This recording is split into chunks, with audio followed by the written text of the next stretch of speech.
3, 2, live. Hello. I am currently bawling. I am bawling Batman. Okay, cool. We're good.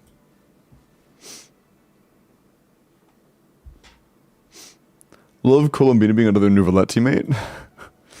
I mean, let's be so for real. Colombina is not a Nouvellette teammate. Like, Nouvellette is limping and Colombina felt bad and is like, you know, helping him walk along while he fucking, his bad knee is given out. Yeah, I know there is a team that has Colombina in it for Nouvellette, and it just happens to be one of Nouvellette's best teams. But let's be so deadass. As time goes on, Nouvellette is going to get better and better and better and better teams forever. Does that mean he is going to be at all whatsoever even mildly valuable in any of them? No. I think we're starting to get to that point of, hey, he's not really good in this team whatsoever. He's only really there because he can, I guess. Like, you know, power creep will continue, and as time goes on, better supports will exist. But, we are definitely starting to get to that point of, hey, he's providing almost nothing, and he's there just for the hell of it at this point. Yeah, honestly, Nouvellette is becoming very similar to what Ayato was when Dendro was, like, one of the better things to do in the game, when Dendro teams were, like, really good. Like, right now, he is kind of what Ayato used to be. Where it was, like, mainly, like, he didn't really do a whole lot of damage, but the main thing he was actually useful for was driving reactions that he wasn't really required for, and there were multiple other options for. TTDS, hold on, that's crazy. Hydro Man Curse, I mean, I'll say it's just Man Curse at that point. You seen Varka leaks? That shit's abysmal, bro. Pog. God, I am. Dude, I really hope Varka gets a little bit of love and care from the team. He is so fucking ass. I thought Nouvellette would be pretty cool when I came back. I mean, yeah, you can like a character if you want to. I'm not telling you you're not allowed to like Nouvellette. I'm telling you he's bad. Not bad. I'm telling you he's not a very good unit. I don't want to use bad because bad is a pretty strong term. But he is not very good.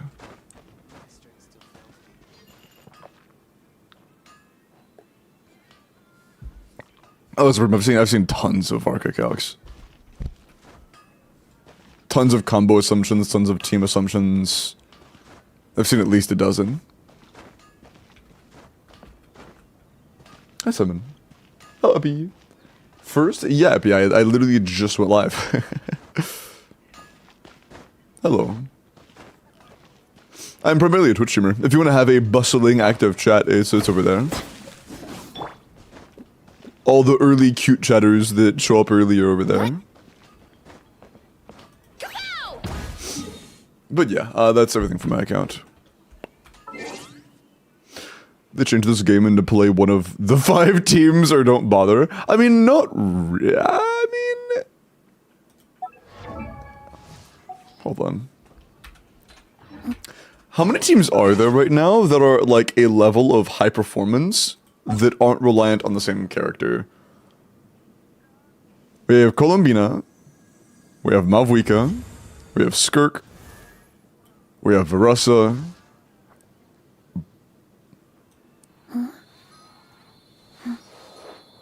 You're kind of cooking, I can't lie. You're kind of cooking.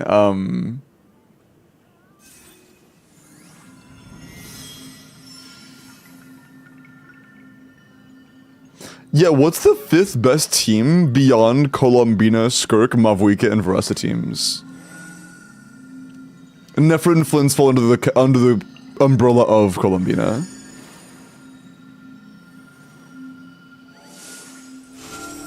I suppose you could say whichever, there is one other team there that if you have both of the Nod Cry, if like both of the premium, they're at least like okay. A good chunk worse than the other options, but still like okay. Hi Magic, Moo, how are you? Thank you for the raid, welcome in. Also, Jordan, thank you for the 5-day. But how was your stream? Welcome, welcome. Durin, I guess, no, Durin's a part of the Varessa team. But like, you have the Mavuka team that is like tied for being on top. You have Colombina, and I guess if you want to like go by individual specific teams in order, it would be Colombina Nefer. That team is, in my eyes, at least tied for the best. Then you have Varessa and Skirk, who are almost tied for, you know, the rung below that. And then below that, you would have your non-Colombina Flimsy Nefa. So I guess those are like the highest 5. I've done the story. I have not done a ton of exploration, no. I've been doing other stuff.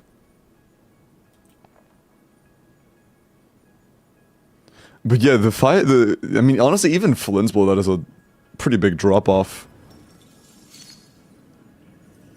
But after Flynn's as well is another pretty big drop-off.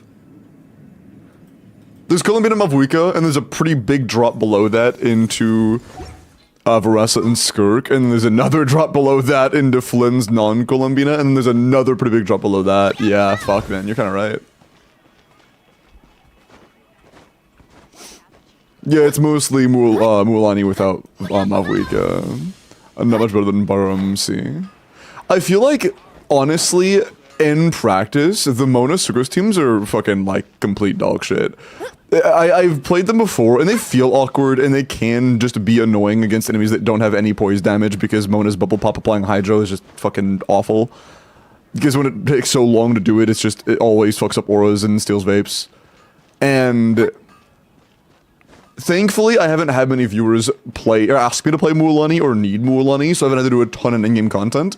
But I know I've seen other people have to play it in in-game content. Like I've seen Koemos play it a couple times, and when he does, he just ends up giving up and then playing Mavuika as the damage dealer instead. And it's like, I can't even blame him for it because like it looks terrible. It's being able to like just not dodge whatsoever. Your only source of healing being a potential prototype member the viewer might not have. And that being your only source of healing on a character that has literally 0 iframes except for her burst, that you don't have the control over when you properly, is just like, it's miserable. And over the course of an in-game run of pretty much any kind, you're almost guaranteed to die. Skill issue perhaps? I mean, it would be a skill issue if the character had the option to have iframes, right? But if your character literally doesn't have the option to do iframes while doing the damage they need to do, then at that point it's not a matter of how good you are with them. So like, that's not just Kome being bad at Mualani. He literally can't dodge without just completely nuking the personal damage from Mualani, you know? How are you, Filipino, bro? How much DPS is Razor Beneath should be official with the new hex set? I haven't really seen calcs for the new hex set, I'm not sure. I would assume in the like, close to 90k range. Hi, Bike.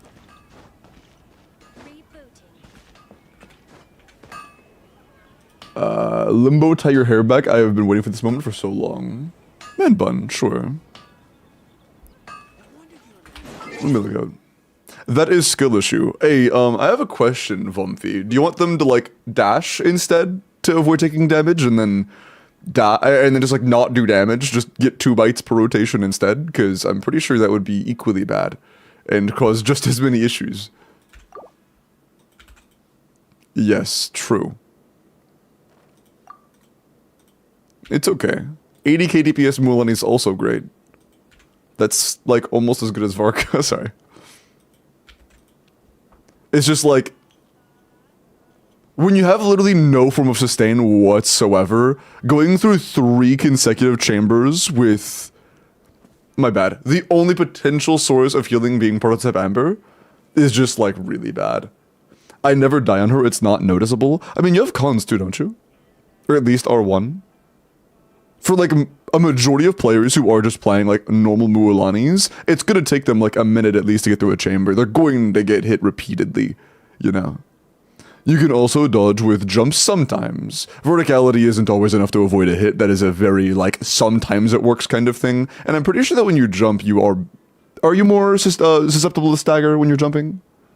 I'm not totally sure on that one, so I'm not gonna make that a point. But jumping is definitely not a consistent dodge. Many enemies can hit you when you're that high.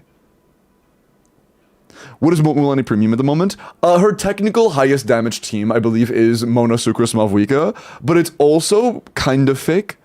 You're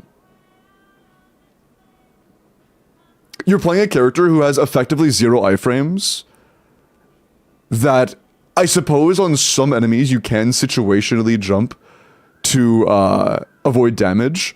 But I guess another problem with that team is you're playing Mavwika in a team that is worse than just like Chevros Iansan Oraron. And I would honestly say it's easier to do CDC tech than it is to reset until you just happen to not get hit enough to die on Mulaney. She works with 3 characters. Yeah, she can be fine with like Paramsi. But also C1 is not unreasonable to assume. I mean, I think that C1 isn't unreasonable to say somebody might have it, but I think it's equally unreasonable to assume you need, like, to imply that, or not imply, to go off of the assumption that C1 should be included when talking about Mulaney. I think that you should never really consider a limited character at C1 for, like, potential kit issues, you know? The D's notes on stream should be moving. What? But yeah, I mean, if you are willing to reset for like a very decent chunk of time, or if the content is just more favorable and doesn't really fight you back and just kind of lets you hit it, her free-to-play teams are pretty solid. And they become better with Mona constellations. Like, noticeably better. And Nouvelle, through the 2 years prime, man. I appreciate that. Hello, Ovi. Hello, Jazz. Hello, Kole. Hello, Aru. But Limbo Akasha assumes cons. And, like, Mulan is not bad or anything. It's just that I think the sustainless non-Shilanen is a lot worse in practice than it's meant out to be.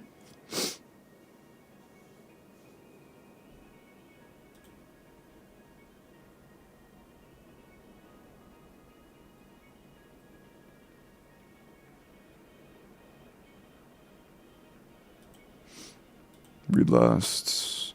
Oh, is Durin not the vibe like we thought he would be with Mulaney? No, he's not. He's not. Her killing everyone so fast makes for everything up, for sure. But Limbo character is over 100k DPS. So them having literally 0 options to dodge or sustain themselves is totally fine. Okay.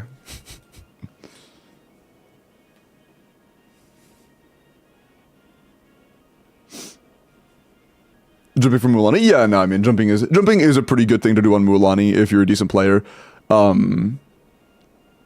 Because there are a lot of times where enemies can have moving hitboxes where if you are pressed up against them on the ground level, it might not always connect. Or maybe they have like a sharp movement that will make you break the connection and slow down your bite pacing if you don't jump. So, I mean, it is something important. Like, you need to know when to jump on Mulaney for sure. But, that does not all. It's very, honestly, it's kind of rare that jumping is enough to avoid an actual, like, threatening attack. And often and often jumping on an attack that would allow you to jump to dodge it also means you disconnect from your, like, bite range, so you're not actually building stacks anymore either. Mulaney tech, yeah. Will it start counting down? Yes. Or teams in any way? Kind of Flynn's teams, honestly, Scarlet. Like, I kind of resigned that, yeah, Flynn's is a very strong team option that, you know, is comfortable, but doesn't scale very well with vertical investment, but has a good floor. But I have yet to see Flynn's get anywhere near the floor that he's supposed to be at SC0. Pulling for Zabai? No, I'm skipping Zabai.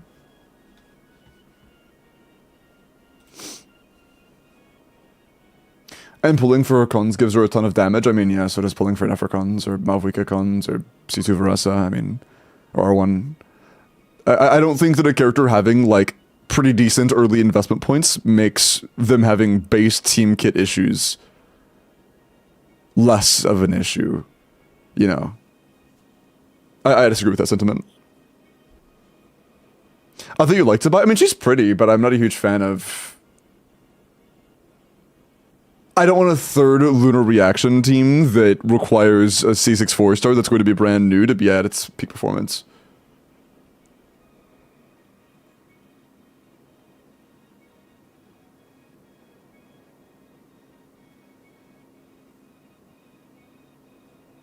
Ismov also requires other stuff. Like what?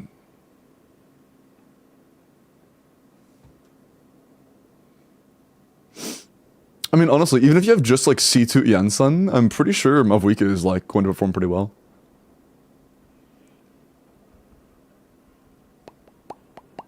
Isabaya's Flynn's 2.0 with very little skill expression from what I hear. Yeah, it does seem like she has very little skill expression, which is unfortunate. Characters with like little to no skill expression, I don't have a whole lot of interest in. Yeah, it's actually another thing, I didn't realize that. Sucrose is also a very popular teammate nowadays in Not Cry. Playing Sucrose with Mualani means your Flynn's or Nefer can't use her. Which is going to be a problem for every person, because some people are fine and have Nahida. But Sucrose is a pretty desired teammate right now. How's Varka? Really bad.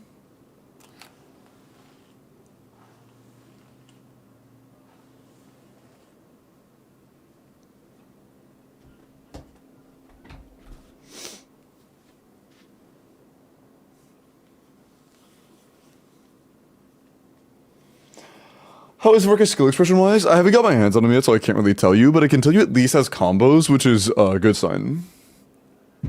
But I'm not sure how hard this scrim is going to pull off because I don't have access to beta. So, not sure.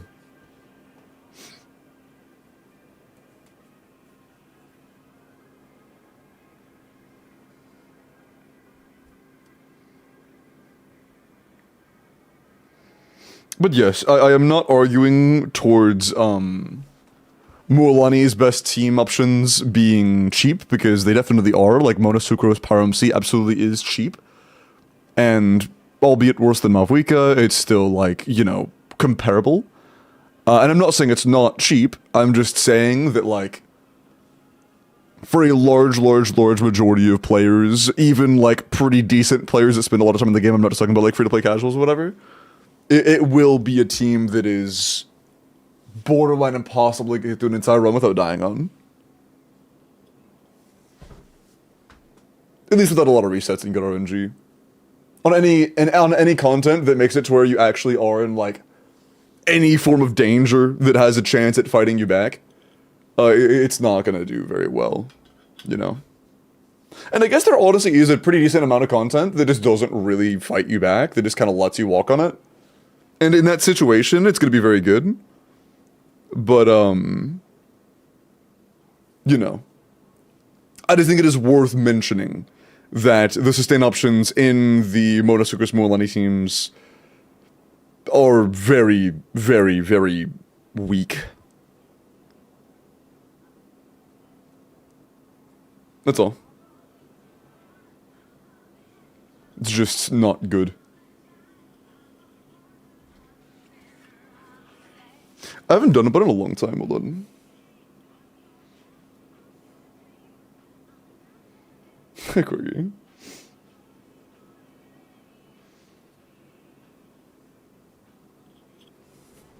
Cool. Should we do higher? Thank you, Scarlett.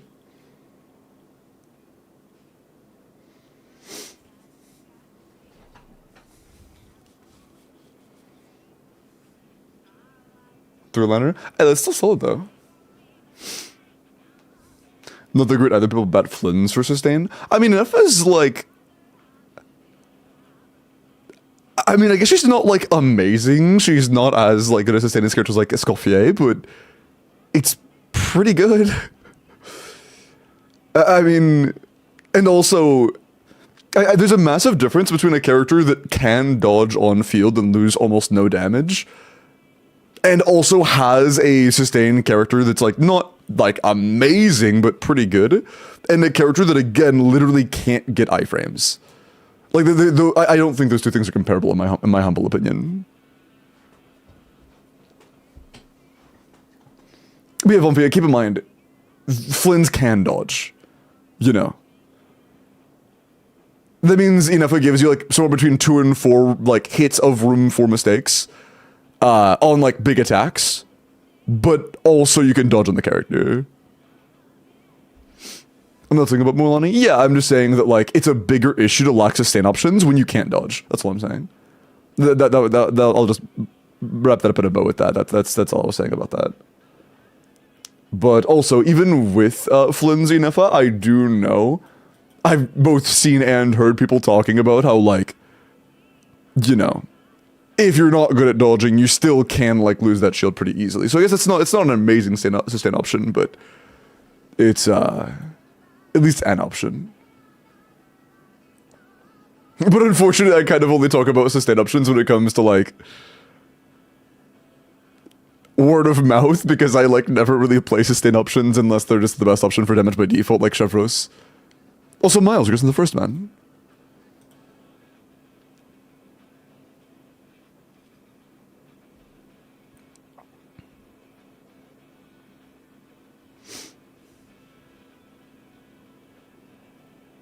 Being a Lama in a Nilu team, what stat sets would you recommend for Bina in that team? Honestly, if you mean like an actual Nilu team, I have no idea. I'm not the person to ask. It's just all EM. Like, the only stat that really matters in Nilu Bloom teams is just Elemental Mastery. Except for on Nilu.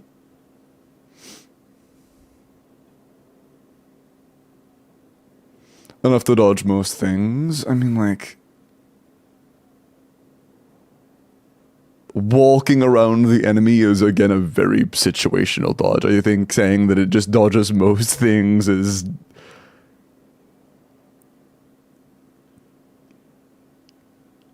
I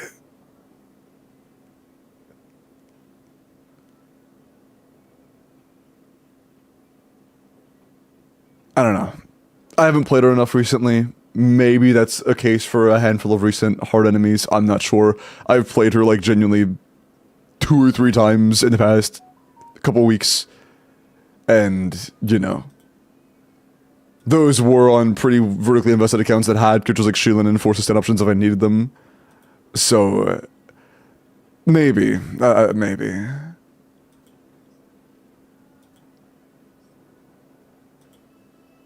Without extensive gameplay, I don't want to say, no, you're wrong, it's not going to work for anything, but at the same time, in my experience playing her, when I do play her, just moving around the enemy in circles doesn't really avoid a whole lot of damage.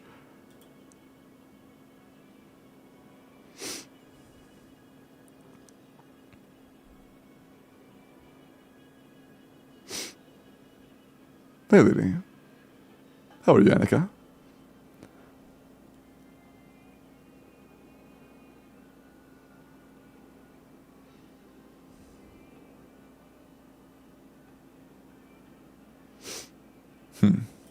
Okay. And Daya got the first. I think you already did me though. Yeah, nice. Is it possible to on-field Columbina at C0 or 1? I mean, it's possible to do C0 or 0. Most optimal team. For Columbina's personal damage, it's pretty crucial. You have Llama. That's like a really big deal. Ineffa is also very nice because you are able to get Lunar Charges in that team, and Ineffa is just really, really good for damage. And for the 4th, I've seen a few things. For energy and for like some damage, if you have Ino C6, Ino is pretty solid. If not, I would imagine Sucrose is a very good option. Just for the EM for the team. Or account reviews up. Yeah, I'll be doing more account reviews today. Although Stygian is dropping very soon, and once Stygian drops, we're going back to endgame clears.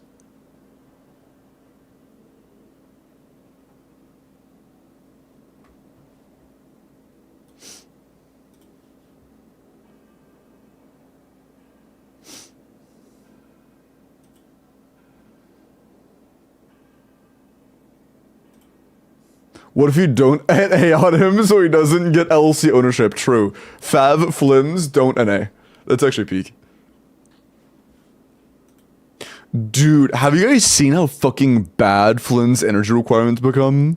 if you run him in a non-fab Colombina team. Like on potentially slightly unlucky particle runs. It's so fucking bad.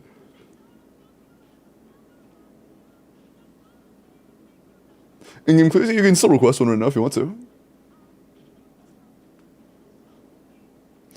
How much of an increase is Hutao's C2 over C1? I've heard it's not very good. I haven't seen it in a long time, but from just vague memory, I believe it's like 10%-ish. Which is just not great for a constellation, honestly.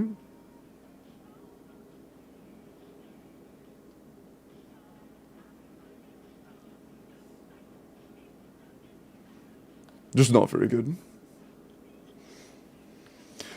I'm playing Flynn's 140 ER and haven't seen problems. Yeah, it's RNG, Rat. The problem with the team is you could play it 10 times in a row and get lucky each time and have no issues at all.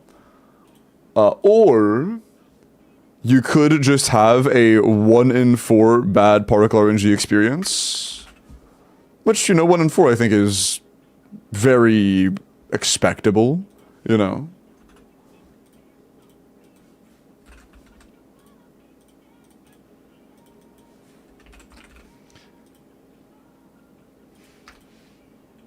And it can make his energy requirements kind of high, and that is after the 20 energy refund to account for it as being too many bursts. Let's do 2 East Course as well. It can get kind of high.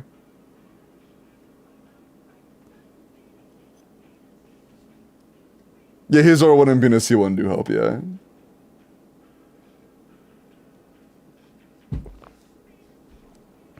Hello, Top. Next time a streamer brings up something about Flynn's equals Welkin giveaway, you're gonna sponsor a Welkin giveaway every time? That's so sweet, Tara. Yeah, I'm down for that. Just donate through PayPal whenever you want.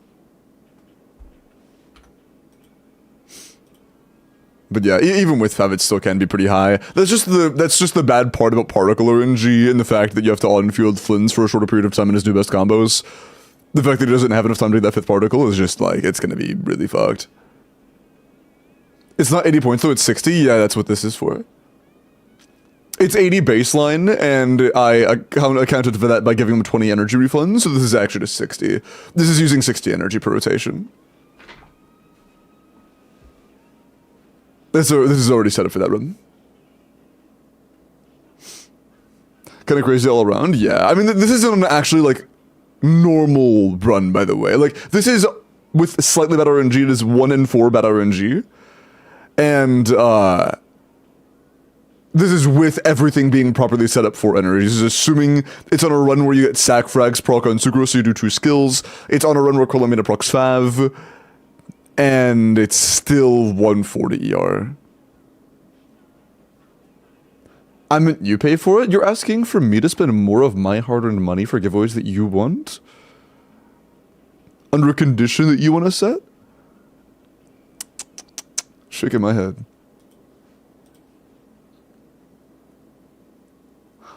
Funnel Durin particles to Flynn's. What?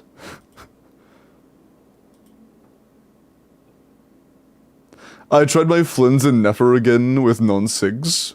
123 versus 144? Dude, I don't know why. Flynn's underperforms every time I play him. I have no idea why. He underperforms so consistently.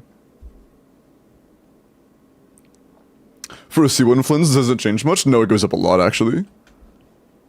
C1 Flynn's actually does make it a lot worse. It's a total of 24 energy refund at a 6... Yeah, okay, so it's a +6.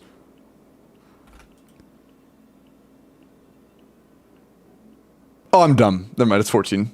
It goes the other direction by 6, my bad. Yeah, it's 150. That shoots it up by another 15. And again, this is on, like, Fav, double E. And the only thing that can be funneled here, we could funnel 1 Sucrose E. I'm down for that much. 150. That's reasonable. One Sukusi being funneled is reasonable. Nothing else can really be funneled. I mean, if it's turret particles, I don't think it'd even let me funnel. That's not even an option.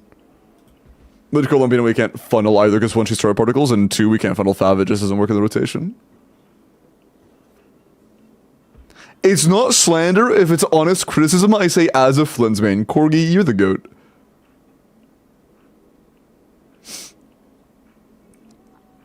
Is this just C1? Yeah, this is energy requirements for C1 Flynn's in this team. With, again, 1 in 4 bad RNG. So not like crazy bad RNG, but I think it's pretty fair to assume you'll get at least 1 in 4 bad RNG during a, like, Stygian run, for example.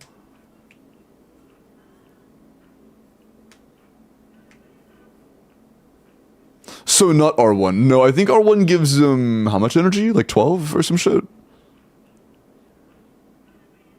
I think it's 12, right? C1 is DPS neutral anyways. Yeah, it kinda is. Between the slight extension of the rotation and the heightened energy costs, it's just like... C2 Flynn's is pretty good though.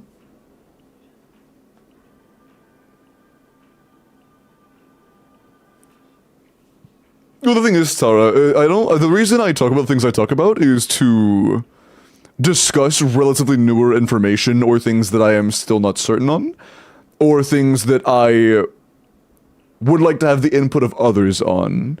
And right now, with Columbina being a brand new character, a big point for conversation is how much worse Flynn's is than I expected. Like, that it's just kind of is what it is. What does C2 do? C2 Flynn's is good because it gives you team resistance shred.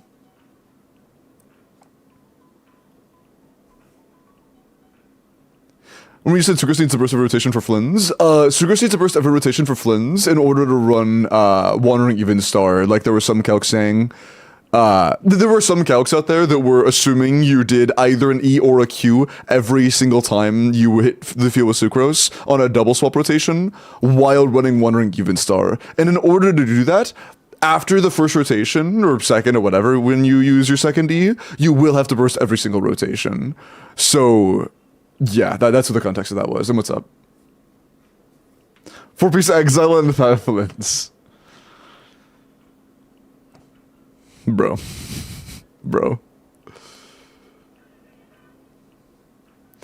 For most DPS characters, at what sort of value do you recommend for most people to overuse? Oh, it varies a lot on different characters, Nyan. Like, you should have significantly more roll value on a Flynn's than you should on a Nefer, for example. Like, Nefer has 3 stats. Flynn's has crit rate, crit damage, attack percent, EM, and ER. Right, like he has 5 versus her 3, so it's not really... There is no standard roll value that all characters, or even a majority of characters should follow. It's a very case-by-case thing.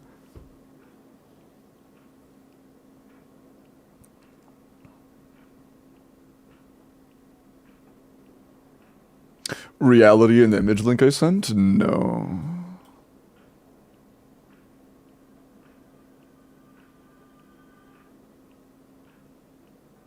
Ah, fuck it. One sec.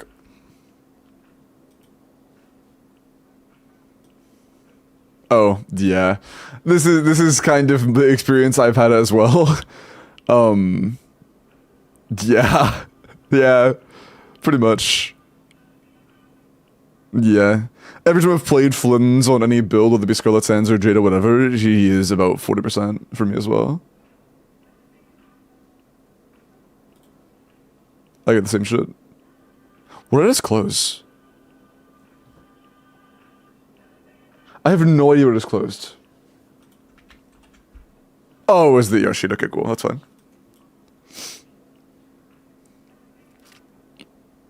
Oh yeah, that's the thing, Snow. As of right now, I don't think it does a good job at, well actually no, it does contribute damage properly. It doesn't show the actual reaction counter or anything, Snow, but it does actually account for damage properly. And I tested it myself, it does count for the raw lunar charge damage, and it does actually at least count it total. Unless the damage between the summary of all the characters' damage doesn't match the big damage number, it is properly like accounting for lunar charge. Or I guess maybe it doesn't properly distribute ownership or something. I'm not sure. I'm not sure if it distributes the ownership of it at all. It gives it to whoever triggers the cloud. I see. That's kind of funny. That's actually crazy. When Flynn's doesn't get... Or if you just take out the factor of lunar charge, like, reaction damage, 40% is criminal, man. That is so criminal. Okay. C0 or 0 all crown characters except for Columbina and Sucrose Nefa. Really? Are you on Morningstar Alpha?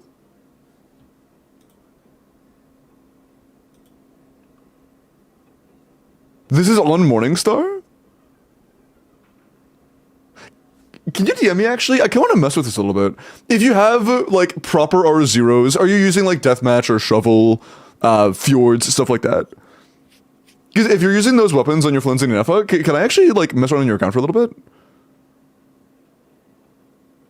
Because I kind of want to see something. Like, I want to do this rotation properly and see the numbers I get.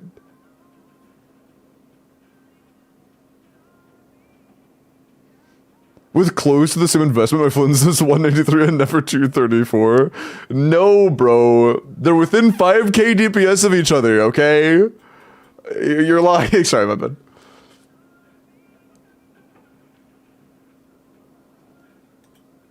But jokes aside, yeah, Never does scale way better with vertical investment.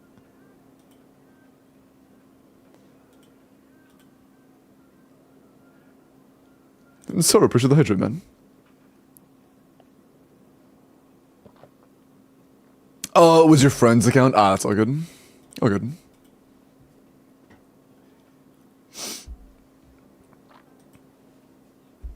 No, I'm not. I have a full spreadsheet. Rem, I was kidding, by the way. I was joking. I was just pointing fun at how on spreadsheets Flynn's and Nefer do so similarly, when in practice it's just not even close. I'm fucking with you. Okay, let me log into Dia's account. One sec.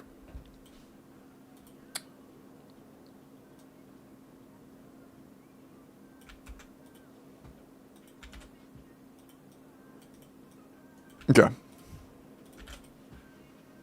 Didn't catch that? No, you're good. I have kind of deadpan humor. Hi, Brick. Flynn's can spread my sheets. Okay, bro. You know, fair.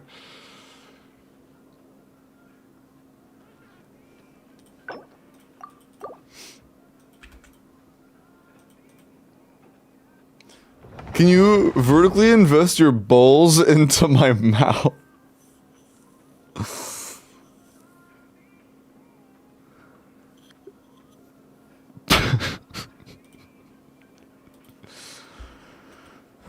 Anyways. Anyways.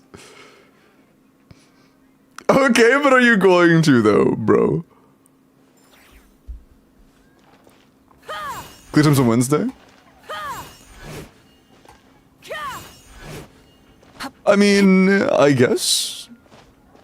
But I think that there is more necessary context for the team's performance outside of just chill bosses. But that's true, I guess we will also see how it performs against chill content, which is context, I suppose. Hola mole. How you doing?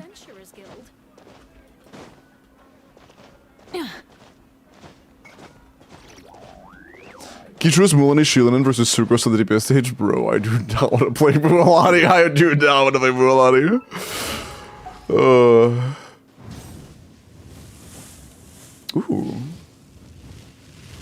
Okay, context. Hi, so basically I have Nefer Lama no Nahida on top pass. Vressa, C0 or 1 Long Night Toth with Thorin and C6 4 stars.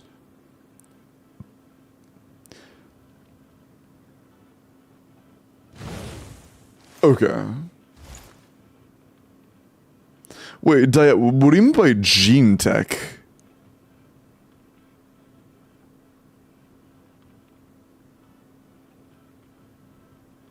Oh, that's old message, dude. I was reading a message you sent 3 weeks ago, and I was like, what the fuck do you mean gene tech, brother? What fucking gene tech? Okay. I don't know why it scrolled me up like that. I want meta advice, but I'm pretty sure I'm going on a good path. I am dumping my wishes into a Nefa, just in case I can get her. But if I don't, then I don't know who I want to pull. I do want C2C Lali when she runs for my Mavwika team. Also, after yesterday, I want you to Strombox Obsidian for my Mavwika. You know what? Honestly, fair. Yesterday, we did get a pretty insane piece. After the fucking 42 crit damage Pyro Goblin, I, like, you know what? Fair enough. Fair enough.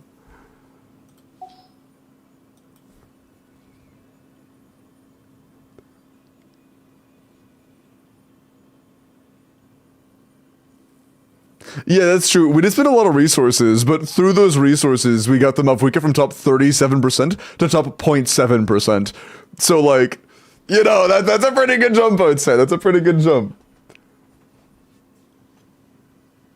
Opinion on 4 to 4 guaranteed rolls. I would only use those on the absolute cream of the crop, most perfect potential artifacts, Jasmine. Like, the pinnacle of the artifacts on your account.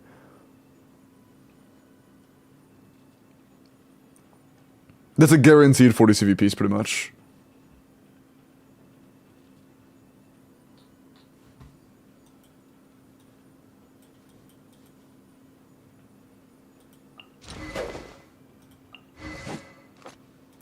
Zero driven on Noblesse, nice.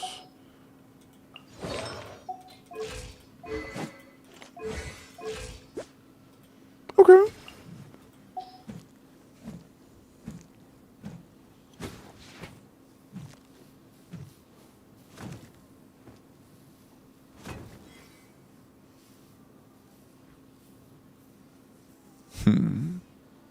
Okay. You complete premium here. This team is done. There is no better option for this, so like you're set.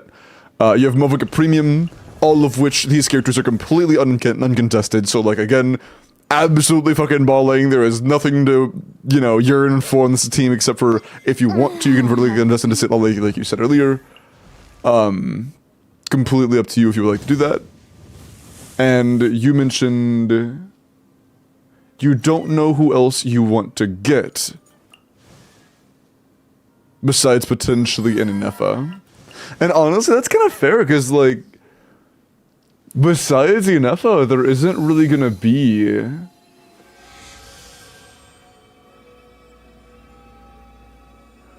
anything you would, like, you can get that would help you complete a team you already have started. Unless you wanted to go for a Skirk team starting now after just Fiorina. Which honestly, I wouldn't even entertain the idea of unless you have cons on Fiorina. Yeah, like I wouldn't even entertain that idea. Unless you just really like Skirk or whatever.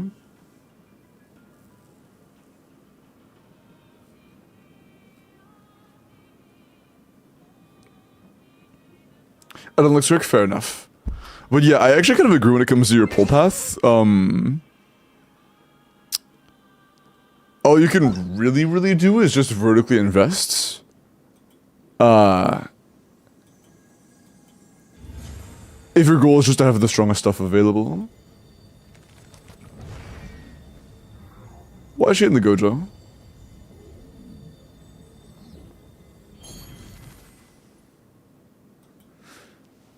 Yeah, I mean, there's not really a whole lot else to pull for you. If you don't like Skirk, then your only other option would be to have a Flynn's Nefa and then either give Kolomita to, you know, Flynn's or Nefer, depending on the situation. But the only reason I don't really see you doing that is just because you want to have all options for all shell bosses. Which, maybe you do, I don't know. But honestly, I feel like that won't be a whole lot better than just pulling Nefa. Nefa should be more than enough for shell content like that. So yeah, I kind of see where you're coming from. In C2C Lovely is quite a good damage increase for Mavwika, that is valid.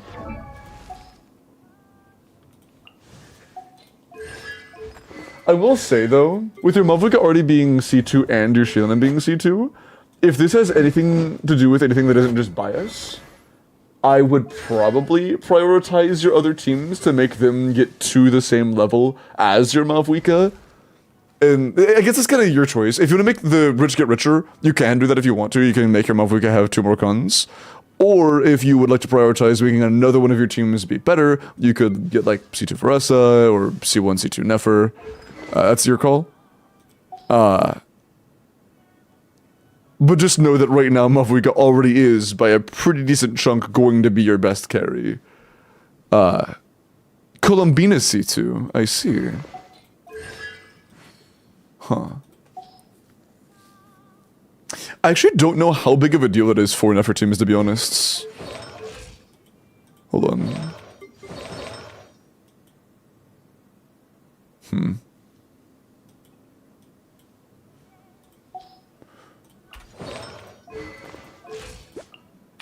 Hold on, let me grab... Okay. I want to see how much damage this deals.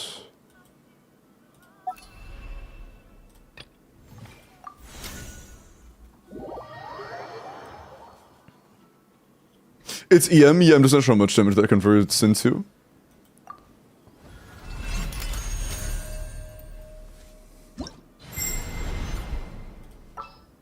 I'm not sure that translates is what I'm saying. We'll discuss my fee. And dude, honestly, the fact that Sugros E is enough for all of your Nefer damage now to have Deepwood is so nice. I fucking love the way this team feels with Columbina.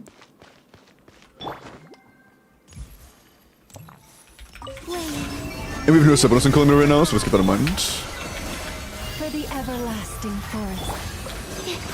No more lies. Oh fuck, we're hyping.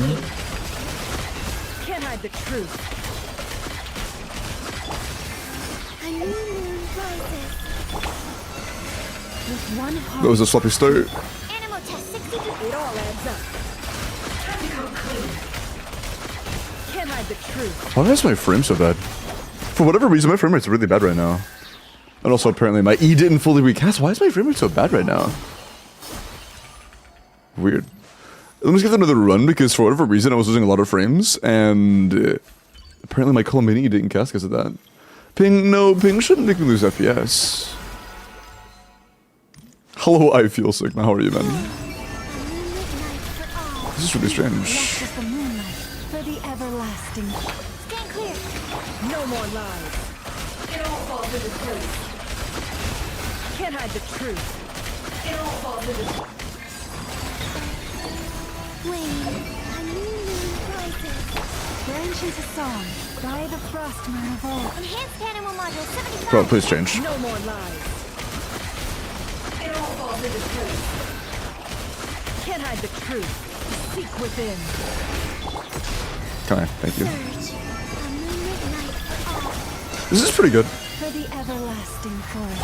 Stand clear. 200k is solid. No more lies. And it is slightly delayed because, you know, ping issues, but It all adds up. this is almost the same as mine, yeah. This is only a little bit below mine. Well, I don't really see your builds.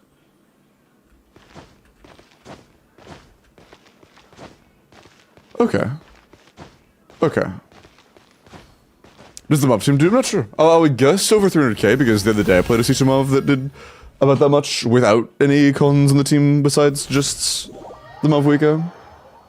It should be a little over 300k depending on build quality, but we'll see.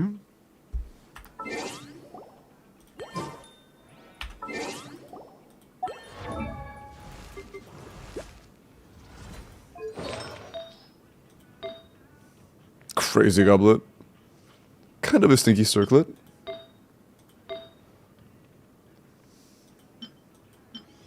There's no way that's your best. Right? I guess that's why you want me to strumbox for you. The goblet is incredible. It's just really unfortunate that it rolled all crit rate. That's what we're studying. You wanna roll the EM Sands word? From 300k, maybe you're just bad. Sorry. My bad, my bad.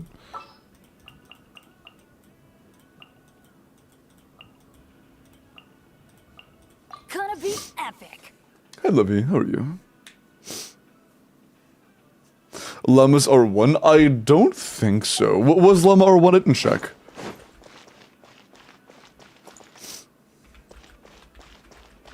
I don't think she was. I think it would have done a little bit more damage if she was. Teamwork is dreamwork. Lolling, eats Papa. Wrath from the sky. Bro, come on. I heard the spike hit as I swapped into my bursts. That's so unfortunate. Build our points back up. I guess to be fair, we were starting on 0 and I sold anyways. I would like to build that up for actual damage. Light it up. Everybody stand back. Fulfill our path. Suffer the light of the blazing sun. Incinerate.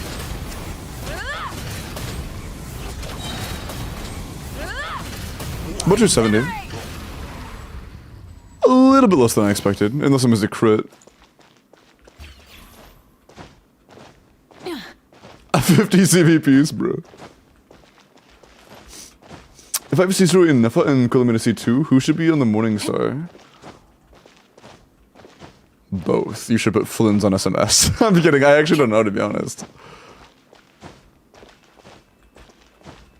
I don't think that C2 on Columbina is enough to make her do as much as Inefa. I don't think. Because it does... Doesn't it also buff your entire party based on their stats, not just your on-fielder? Or is it just the on-fielder?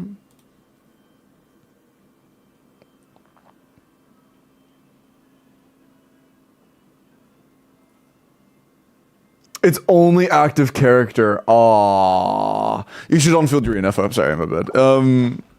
That sucks.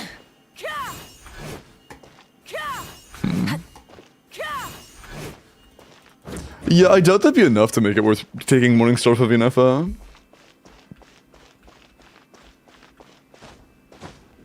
Two-piece, two-piece? Well, we're not talking about two-piece, two-piece Franco. Four-piece Morningstar is a big-ass deal. Morningstar is a big deal. And yeah, honestly, if C2R1 is only doing 8 to 9% more, then I think Morningstar would probably make up that gap.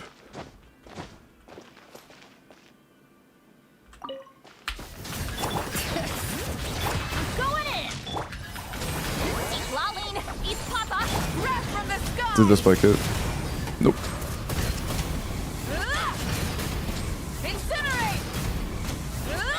That was a bit delayed. Oopsie.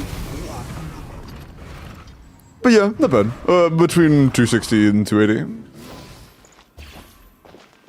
That's cool.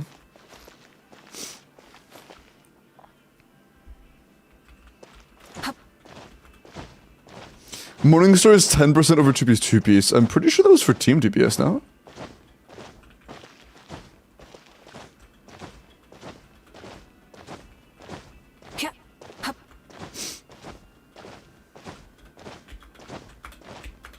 Also, 10% is pretty big. 10% is pretty big for a 4-piece, to be honest. But over 2-piece, 2-piece, not as much as I thought it was.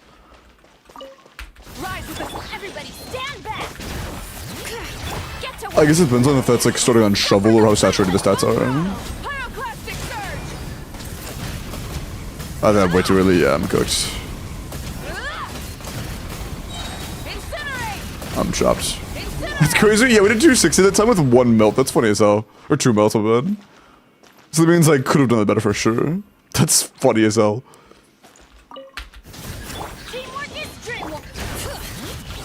That means I should have done a lot more, to be honest. That is... No, we're good.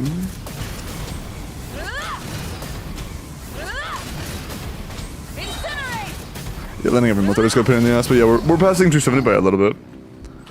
This is over 270.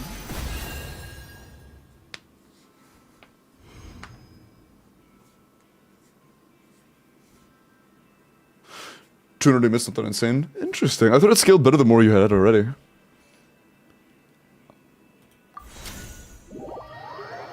And like, that is good, but I see why it's not that massive of a leap.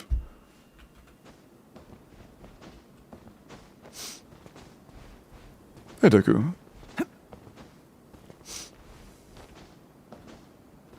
It's not that insane? Gotcha. It's good, and it's worth getting, but it's not, like, ridiculous or anything. That makes sense. Damn, dude. Sorry, that just made me realize there were so many times I did runs with like strong 4 gilded or 2-piece ENFs, and I was like, okay, the only reason we're doing like 120k here instead of the 145 to 150 we would expect is because I don't have Morningstar. Apparently that's not the case. Why is that character so fucking cooked, bro? God, no, what else? I don't know. I genuinely have no idea. I have no idea. Fuck, man. It could just be RNG. I mean, I did a handful of runs each time. I assume when by RNG you're referring to Columbina's passive RNG. But again, it was a team, like, I'm referring to teams that should be at or above Kajimane standards, like, that are better than Kajimane standards. Running the right combos and getting, like, more than a 20k TPS gap between what's expected on spreadsheets and the actual numbers on screen. Oh, and Flynn's not critting. It was like a 100 crit rate. I don't think it was a single missed crit. It was a very good build. Yeah, actually, it was 100 crit almost exactly. And between several runs, unless every single one of them missed important crits,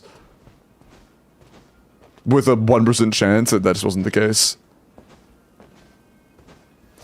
What the hell do we do for next Stygian Onslaught? I don't, dude, honestly, let's talk about that, because next cycle you need something I don't think you have bottom side.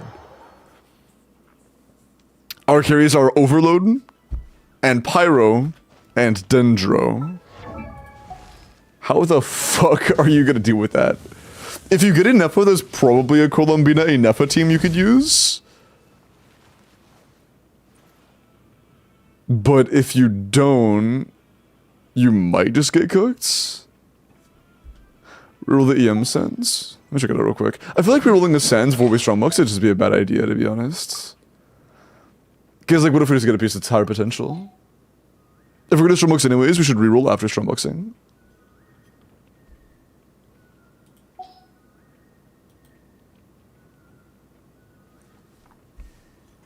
Yeah, no, definitely, Ram. There are, I mean, like, I guess for every character that has crits where you can have runs that fluctuate in the amount of damage you deal.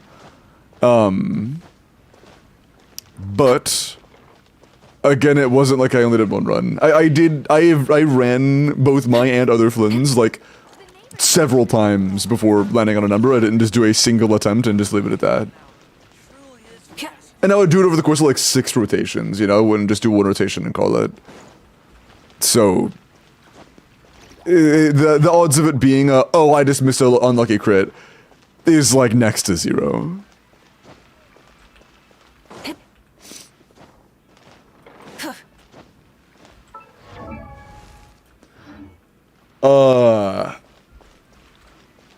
I will let chat talk about that because I am sponsored by LD Shop, and I do not want to bring up.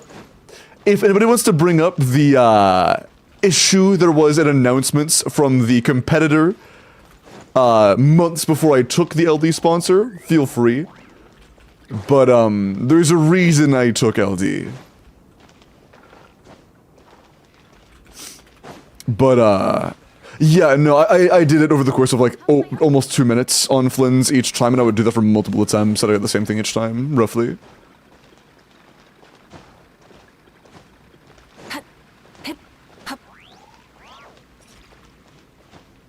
Can you take me to your bed, bro? I think the odds of it just being, like, kind of not great RNG at that point is pretty impossible.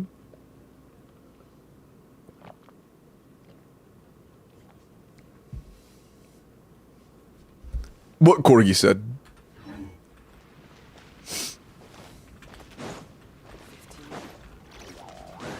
Thank you, Jinx. Okay. You have some sort of Strongbox. Nice.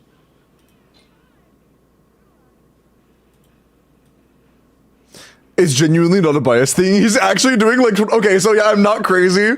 You're also getting that much of a margin, like 15 to 20k DPS worse, like even on good runs. I have no idea why it is, man. Like Is there a reason that you can, like, you know why a, like, very Kaching main standards level or higher Flynn's is, like, so drastically underperforming what showed on spreadsheets for Kaching main standards? Because, like, I'm not saying that, like, you know, theory crafters are wrong and stupid. It's more of a matter of, like, something is disconnected. I'm not sure what it could be. I really have no idea. And, like, every theory crafter got around the same numbers on that, so it's clearly not a matter of, like, one person making a mistake. It's something bigger than that. Hello, checkmate. You're true. By the way, Dai, is everything unlocked fodder? You can just auto-do it word.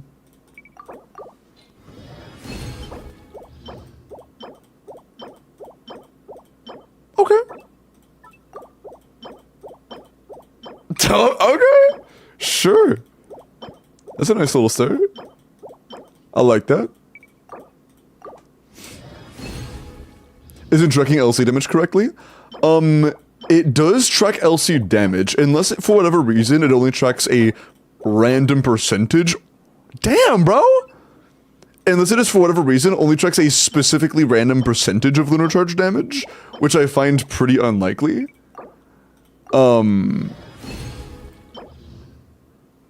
Maybe for somebody. Then that isn't the issue.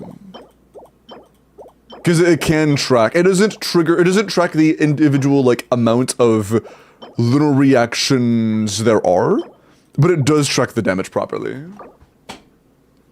Because I did test it the other day. Maybe it doesn't account for full ownership. I don't think it gives proper distribution properly, potentially. I haven't really tracked that.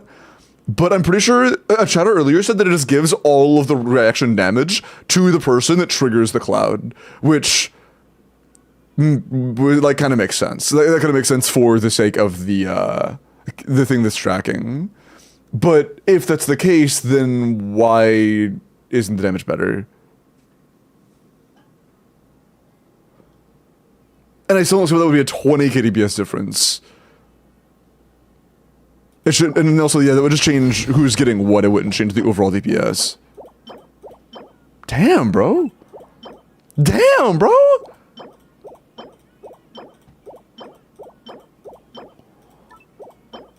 Man. So many flaws and feathers. Those, so I don't know. Yeah, I don't know either. Why are we getting so many good feathers? My god, man. Also, we need to keep our eyes peeled for attack sands, because they said they're potentially getting C2 Lolly in the future. Maybe. But attack sands would actually be nice for them.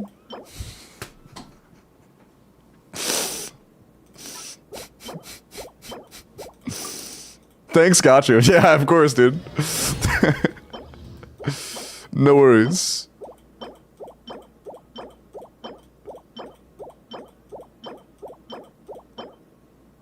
Kind of low rolls, but we'll keep it, I guess. How many did you do strong books on my account? Yeah, there's a reason that I got guaranteed. It's kind of funny, like, in the original message, they said, after yesterday, I want you to strong box Obsidian for Mavuika. And, so far it's looking nice. Okay. Okay.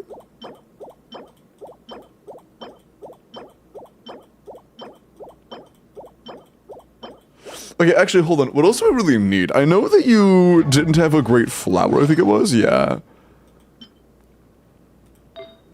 Your feather's already very good. The only way we can improve that is by getting more crit damage rolls specifically, because, you know, our crit rate's already capped, and we have an undesirably low crit rate. Or low crit damage, my bad. Ooh. This is a good chance of being better. Nice. So we have a circlet that could potentially be a good upgrade. We have a flower that might be able to be used. And potential upgrade feathers, 2 of them. Sure. Let's start. If I save artifacts, can you stream for Veresso and her set drops? Yeah, absolutely. I'm not on my own account as well, by the way. I've been saving artifacts for Veresso's domain or her stream when it drops. I have like over 500 artifacts saved.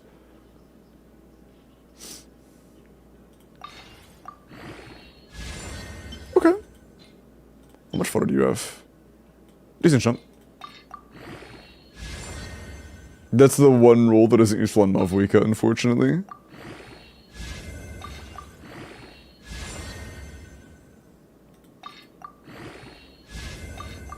If it just lands crit damage every time, though, it's still, like, absolutely worth using.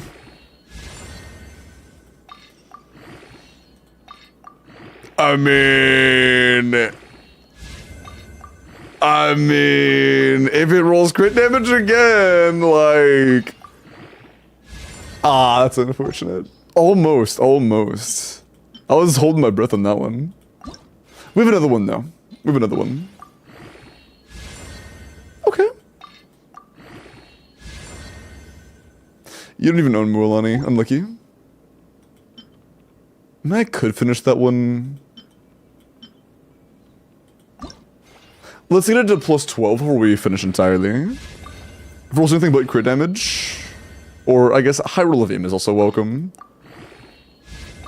22 average is good. Okay, if this one is anything but crit damage, it's over. You fucking... It's a low roll. Now we would call that one. We have to be reasonable here. We have to be reasonable. Because you can reroll? Yeah, I don't want to use rerolls though until after we already know what we have. Like everything we have. Okay. Okay.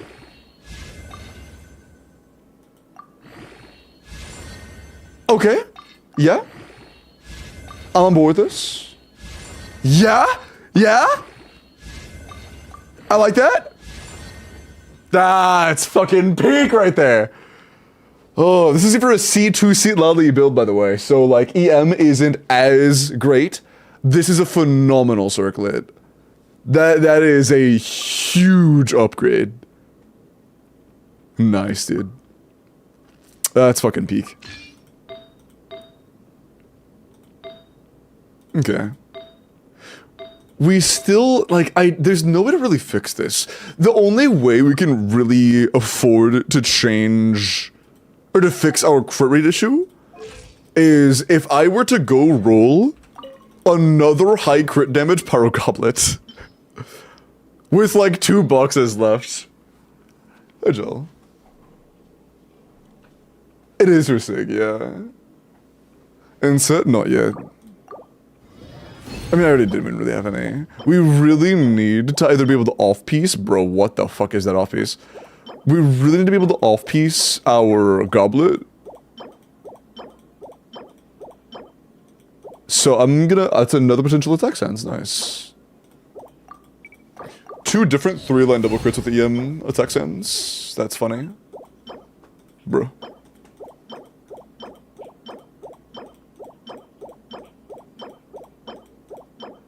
Bro. I think it's the last one. No.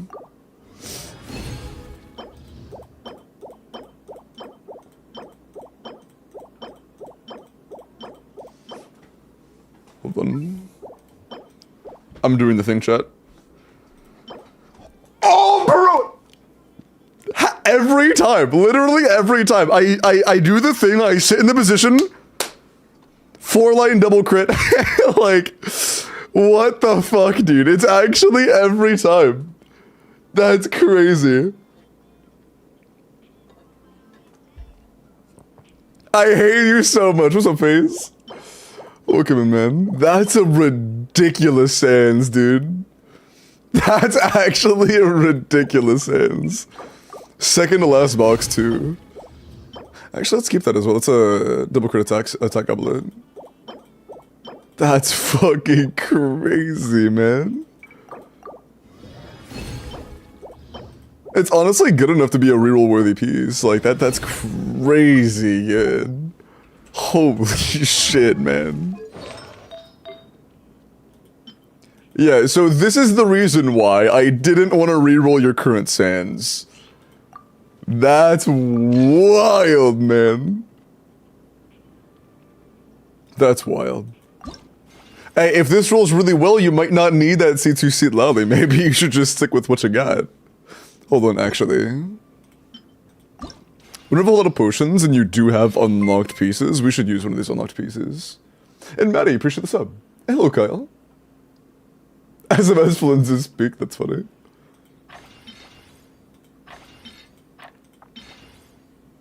Are you down to feed this? I'm already in the position, Jinx, so I am sitting comfy. Lock the feather. The Morningstar one? You don't want to feed that, okay.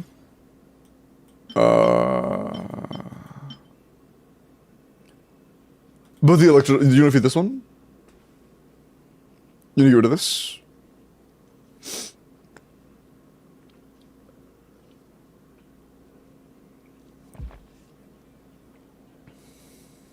Yeah, okay, weird. I'm done. Good. But... yeah, like, it's an upgrade if we weren't overcapped. But since you're overcapped... it isn't. But I think we have a higher priority than rerolling this. I think our biggest priority right now is getting a better flower. Do you have any offset goblets that are good? No. You don't. Unless this just decides to roll like 2 billion crit damage, which maybe it will.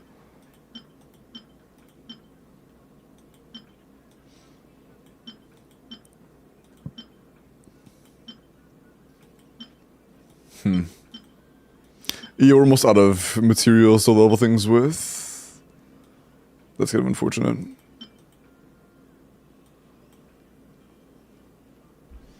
Flint is the problem, he's doing less damage than he should be. Yeah, but I'm not really sure why.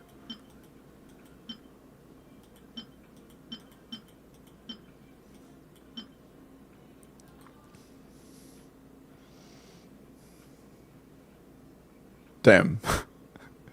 That's kind of crazy. That's kind of crazy.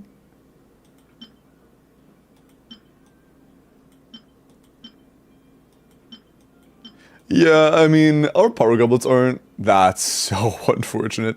Our power goblets aren't great, but, I mean, it is what it is, you know?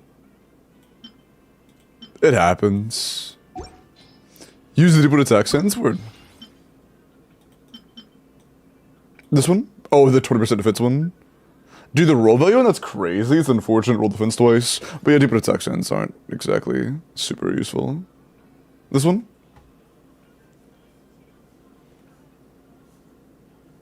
Is it Flynn's or is it the team in general?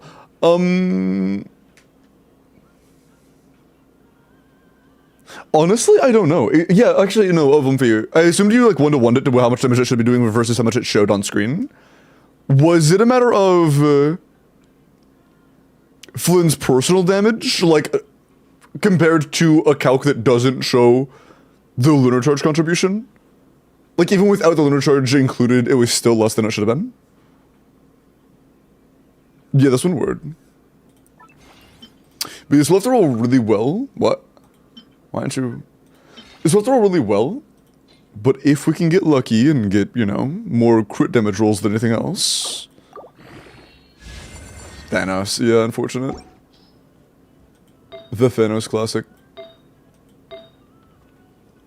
We could reroll the sands if you want to. Because you were already thinking about rerolling the other sands, and this one's just better. Oh, makeup. You want to craft a power goblet? And he's taking all the LC damage from Inefa and Bina?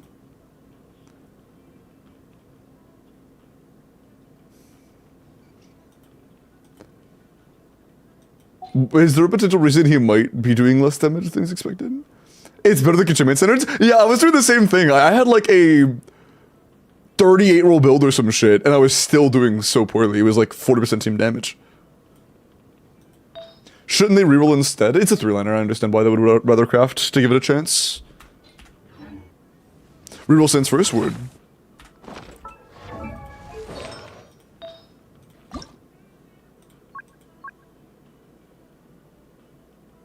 Okay.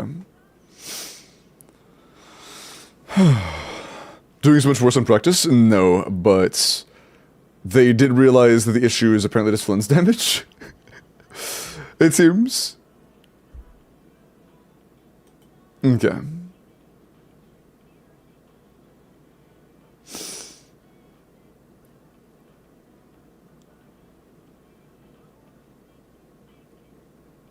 Attacking crit is better. I would agree with you if every other artifact on the build was a forever piece, but since crit rate is something that can be changed and other pieces have, like, honestly, if this rolls perfectly, this is the best piece on the entire build.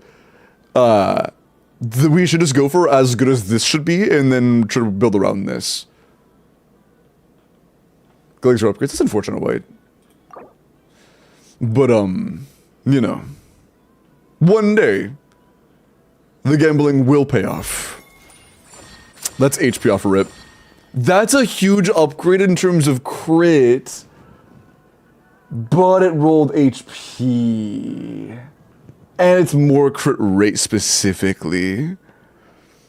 4 crit is great, but it's more HP.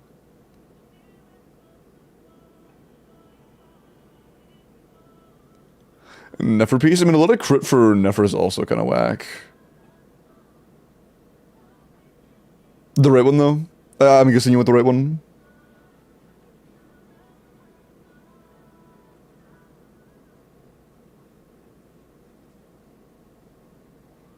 Keep the first one, okay. Word. Okay. Would you like to roll this anymore or no? Your call. Yes, one more. Sounds good. Please. Alright. Position's locked. I'm leaning back. I'm comfy. If there is any piece to roll well in this account, it's this one. If this one can roll over 20 crit damage, and then have every other roll in at either crit rate or attack percent, it's fucking, like, perfect.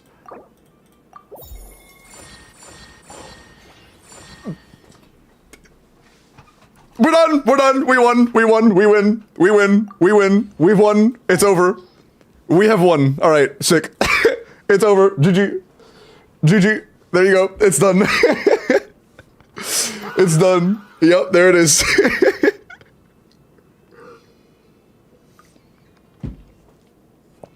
There we go. Fuck you for that. My bad. It's annoying now. Hey, look, they saw me roll yesterday. They said, hey, bro, I need you to roll for my codex now. And I rolled for their codex, and this is what we get. Like, I don't know, man. I don't know.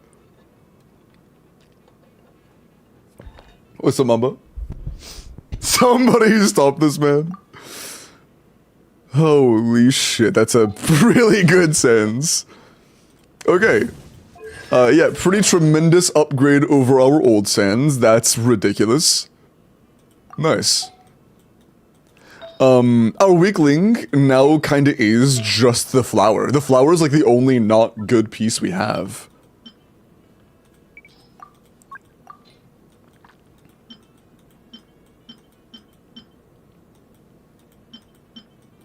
I mean, we have the option of just rolling, like, infinite crit damage on this. Me right now. Small cat stares into the abyss with disappointment and despair. Wow, true. You can make a flower? I don't know if we do to craft a flower, are you sure? But it is very nice we missed 0 rolls on the circlet, missed 0 rolls on the sands, and already had a feather with 0 missed rolls. Yeah, you want to craft a flower?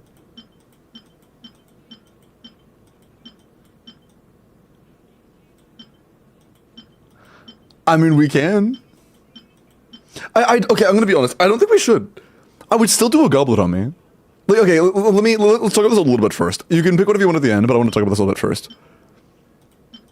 High roll value off-piece flowers are incredibly easy to attain. If we were to craft a flower, the only way we could use it is if it ends up rolling phenomenally with a maximum of one crit rate roll, which is really low odds. That's really, really, really low odds. If you had other goblets that were competitive, that'd be one thing, but we don't. Before we do anything else, I think we do level this flower. Here, but this, I'm gonna feed elixir into it until it stops rolling crit damage.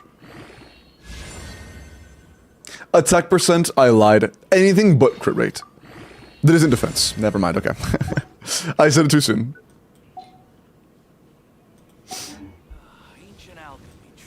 You know the diggy. Okay.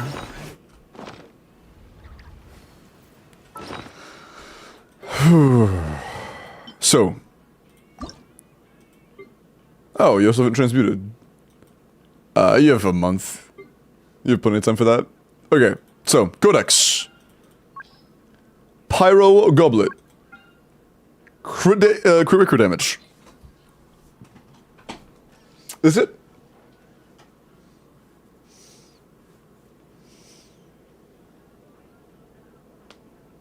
Yep, okay. Like, I know I'm kind of spamming it at this point, but like, I gotta sit, dude, I would feel like I'd be doing a disservice by not sitting in the position, man. Okay.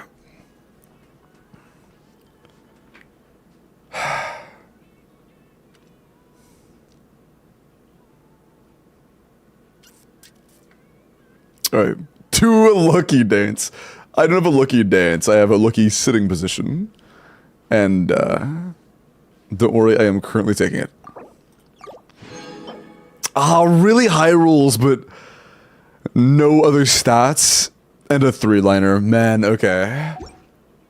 Let's just see how it rolls, because our current is also a 3-liner. It has a chance, but it is unfortunately a 3-liner. Which is just kind of unfortunate.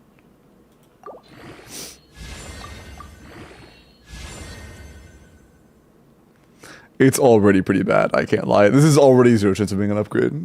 Yeah. Already cooked. The video broke 44k? Shit. Hu Tao Goblet? Surely, Klugi. Not the owner, but you, bro. Can elixirs even craft 4-liners? Yeah, they can. I did yesterday. I got a 42 crit damage goblet yesterday. It took 2 crafts last time though. Hey Miles. Miles, did you see me craft this? I already crafted. We just rolled and leveled this. We just stromboxed and leveled this.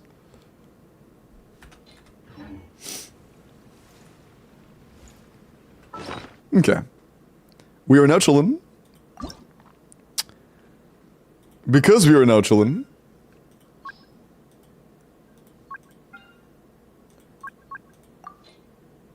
I have faith. I have faith. Last time, we had to full send everything. We had to put every chip we had in. And upon putting that last chip in, we got exactly what we needed. All we need here, man. All we need here is a 4-liner. If it's a 4-liner, we're happy. Anything beyond that is just the game being really nice to us. Honestly, even getting a 4-liner is the game being nice to us. But all we really need to consider this a win is a 4-liner. That's all we need. That's all we need.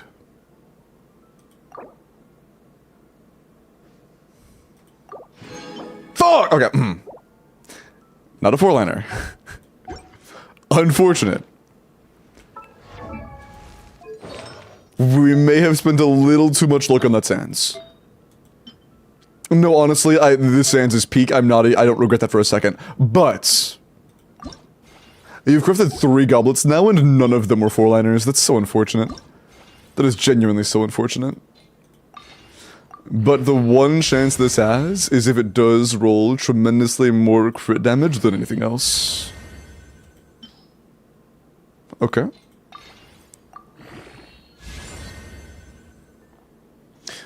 Okay. Ah, that's unfortunate. Man, almost. Almost. Hate to see that. Yeah, not quite there. As a three-liner, it wasn't really destined to be anyways, but still. Yeah, I guess there was no chance it had a better roll value than this. It's just, it's such an impossible task at this point. There is one other hidden option, actually. There is one other way to get the kind of thing we want. And that's still with the crit rate on our feather. This doesn't have a ton of crit rate. It's nowhere near as much as the goblet. But the goblet is really good. This is a 42 CV with EM roll piece. This is almost impossible to upgrade. I think we actually try to aim for a feather.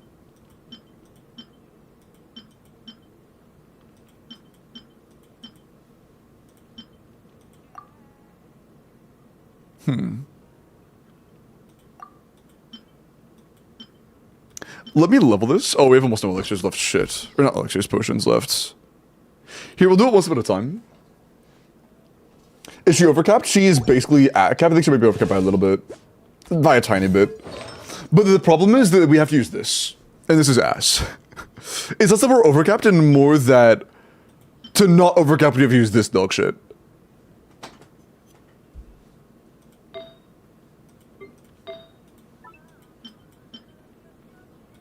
Although, like, dead ass, I would rather just use this at this point. That is at least an upgrade of some margin. Actually, I think a part of it might actually just be that, like, we don't have that many great flowers.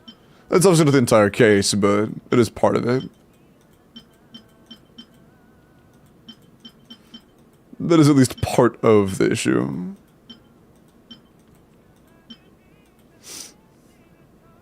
You can level a flower too, word. But what do we level it? Let's just do it one at a time with potions. Just roll until we know there can't be an upgrade. Okay. Can't be an upgrade.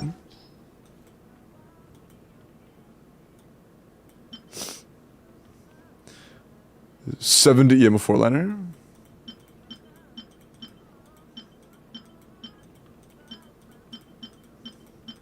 Huh?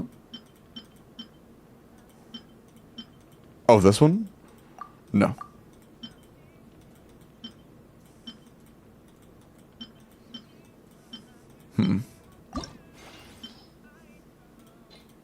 Same thing. Until it misses. 3.1's fine. But you can no longer roll crit rate. But, like, at the same time, it could... God, the self-control. Self-control in this piece is hard, man. Let's look at something else. Let's look at the feather. I think it's either we re-roll this feather. I think we re-roll this feather, to be honest.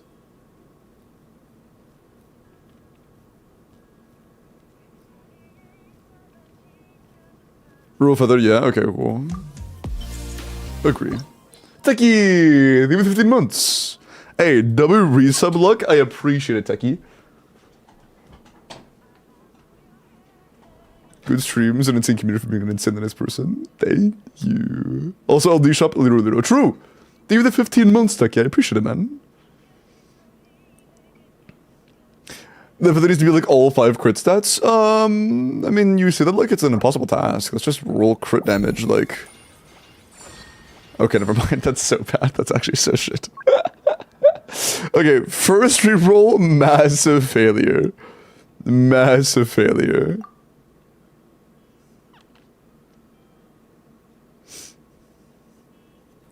Pick EM crit damage? Nah.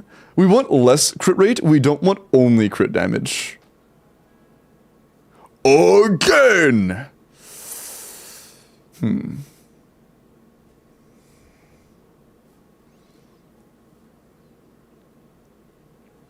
Man, dude, it'd be so unfortunate if this rolled, like, all crit damage into EM and like a majority of it was crit damage, because like there would be so many chatters upset with me, and I really love my community, and I would feel so bad if, you know, they looked at my stream, they looked at the artifacts I rolled, and like it made them upset with me, you know? Like I really hope that doesn't happen, so that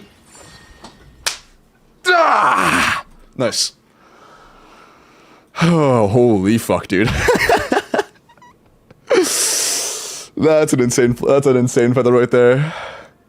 Resub Tro! Resub RNG. Wait. Limbo sold me Fent? No, I do not have more. Holy shit, dude. What the fuck? By the way, look at the roll value on that EM. Look at that. That's almost 50 EM from 2 EM rolls. That's crazy, bro. That's actually crazy, dude. When you get... Dude, your flower's your off-piece. Just level every good flower you get ever, and you're gonna end up with a ridiculous Mavwika.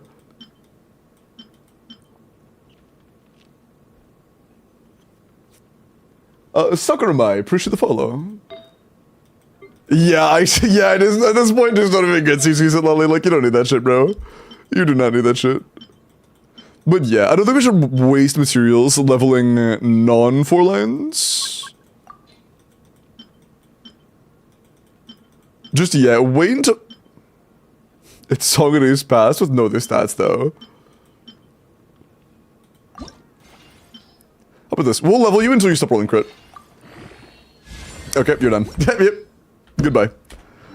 Okay, yeah, our Mavwika should be a good bit better now. Let me go update Enka. I'm kind of curious.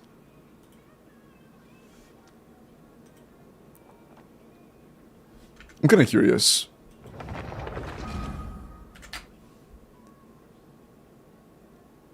Can I join you and show you something cool? It'll be good trust. Oh, this isn't my account, Mohan. You can just tell me what it is. What's up? Trigger Kasha 2? Yeah, I will. I have to update it here first, though. Oh.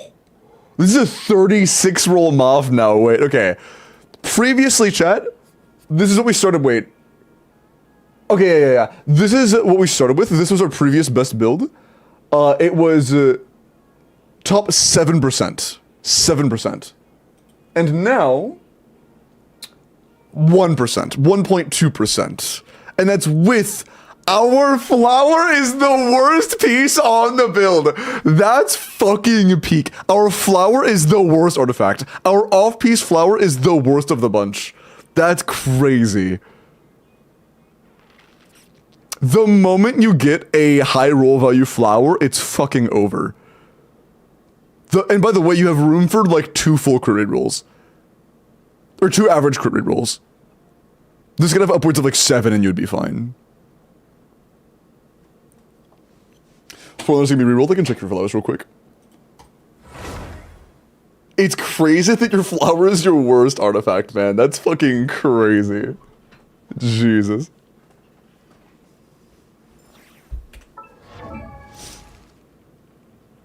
And yeah, look over the flowers real quick, hold on. Do you have any 4-line double crit attack percent EMs?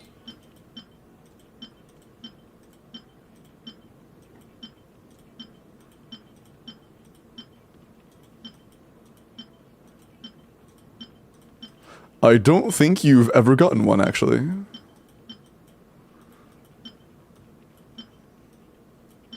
Yeah, I don't think you've ever gotten a 4-line double crit attack percent EM flower.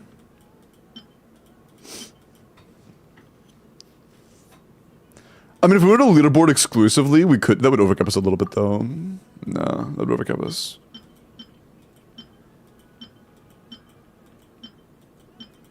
If we were to just, like, add 1 crit rate roll, how good would it be? If we had 1 more crit rate roll, we would go from top 8,000 to top 1,400. Dude. Dude.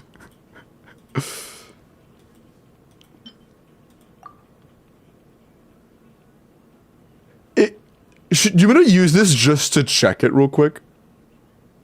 Make one a Nefer set? That's actually pretty smart. You want to make a Nefer flower set, right? Just double crit. Like this?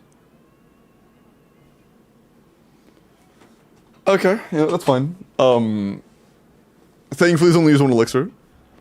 But just, you know, 4-liner with crit rate, crit damage, attack percent, and EM is incredibly rare.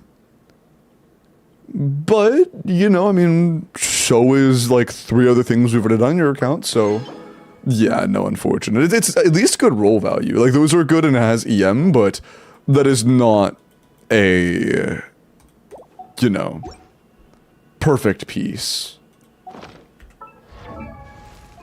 I'm cool that it's a Hail Mary, but I don't think we should continue doing that. Cost me through the 20 and sounds good. Sounds good.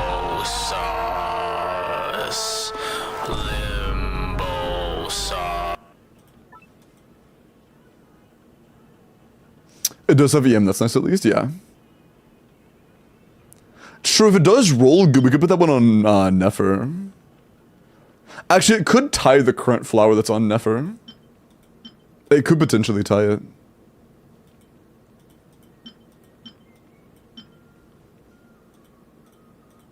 More at a time? Yeah, of course.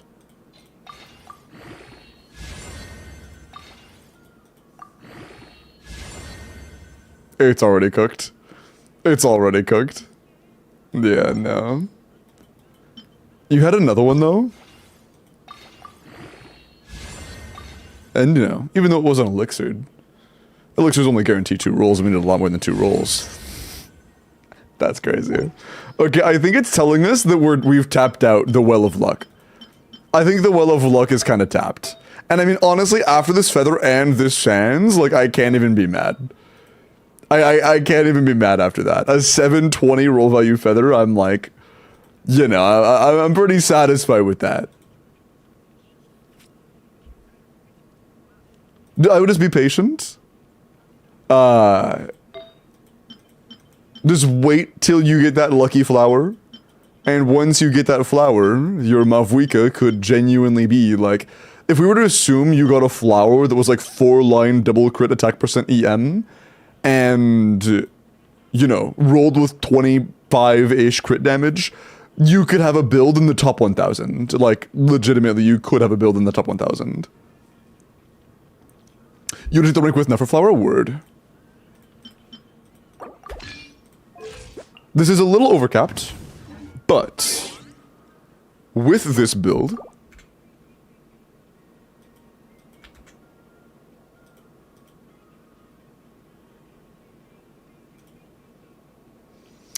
check Rum's message. Character review. Oh, yeah, don't worry. I'll get to the character reviews in just a little bit.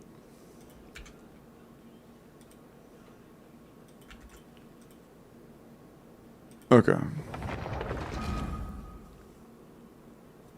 Yeah, we've been pretty lucky so far, UG.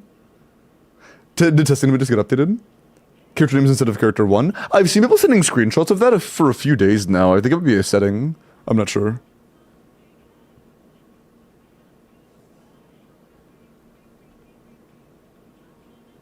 It is unfortunate we're a little bit overcapped, but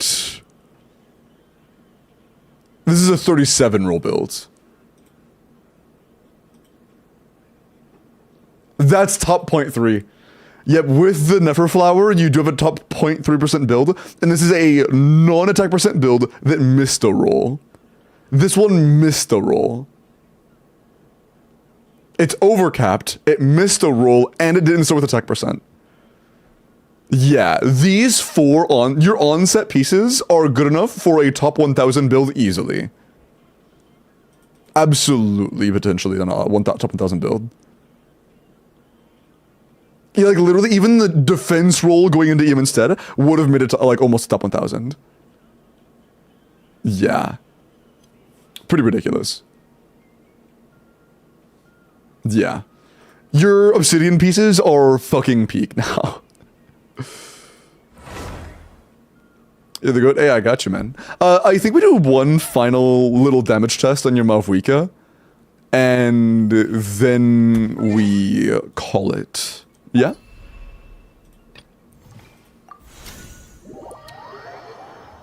I had questions. Oh yeah, don't worry. We can talk about questions and stuff as well. I'm not just gonna like glance at the character and tell it, say it's good or bad. If you want to talk about the character, that's no issue. Are you first online? You are second, yeah.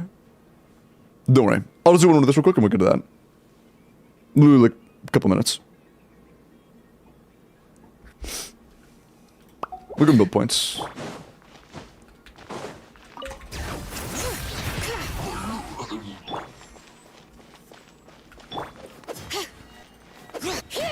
Yeah, it was 260 before. I wonder how good it'll be now. The cool thing I want to show you. What do you mean? Are you... What region are you, Moha? Because, again, this isn't even my account.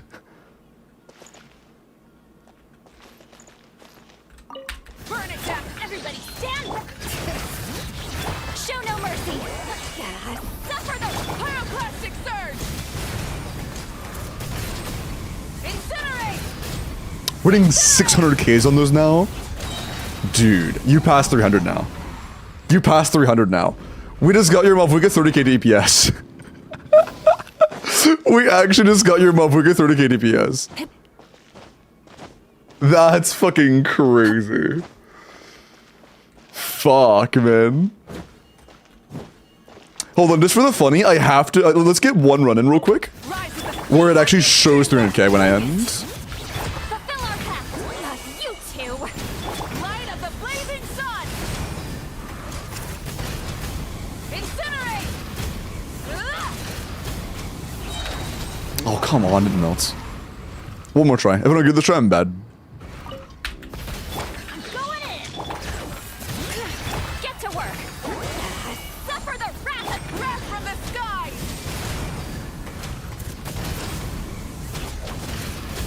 Incinerate! I'm bad. Unlucky. Yeah, we got it at 295, and there were times it was at 300, but I am just not landing it. That's fine. And this is C2, yeah.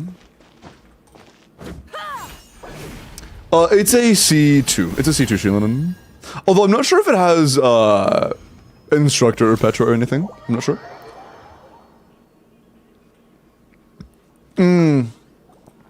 If it's on Petra, that could be a layer of RNG that I wasn't, not RNG. Well, RNG considering the fact that I wasn't accounting for it. Oh. What? Oh. Do you have a Petra build for your Shilinen? It could just be free damage. Instructors is also fine, but I would get defense pieces leveled for your Shilinen. That way you can actually... Oops. Get your weapon passive maxed out.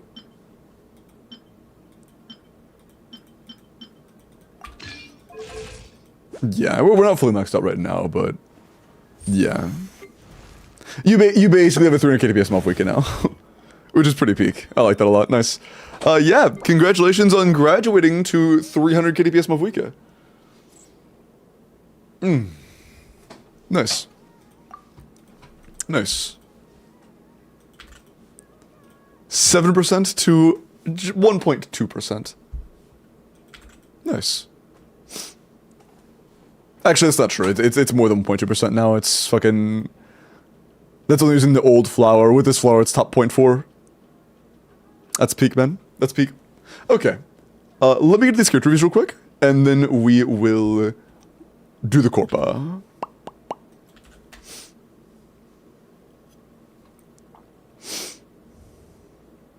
No, we're not doing 300k DPS at C0. That's C2R1. Dude, imagine that was fucking C0R0 character, man. Jesus. Oh, I'm so sorry I missed that. I mean, yes, Max, but it's not very good. In my humble opinion.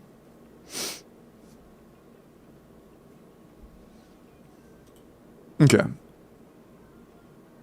Simon, let me look at your Mavwika. She's so close to being done. Oh, dude, that is a phenomenal flower. And goblet. I mean, sands and goblet. Crazy sands, crazy goblet. Very good feather. Solid flower, but attack percent is a lot worse than any other potential good stat you could have. So unfortunately, even though it is high roll value, I do think it's your worst piece. Feather, sands, goblet, and circlet are all great. It's honestly just the flower holding you back. That's a really fucking good Mavwika though. This is a 41 roll build. Jesus, dude. Yeah, top 12. Fucking hell, man. Imagine if this flower rolled more crit and less attack. Holy shit. Like, genuinely, if this flower just moved one attack roll into a crit damage roll, or just redistributed a little bit, it'd be ridiculous. Yeah, attack percent is literally the worst roll you could have for your actual damage stats. And even with it rolling 21% attack total, you're still number 12. Yeah. Moving those into crit or making it EM instead makes it the best build on the planet. That's crazy. That's crazy, man. DPS approximately be on previous Mavwika was Jensen C6 instead to be comparable. Actually, I think it'd be less, because that was a C2 Shilinen. It'd probably be like 280. Okay. Rem, let's look at your Nefer. Apologies for the wait on that. I don't want to keep you up too long. And go ahead and ask your questions. The new AQ? Yeah, it's really good. Owner dipped, I think. Which owner?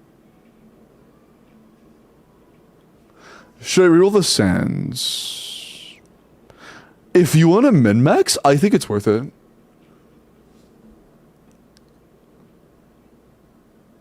The Mav? Are you talking about Daya? Or their Mavwika? Oh, got you. I mean, that's fine. I can't really control that. That doesn't really matter. Oh, Adsword. But yeah, I mean, if somebody who did character review a while ago had to go AFK for whatever reason, like had to use the bathroom or whatever, like that's inconsequential. Oh, Vaughn. I'll wait until the ads are over. I missed an ask me anything you redeemed. I'll refund you afterwards since that took too long to answer, but I'll still answer. Or ads over? You're back already? There's still 2 minutes left. Hey, how'd you go to the ads? Like, I don't really care, but I'm like, what the hell?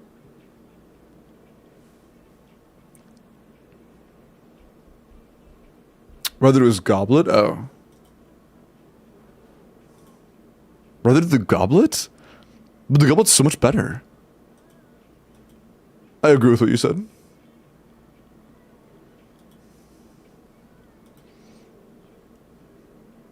I mean, if you're on ads, that's all that really matters. Okay. You asked if you should reroll the sands.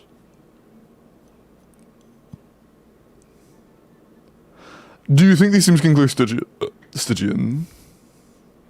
But yes, to the sands question, I do think it's worth rolling the sands if you do like Nefer. It is a 4-line double crit. And there are no other useful stats on Nefer, so if you do like Nefer, the sands is a solid idea for a reroll. Do I think these teams can clear Stygian? Absolutely yes, this can clear Stygian for sure. You may need Fav on this Bina, but otherwise she's good. This clears middle for sure. See what influence with Inefa. CF Inef is a little silly, but it works. And bottom, honestly, dude, I don't know what to expect out of this. I do not know what to expect out of this. I would go ahead and put Pambra on Mona, though. I'm gonna be dead ass. I would go ahead and throw Pambra on Mona. But,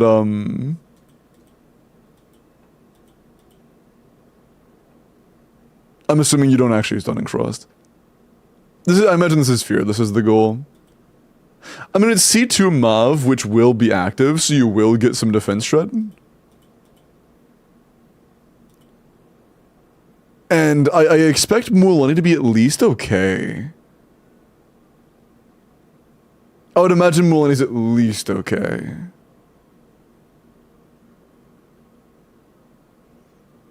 Yeah, your Nefer doesn't need her Sig. If you'd rather give that to Nefer, that's totally fine. You could swap them out and still clear comfortably. Especially with C2 being an R1 Llama, 100%. But I think this is a chance. I think our crit rate is a bit low on Mualani, unfortunately.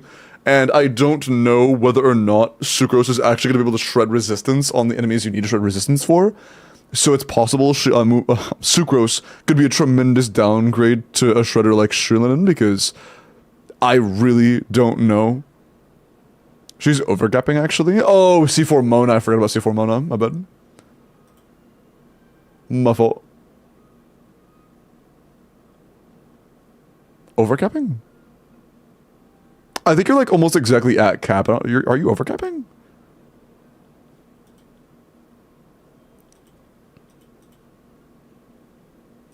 You're getting 23 additional crit.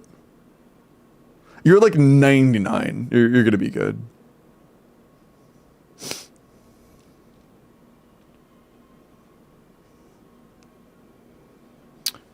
Is it capped? Yeah, but when I catch up, it's gonna get unpaused like usual. Bina's weapon on Llama? It's just on Pamper, homie. Oh, wait, you mean, wait. Huh? What do you mean? But yeah, I don't know how good Mulan is going to do there, and I particularly don't know how good Sucrose is going to do there. The only downside is you kind of need Sucrose for all of Mona to be good. And Sucrose will be good at least when you break the shield, but that's only for one rotation. Yeah, I really don't know. I guess we'll have to wait and find out how that's going to do. Then Mulan for the crap, honestly, yeah. It's just unfortunate. It does look really, really scuffed. I'm not sure if you own Shilinen, but, you know, we'll see what other options there are. I think C2 Mavuike is borderline a must for this team to have a chance. But if you have Shilinen, then, like, maybe something like Fiorina Shilinen could be better just for shield break. I don't know in Shilinen. Fuck. Yeah, I'm not sure then. It's kind of in the air. It's kind of in there. Good luck, though. It's going to be a pain in the ass of a boss for pretty much everybody, to be honest. It does not look very pleasant. True major.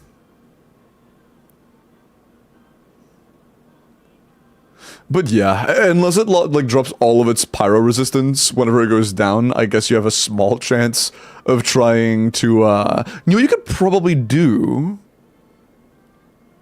No. You have C1 Flins. There's a chance that C1 Flins could do middle chamber without enough help, and I think that an R1 Nefer could do top without, without Columbina's help. If you could bring a Columbina C2 Inefa to bottom chamber, there likely is, like, a team for that to make that work. That probably would have put my money on if Mulan doesn't work out. Dire bottom boss? I don't know if Skirka's gonna be good on dire bottom boss at all. Or, like, on bottom boss in any situation, to be honest. We'll have to wait and find out. Like, Crab looks rough as hell.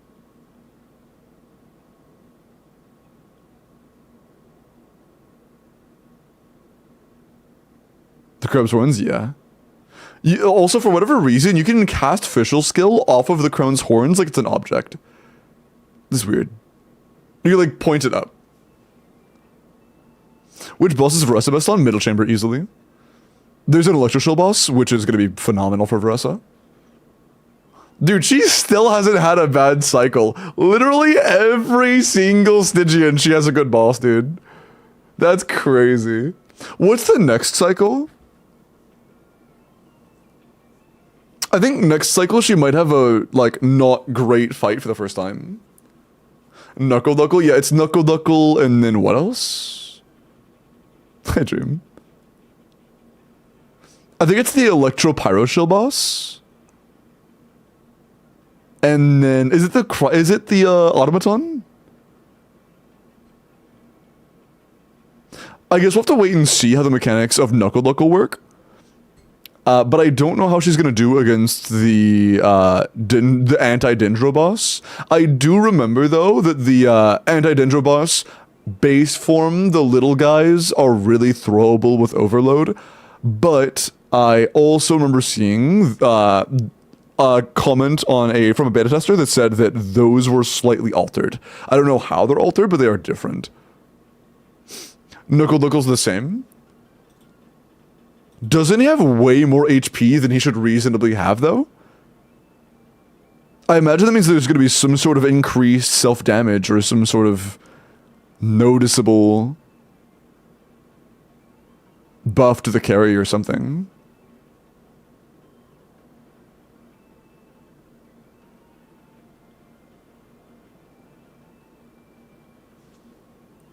Hi, Kim.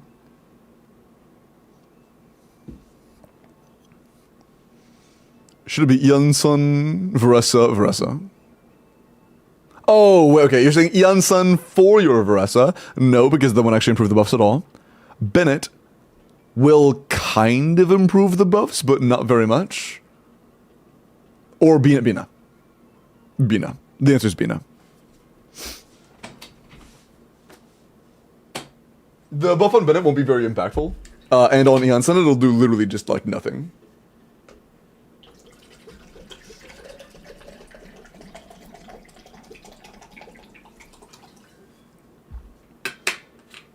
Hi, Telly.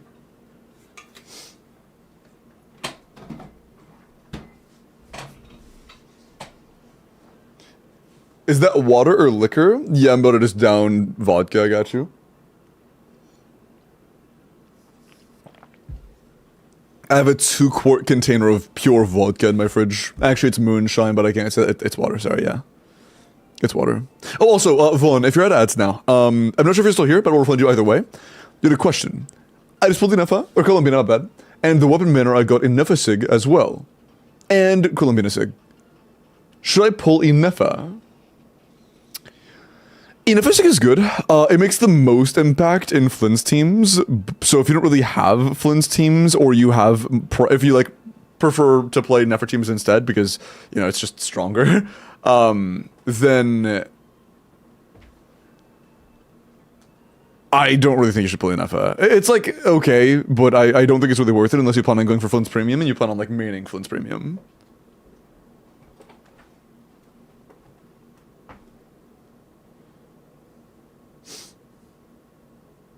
Playable against the boss. Yeah, I agree with Vumpy on that. It's...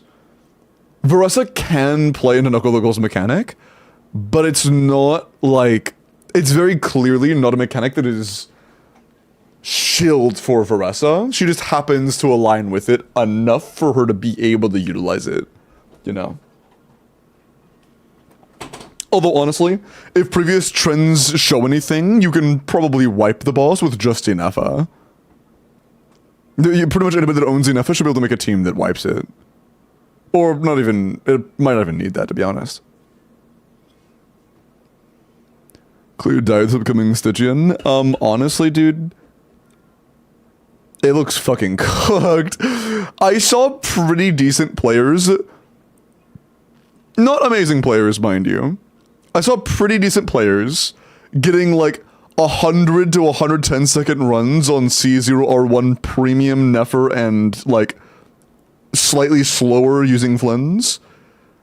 And I saw DH, a phenomenal player with decent builds, getting like 70 seconds on C0R1. For comparison, last cycle, C0R1 on good builds could get you dire with time to spare. This time around, that doesn't seem to be a possibility. Shill and Mendro. I'm not actually totally sure. I know it's Pyro and Electro, but it doesn't really seem to be a Flynn's shill. It doesn't like Never. I'm not really sure what it's supposed to be shilling, to be honest. They've changed its mechanics for Stygian and now fucks over Hydro.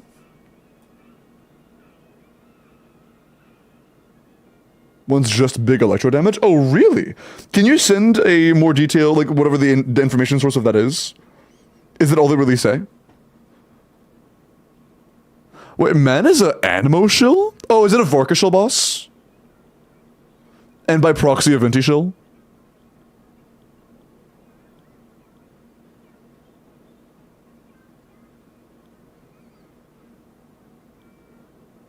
Interesting.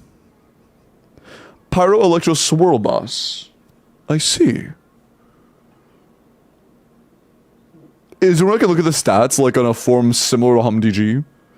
Is there a HumDG equivalent for upcoming Stygians, or is that just like a thing of the past now?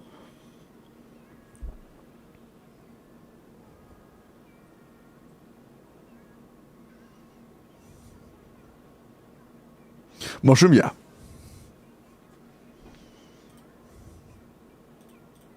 Hokushin. That works. Do I have to tell it to allow leaks? Oh, this is the front page, never mind. Is it?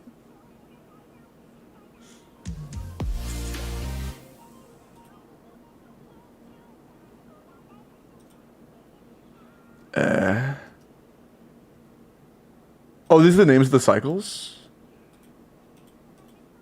Oh, these are the names. Okay, got you. Thank you.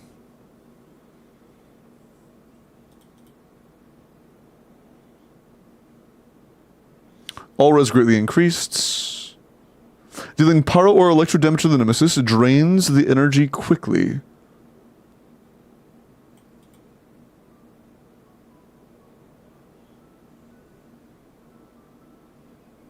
What about this is Animo Shred or Animo Shill?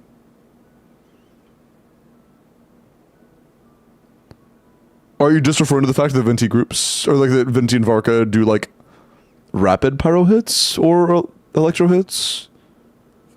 Grouping? How required is grouping? That are very light? Do I get to see its stats? Oh, that wasn't Fearless, hold on.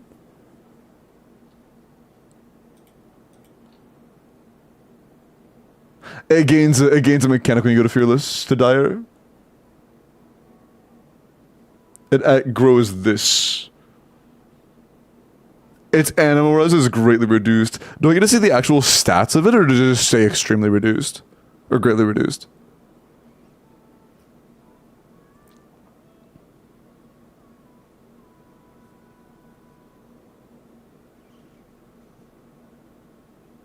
No, animal res is reduced. We need HumDG? Yeah, bro, I fucking miss HumDG, man. Where's HumDG? Please, HumDG, I need this.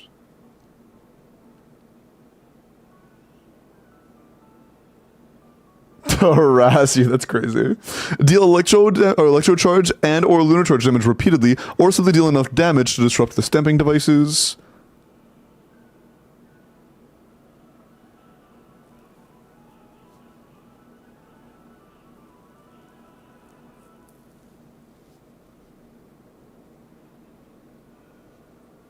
The stamping devices become more resilient.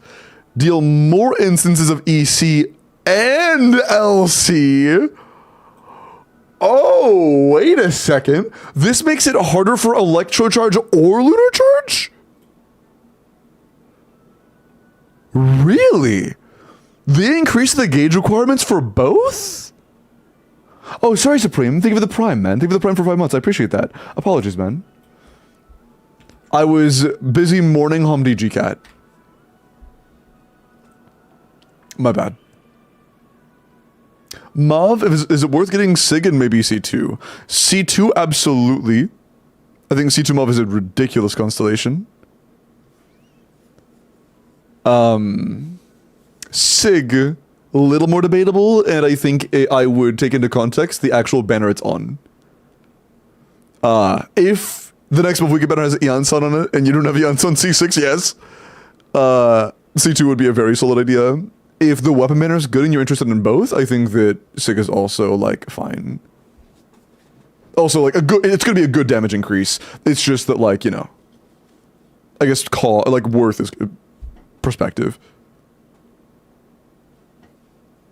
Columbina increases your tick amount, so they had to increase it. The best team makes it easier, so they had to make it worse for the non-best teams. That's so funny.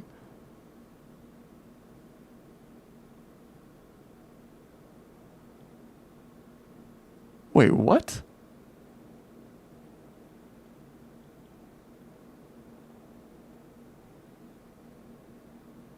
Wait. Okay, hold on, chat. They actually did make this really favorable for damage dealers. When they lose control and crash into Knuckle Knuckle, the damage dealt increases based on the total damage taken by the devices. It might be a valid strategy to actually fight the little guys. It might be a valid strategy to actually try to deal damage to the little guys.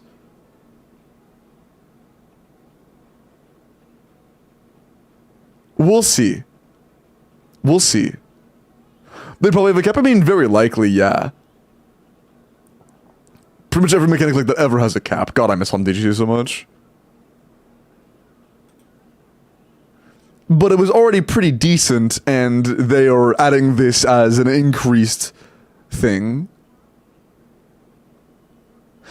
Because also, we have to keep in mind that the boss is getting really inflated. Like, he's getting a lot of health here. And I imagine this is their counterbalance to that extreme addition health, or extreme addition to health. This could be why it's so tanky.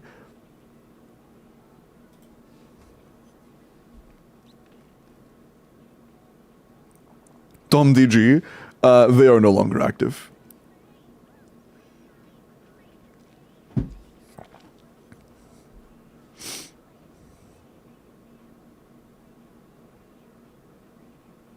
The mini ducks transfer more damage if the damage is electro damage, lunar charge, or EC, but not hydro damage. That's fucked. This doesn't include the fact that it could just be raw electro. I miss Home DG so much. Man. Home DG notes were so fucking peak.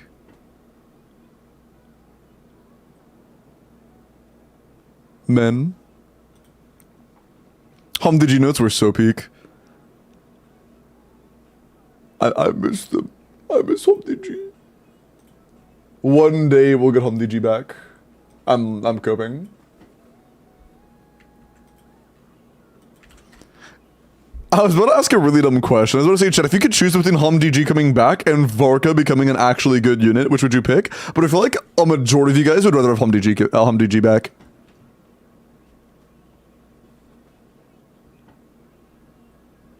I'd choose Home DG. Home DG. Home DG. Home DG, yeah. That's so funny.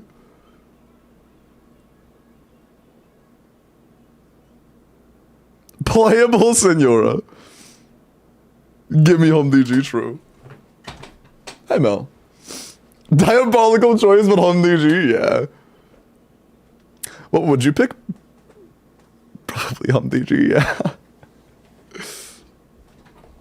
That's unfair. Varka's a male. Okay, dude. Playable Home DG, holy. You're so right. Me bad. Let me look at your Bina real quick. I'm already here. I'm stupid. Bina. 90 C0 or 1 HP crit rate. Dude, I need to get creator server access because I need to test a ton of teams. I'm never satisfied by the amount of team testing I see in creator server clips. There'll be like 4 teams played between like 50 people. And like, it's not enough. I need to see more teams, man. I need to experiment. I need to get my hands on it.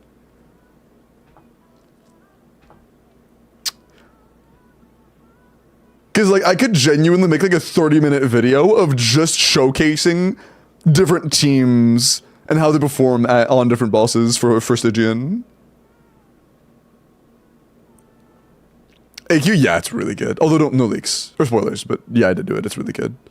No spoilers for chat though.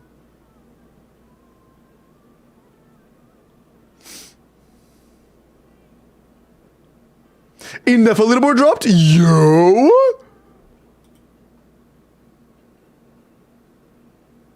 Where the fuck is my bro?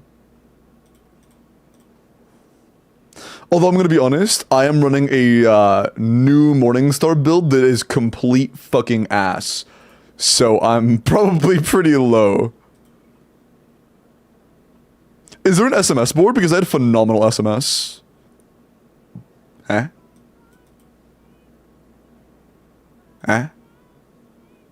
Is she not on my... She is on my ship. Huh? Oh, she's really bad. Yeah, my Morningstar is kind of dog shit. She's kind of down there. Yeah, dude, all the builds are 2-piece outside like 4 Morningstars. That's funny. That is really funny. I said, sure. Finish? Yeah, I did, Melon. But again, no spoilers to chat, please.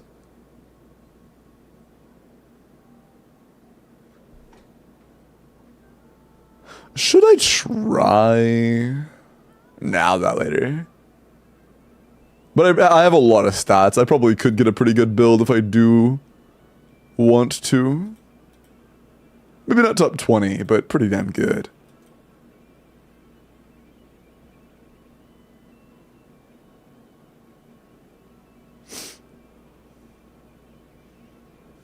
Every little duck has almost 7 million health in Dire.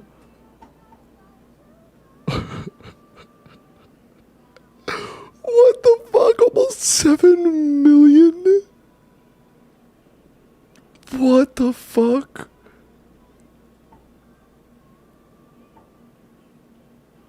Yeah, wait, where'd you find that? Where'd you find that, actually? I want to know that. Is there a website that shows sources like that? The link, thank you. Excuse me.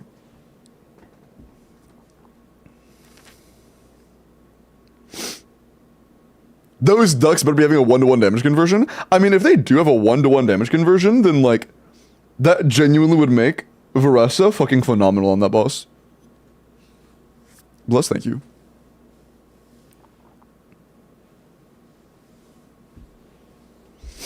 HXG. Oh, is it like a Twitter post or whatever?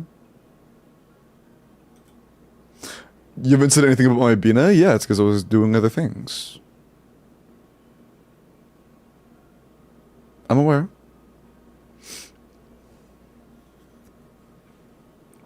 I am aware. C3R1 Raiden, C1R1 Yalan, C0R0 Bina, and C0R0 Inefa, a valid team. I mean, like, functional. I cannot promise you that Raiden will be better there than Sucrose. I think C3 Raiden there is actually worse than Sucrose, but it'll probably be like tolerable.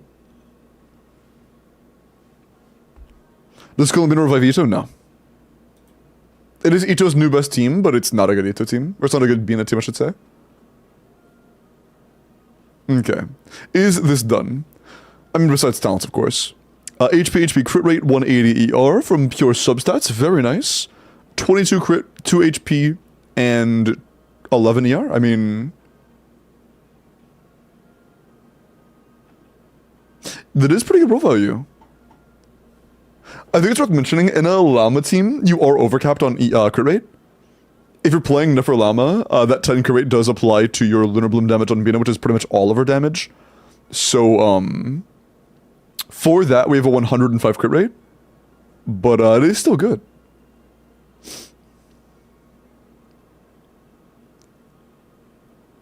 What about co-op? I'm not sure if you heard me earlier, Moha. The first time you said it, I said, I'm not playing on my own account, and I don't really, I'm often doing things, like looking into stats and whatnot, to, try and help the chatters. So if you wanted to show me something, you can just, like, send me a screenshot or whatever, or a clip or something like that. But the quest, yes, Mel. I have caught up on the Archon quest, but please do not talk about spoilers for it, for the chat. See, Mouse.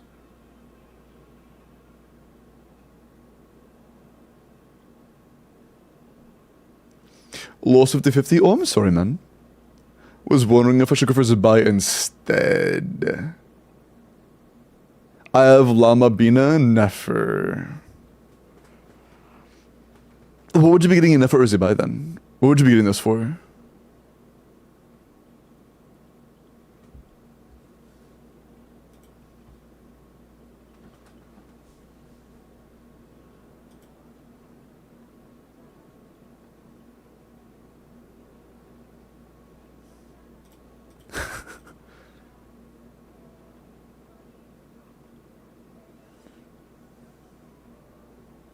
Huh?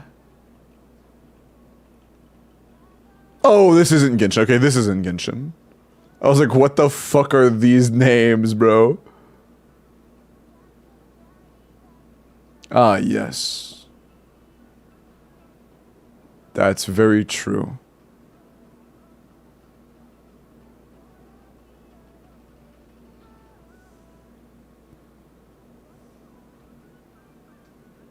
Oh, got it, okay.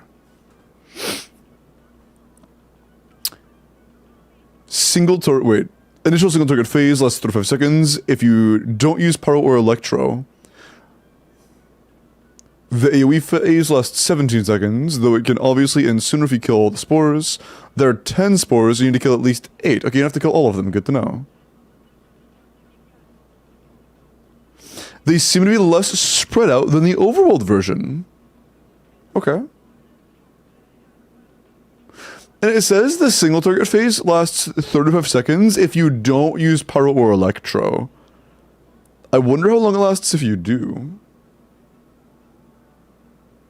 I don't know. Same as Abyss.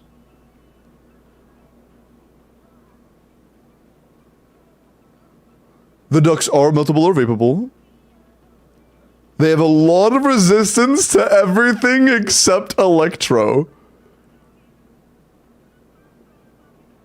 Not sure if they increased it.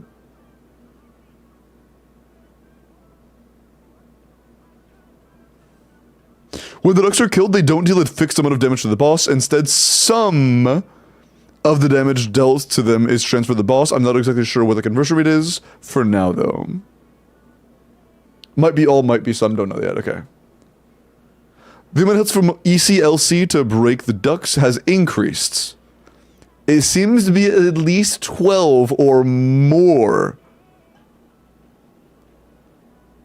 Oh, wait! The ducks aren't groupable, but they also don't get knocked around by overload.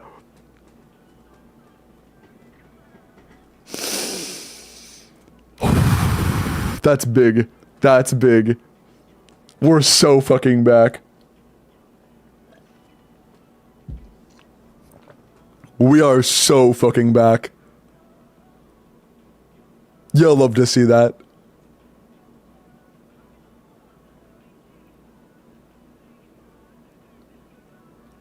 I think that's all I need to know for Genshin, right? Why is every character here crossed out except for, like, Ganyu, Varesa, Shinda, Kloran, Klee, and Sijwin? What the fuck? And Mualani. What the hell? Oh, my box. Oh, got it. Okay. Oh, they're just showing the characters they own. Got it. Okay. You didn't read the HP part? Did I miss something?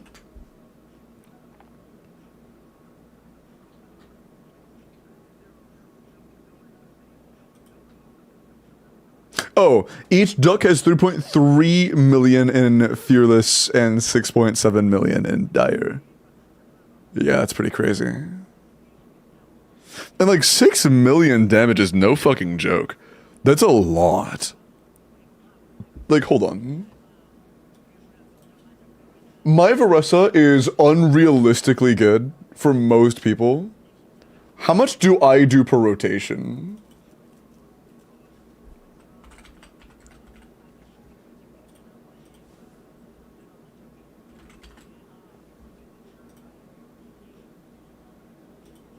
Okay, my Varesa in 2 rotations does about 8.5 million.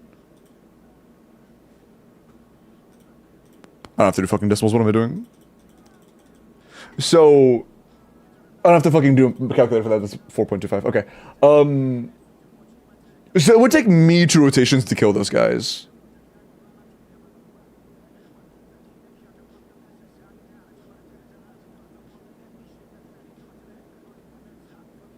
Damn. That's pretty crazy. Yeah, if it is a 1-to-1 conversion, then there actually isn't really a downside to just brute forcing it with overload if your verse is good enough. Is that phase sooner because the lunar hits? Yeah, the value of this heavily depends on how much of the damage gets converted. If it is like an almost 1-to-1 conversion, then just overload brute forcing is going to be very good here. That is the last factor. This is perfectly set for Veracity to be great, unless the conversion ratio isn't phenomenal. Yeah, that we need to know the conversion. That's pretty important.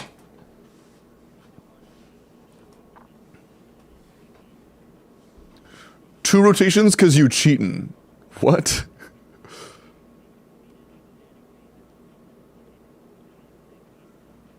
You can hit all the ducks at the same time. They don't get staggered by overload. But I guess some of them might float too high, so you might get unlucky.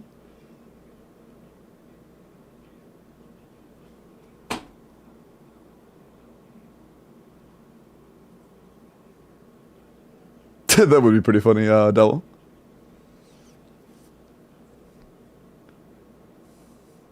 I made an edit of the AQ. Could you check it out later? Yeah, send it to me in DMs though, and I'll check it off stream because I don't want to, again, no spoilers.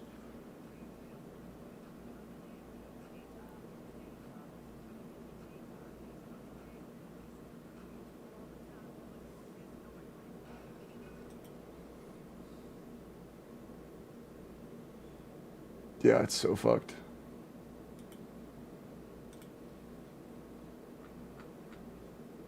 Yeah, I'm interested to see this boss in action.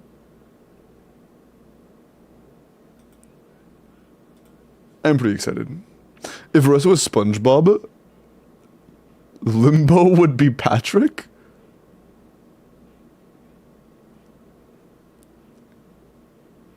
She would do it, I don't get the reference, sorry. That one goes over my head. But yeah, just as a final recap to talk about your Bina, me bad. It is a really good Columbina. Obviously, it's still a work in progress, but your roll value is quite good. And the only like potential downside is that in Llama teams, you are overcapped by 10. But it is still very good. Columbia's weapon for my Llama Columbina DPS team, but I got an FS weapon instead. Yeah, I already answered that pretty in depth, Hanami. In my opinion, you were the one that had Nefer already, right?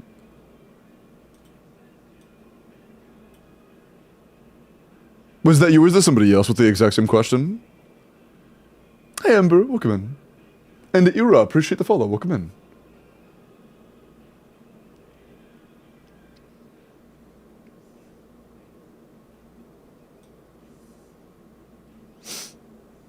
Genshin Media Channel, marked as spoilers. Okay, that's fine. That works.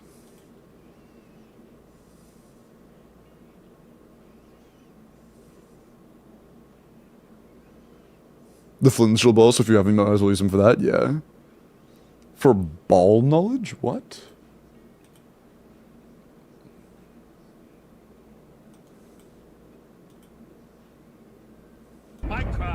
Oh, that. That's a specific reference.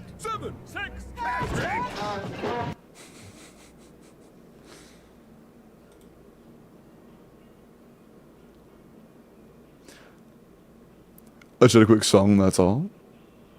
Well, that's cool, but I am not logged in. I think it is a cool skill to learn the lyre, but how do I say this nice? I know a lot of people that can play it, and I don't want to like pause the stream to listen to the lyre, you know, if that makes sense. I do have things I want to take care of, people waiting on character reviews and stuff, but I do appreciate the offer. Thank you for wanting to play.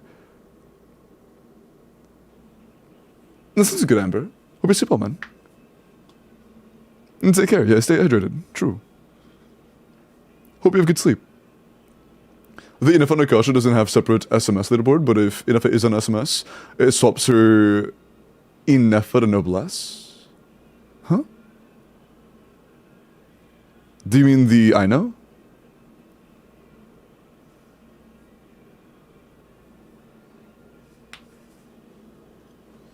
Lara was new? Yeah. When it came out, it was very, fresh, I guess. I know, Noblesse got you. Read the Akasha front page posts.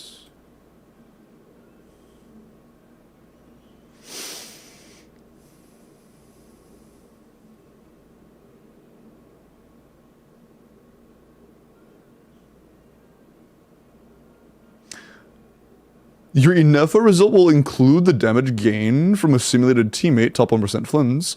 This should account for Inefa's use of 4-piece tenacity and properly double dip Inefa's A4 buff. That's interesting. Also, because of the Nodcry artifact set situation the way it is, lots of 4-piece Silkins shuffling around, I'm changing the buffs for Inefa. Interesting. Okay.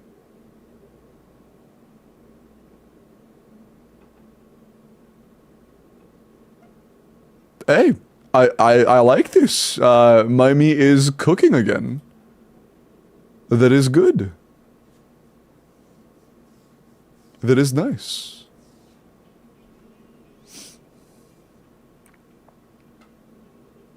That Scarlet Sands Inefa wasn't put in the leaderboard? I mean, Inefa is a crit rate ascender, so it kind of makes sense. It was just purely on popularity, you know? I don't think Scarlet Sands is a super popular weapon. Based on that post, it was solely decided based on popularity.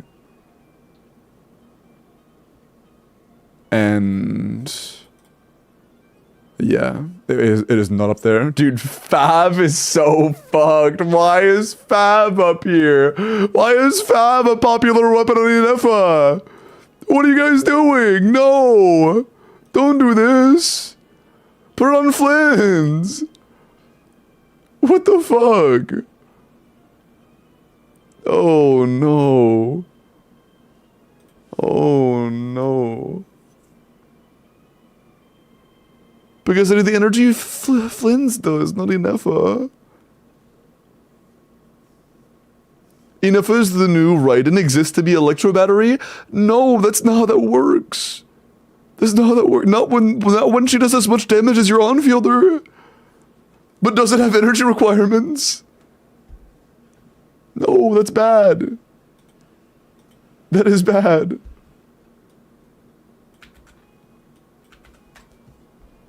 Except she does damage? Yeah. Never. Which build would you run? Akasha, check for builds, please. Word.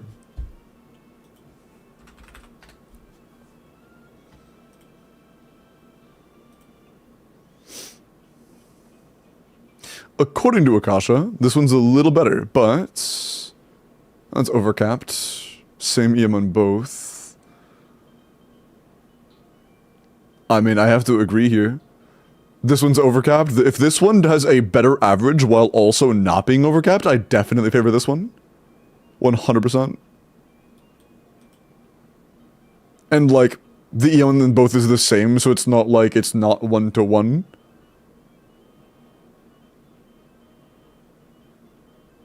Yeah. I agree with the results from Kasha here.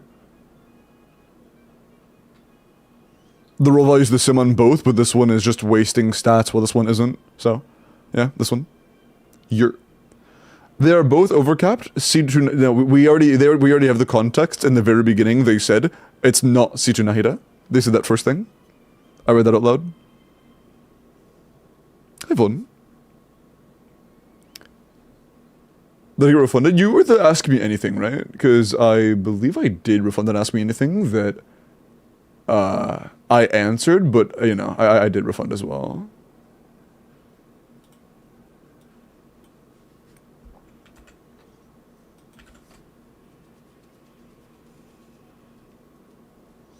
The problem is I don't have Varessa or Flins. What's an alternative for a Nifa Columbina main DPS?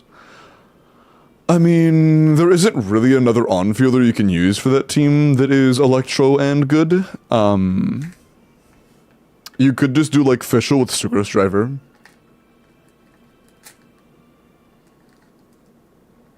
Huitao, I mean, I think they care more about the Stygian, and it doesn't record electro damage, or anything but electro damage, realistically.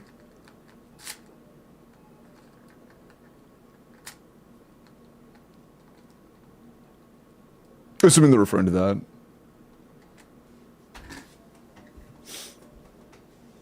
Okay. Silva, let's look at your Bina. 90 C6R1 HP crit rate. 9-7. With in a Llama team, we are capped on crit rate. 250 crit damage, 23 crit rolls, 6 HP rolls, 7 ER rolls.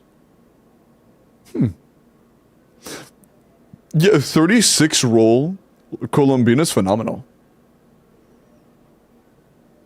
Very good crit stats, good HP, good ER. And how much crit damage you get from Nocturne again? Another 60? Yeah, shit. You have 100 to 310, or 315, or whatever. That's nice, man. Oh, I lied. You also have C6, which is another 80, so you have, like, almost 400. Yeah. Your Colombina is gonna do some pretty solid damage. If this is running a Llama... It's C2 Llama. Honestly, man, I would consider getting... I want to try, I would consider running a sim to see if SMS Bina is worth it here. Because usually a large majority of Colombina's damage is Llama Quills, which makes makes Morningstar not very worth it. But at C6, I would imagine it gains some value. At least a little more value than the two-piece benefit of EM on Alma, right? Zero chance? You don't think so? At C6? Do you think the two-piece set of EM from Llama would still be a majority of a C6 or ones? Being a person that LB hits? Yeah, people, okay, this is a C6. I said that already.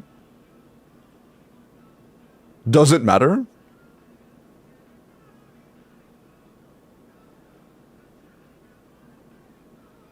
Even with the HP buffs on her,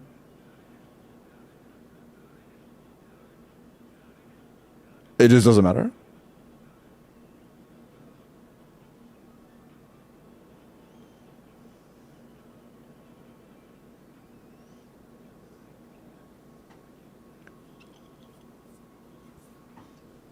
With the CA though? Yeah, I don't know how good her personal becomes. I mean, okay, her C6 scales with quills. This damage increases scales with quills. Elevation likely also scales with quills.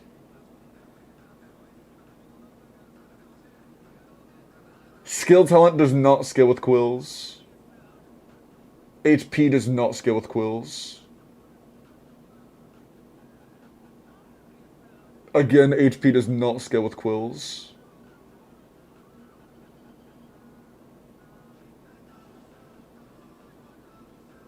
Like, honestly, I'm not sure. Check Discord.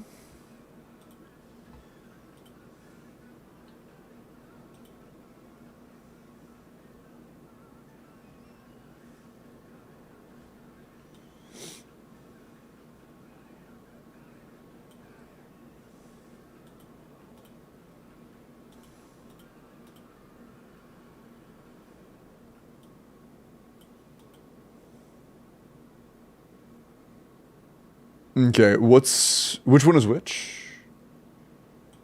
I assume the second one you sent us Morningstar? Or is it as before and after enabling quills?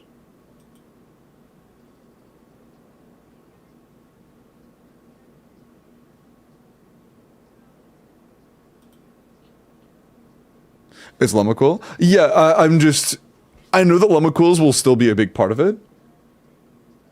Really?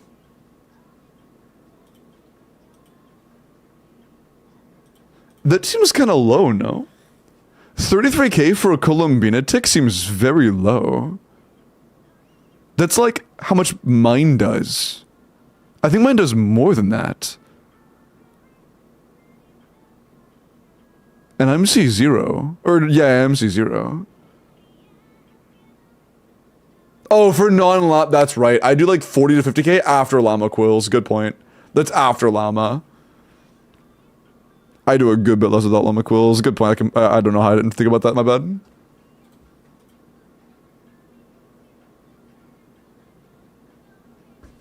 Man, it is such a shame that Morningstar doesn't account for llama quills. I have no llama in it for more though. Your llama, okay.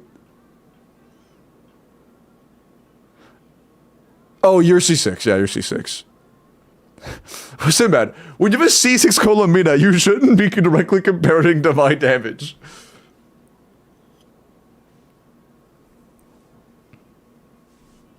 Batshit insane 4-piece SMS for llama, being a stats on SMS. Huh.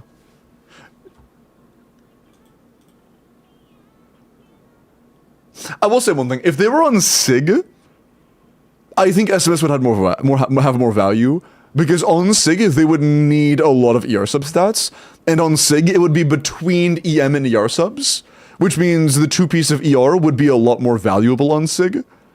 But without SIG on llama, the 2-piece EM is a bit more valuable. That's crazy. Limbo whales, right? I haven't pulled a constellation on a character. I have pulled 3 constellations total since Chlorend released.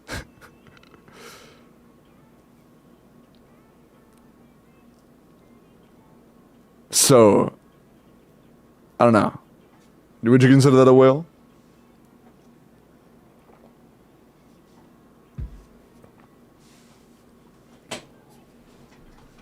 Yes, okay. For sure.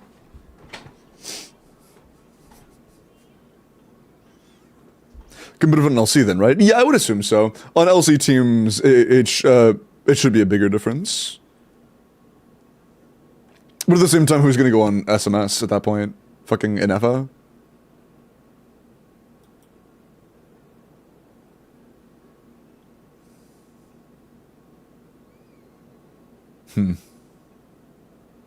C2 Durin, you just really liked him? I do like Durin, he is really cool.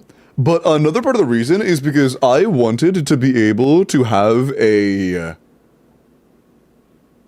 dolphin level damage, or dolphin level, like, min-max damage output from Varesa, at least as an option. And C2 Durin is worse for Varesa than C2 Varesa, but I want to be able to play C0 Varesa sometimes.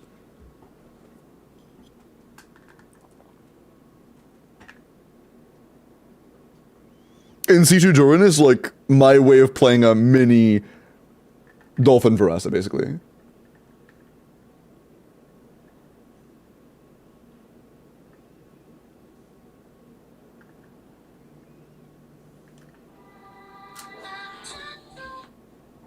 What do I have alarms going off right now? Also funnier than C2 Durin? Yeah, but at the same time... Oh, funner. Oh no, actually I disagree. I mean... I think they're the same in terms of gameplay to me. Hi, Candy.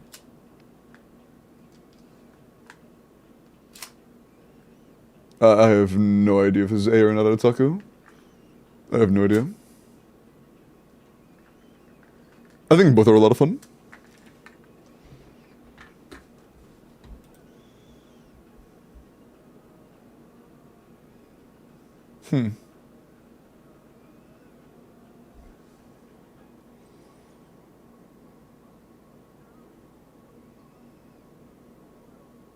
Yeah, that's good to know, thank you, people. Again. I assumed her personal damage was a lot better at C6.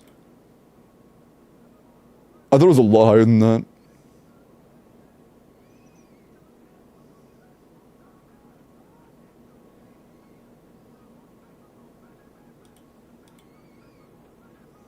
Also, on the first one, does it not include her other skill buff? Does it not include the red shred or the crit buffs? Is it like completely llamaless or just quillless? We'll just say a codex to see. It's just quills. Okay, so it's everything but the quills, gotcha. Would you say a codex C2 versus C2 Druid DPS would be? Codex? Is it not high as C6? Not really, no. It's like 33k ticks. According to people. And I assume that is Deepwood in the team. I know. Yeah, also, like, just use Long Night South. Just go get Long Night South. But, if my verse is anything to go off of, the ceiling should be right now at 265. Apparently, C2 is about, like, a 45 to 50% team damage increase. Or personal damage increase. But, like, she is the entire team's damage for me. But,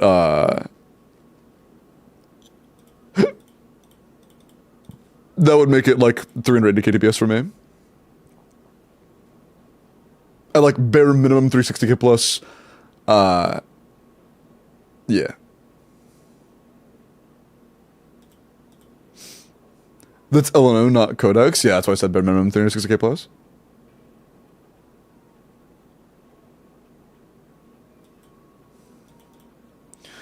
I'm hitting 160 right now. Yeah, but you are still leveling your characters and everything else. How many curveys today? You should know by now, Fox. That's not how I operate. Never has been, never will be. I think that doing it based on number goals is shallow. We saw Silvas, yeah. Did I? Oh, yeah, we saw Silvas. Yeah. Didn't I? Yeah, we saw this, okay. Wait, Fox. We'll get your enough and we're rolling for next.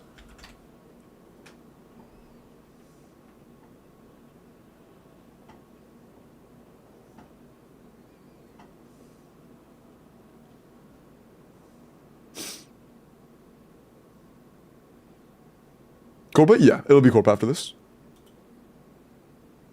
Let it down or Mohammed? Why is it Mohammed? It's Muhammad, my bad, I misread.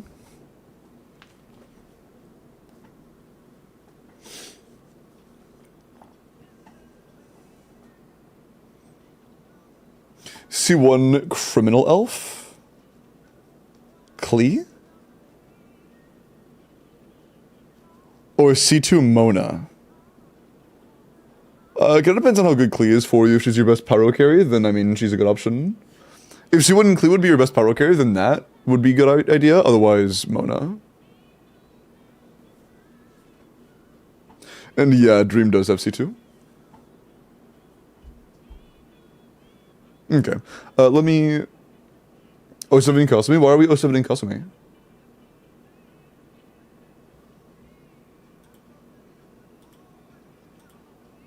Good enough. 90C0 or 1 attack, crit damage, 2-piece attack, 2-piece EM. A little bit low on the crit rate, but it's not the end of the world. 27 crit, 29 damage stat total. I mean, that's fine. Circle could be a lot better in my opinion. Because yours just isn't that good of a stat, or very good of a stat at all on NFA. But it's fine. It's fine. It could be better. I would consider going for a different 2-piece with a crit rate circlet instead. And like a different flower. It's a good flower, but between the flower and circlet average, I think it could be better. When you're written 2-piece, 2-pieces, it's not just the individual piece. It's the balance between the 2 pieces on the 2-piece set bonus.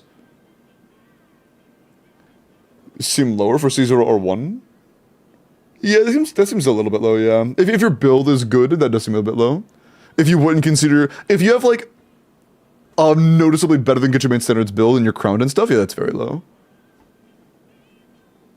Especially if you have C6 4 stars.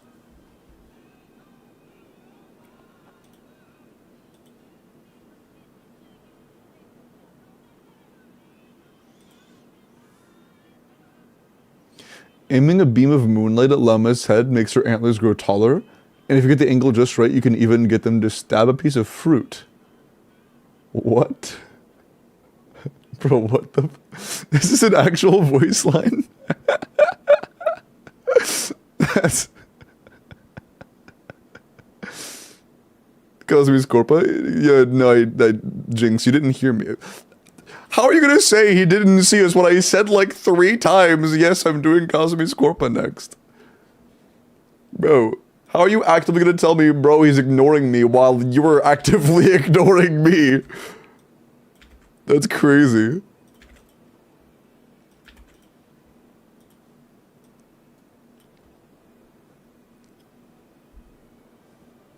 It'd always be the Donowall chatters that are Donowalling me. Okay.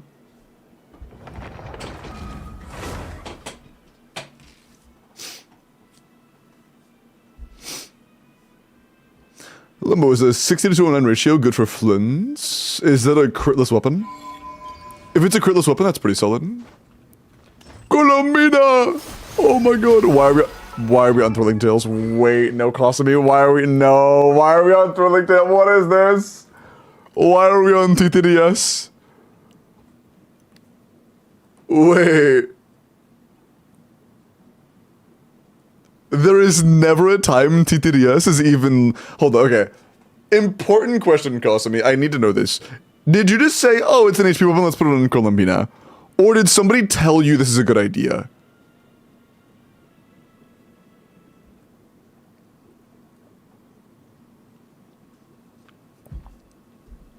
Skirk team. Does this look like a Skirk team?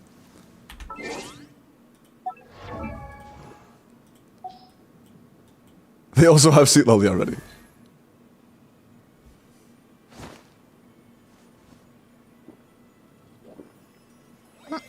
Okay, you just didn't know. Okay, okay, cool. That's fine, that's fine. Alright, yeah. If you're running Flynn's... I'm gonna be honest, you only really have one option in Flynn's teams. You have to be on Fav. Like, straight up. Unless you want to build 140 plus ER Flynn's, you have to go on Fav. It's not really an option, unfortunately. It's kind of a must. And I think you said you just got an FR. R5 Ballad's really good. I wonder what's better between R5 Ballad and Calamity. Hey, Biboga, do you have a, one of those, like, master sheets of weapon comparisons on Inefa handy? I'm not sure what's better between, Calamity and Ballad. Both are good, though. If Flynn's is on Fav, true! Yeah, just take Flynn's off his sig, put his ass on Fav. Flynn's sig doesn't look too bad in Inefa. That's cool. Calamity is better. Oh, thank you, Franco3626, the renowned theory crafter. I'm sorry. My bad. My bad. By 0.5%, I see. For 3k points, I think I fell asleep for a moment, frick. I'm pretty sure I did answer your question. I don't remember exactly what it was, but I remember reading your question, I remember answering it, but you can repeat it if you want me to. Is it better than Deathmatch? I'm pretty sure that even Ballad is better than Deathmatch, and also Ballad has higher refinements than Deathmatch.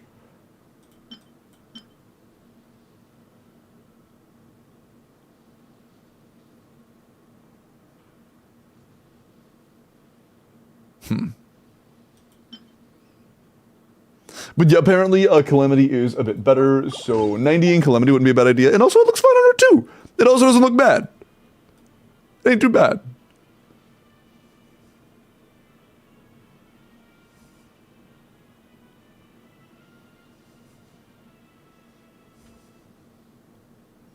But yeah, Deathmatch and Calamity are somewhat comparable. But the calcs I've seen for Innova specifically put whatchamacallit? Puts Deathmatch behind Ballad. On Flynn's it's flipped, Deathmatch better. Yeah, no, don't worry, I'm not done yet. I am doing something really quick. I will cover everything cost on me, just give me 1 second.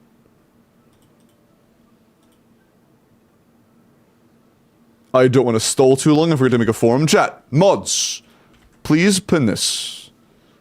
I'm saying that discreetly because last like 3 times I posted that, it didn't get pinned, and then a chatter was like, hey, wait, are you making a form? And I'm like, what do you mean am I making a form? We already have a form. And then I say it's not pinned. Thank you, Mutz. Okay. Okay, Inafa is new. So, the best option is a new set called Morningstar. Morningstar is not as big of a bump as I thought. It is worth getting long term because it is her best set. And, you know, her damage is relevant enough to the team where it's worth farming it for her. But it is not so great that you need to worry about prioritizing it over damage stats. So, it's somewhat, it's like a better Gilded, basically, where it's just more stats than Gilded, but at the end of the day, it is just a lot of stats. So, we could pretty happily just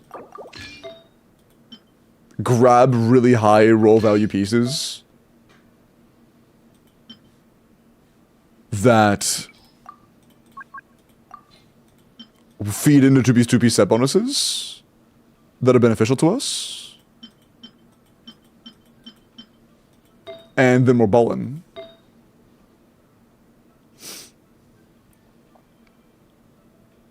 No, Supreme, it's not. Unless we want to give one away, in which case, go for it. But I've literally like never. Wait, it's a 5-day, isn't it? Actually, Supreme, I apologize. I will take back my snarky remark. I think you're cooking. It is a 5-day. I apologize. I was just getting tested earlier, so I think I'm a little snappy right now. I apologize for that. You're good though.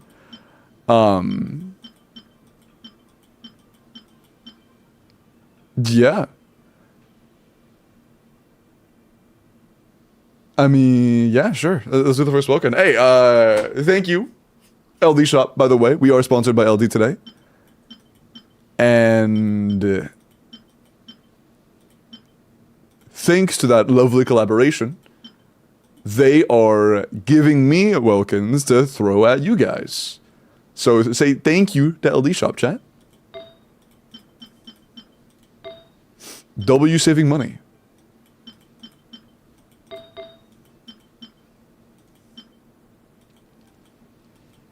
I sure do love saving money. I don't think you can get a great 2-piece here, unfortunately.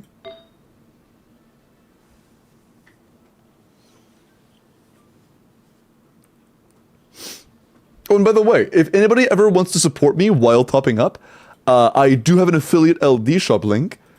If you literally just even say LD in my chat, it will link to my affiliate link.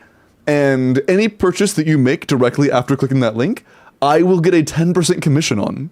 So if you were to, you know... Oh, by the way, pay mind to the details there.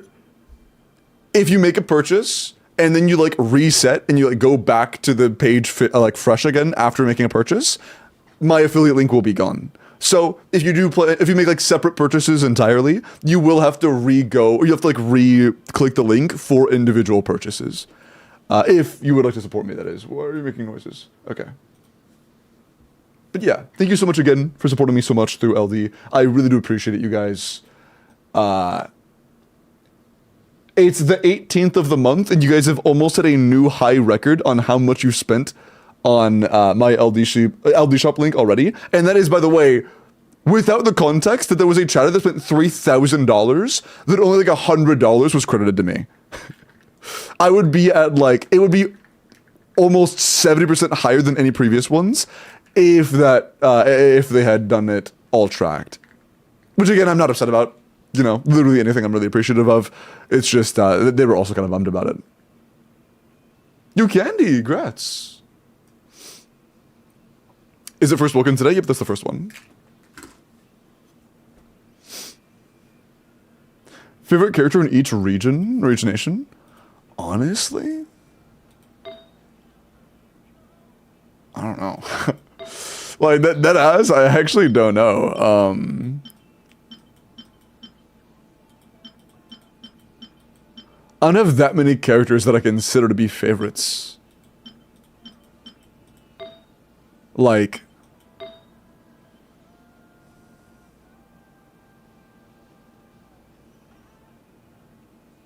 there aren't that many leeway characters I'm a huge fan of, to be honest.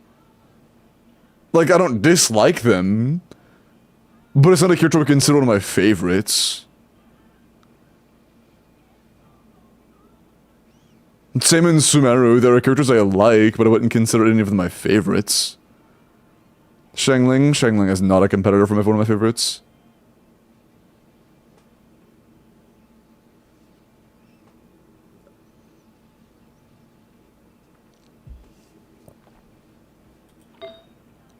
I don't know.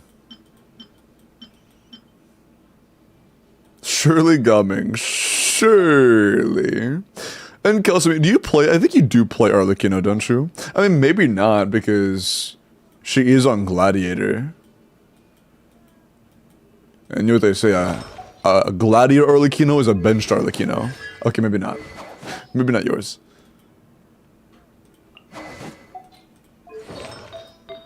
But yeah, as of right now, I don't think we have a phenomenal two-piece, unfortunately. But it is what it is. You do, yeah. Yeah, we might just have to go for random scraps. Unfortunately. Yeah, I think that all we can really afford is a single two-piece set bonus, which is a little stinky. A tad stinky. Unless we have... nah, it's not worth it. Yeah. Is what it is, I guess. It's fine. I don't imagine you played Lynette a whole ton. Were you the... No, okay.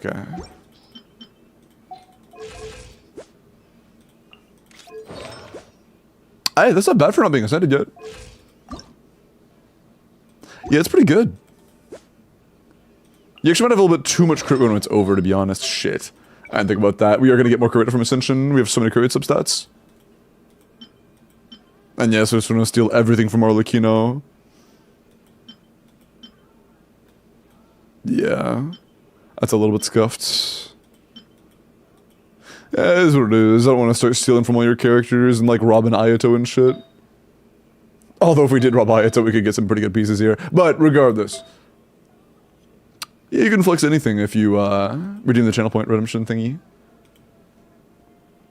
Which just got claimed like the moment you said that.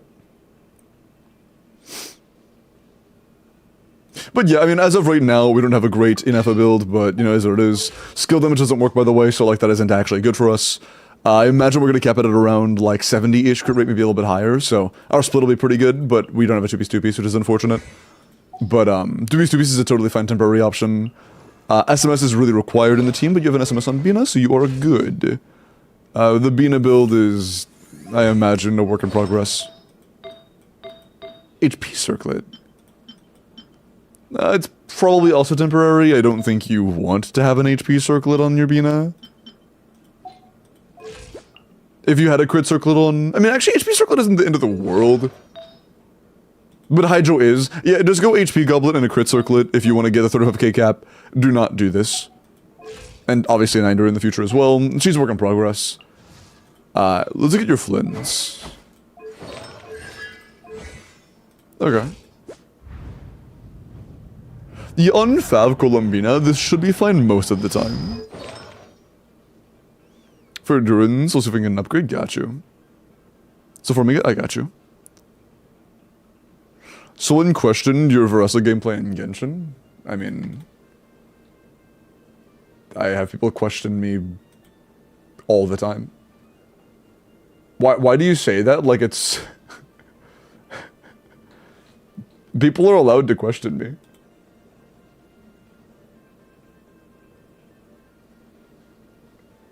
Yeah, how dare you consider my... I don't know, I don't even know.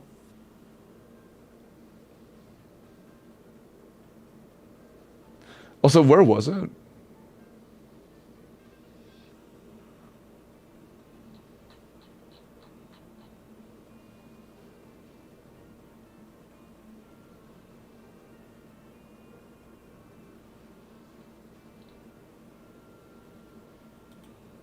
Oh, is Chevy even getting overload proc?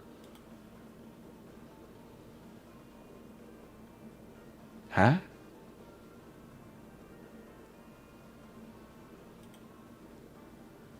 Is Chevy even getting an overload proc here since she's after Durin?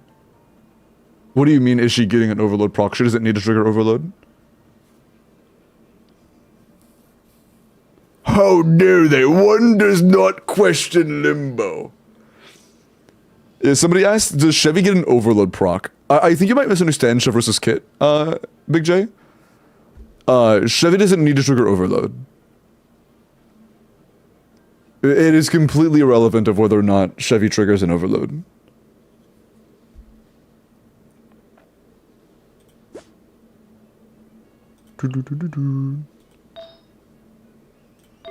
What matters is that an overload is triggered and then she does a hold E. It does not matter whether she triggers it or somebody else. That part of it is completely irrelevant.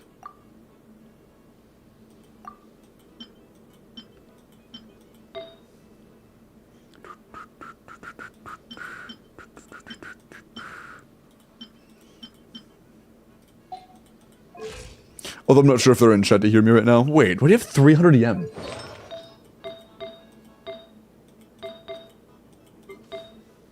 Why do I have 300 EM right now? Where is that coming from?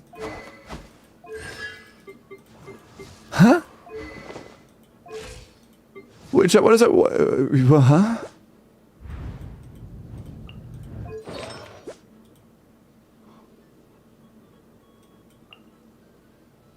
I don't know. On-field buffs?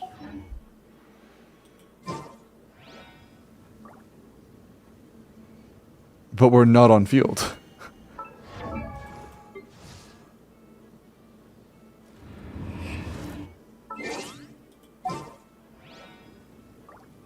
Oh, he gets EM based off his attack? Oh, I forgot about that. You're right.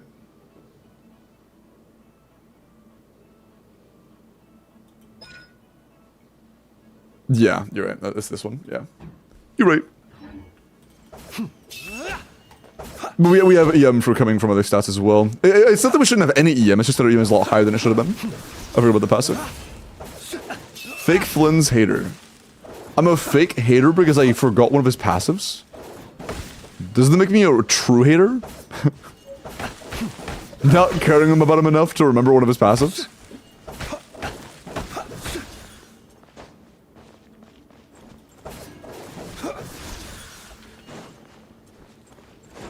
Okay, anyways, let's continue. Varessa. Vivid. Ooh, okay. Our Varessa build is definitely a work in progress.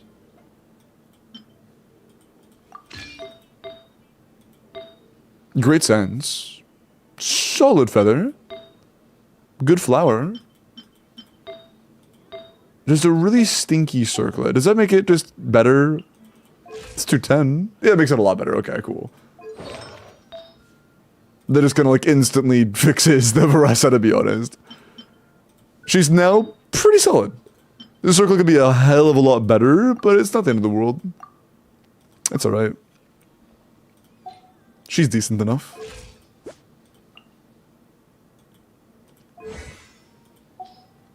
What else do you run here? Play Durin. Sig Durin, Noblesse. Naban?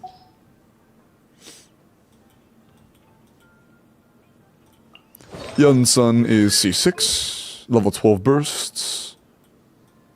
Is Chevy also C6? Yes, nice.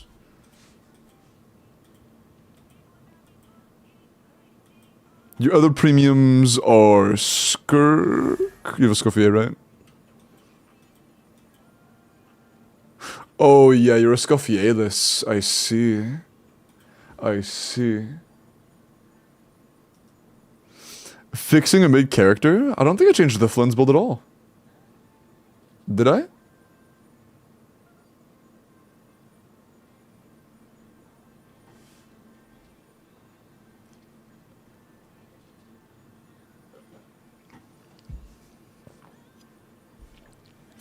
I do think that I would want a Mavwika at the moment. No, I need her. Rerun stat, true. I mean, Mavwika would be very good for you just because, like, she's a phenomenal character. I'm not sure if you would get Sig or not. If you did not, you do have Redhorn, which is a very good option for her. But yeah, I mean, Mavwika is really good.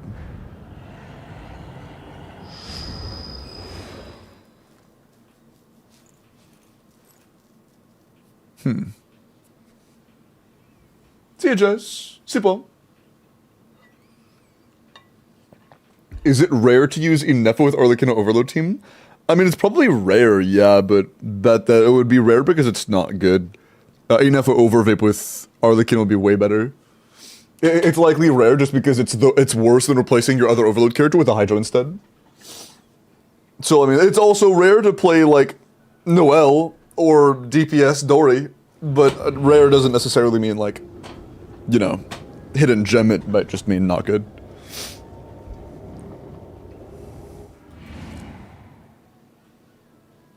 But yeah, Mavwika could be incredible for you. I don't know if you have PP. Yeah. You also have PPS. How good's your Obsidian? I imagine you started with Obsidian.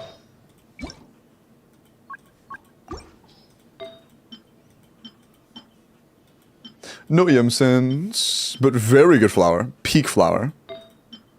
Very good feather. Good circlet. Another good circlet. You have solid circlets. You would need either an EM Sands or a Pyro Goblet for Mavwika, but you could have a good Mavwika.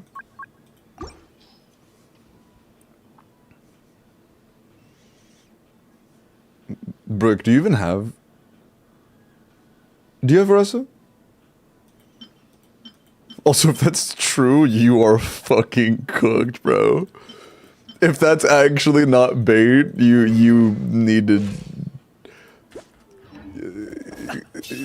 Like, I'm sorry, man. I hope you get better soon. You have stuff to put in the strongbox for an eventual Mavwika. I see. How much? I see. Not a bad amount. Do you want a strongbox for Mavwika? I guess, yeah, we probably shouldn't do that until you're completely sure you're gonna get her. Don't want to get an amazing fucking top 1% ready Mavwika build and then not be able to get her. That'd be kind of stinky.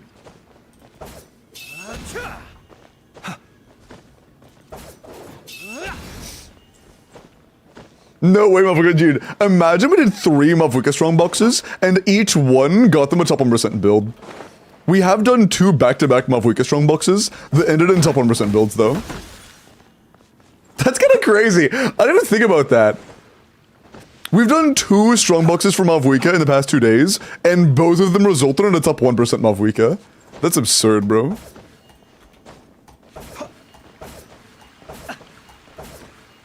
Yeah, if you're sure you're gonna get her, I'm down to, Kasumi.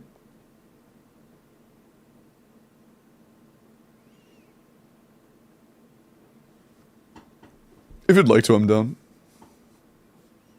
The top 1% Mavwika maker, then sure bets. Again, Mondstadt is the strongbox for me. It treats me so nice.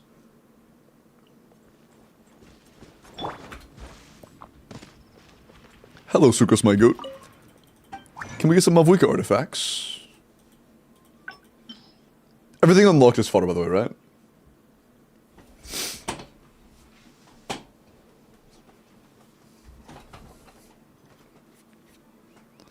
Washed streamer can't clear Stygians. I mean, I literally can't clear Stygian. There is no Stygian to clear. Yep, okay, cool. Alright, what we want the most is a Pyro Goblet or an EM Sands.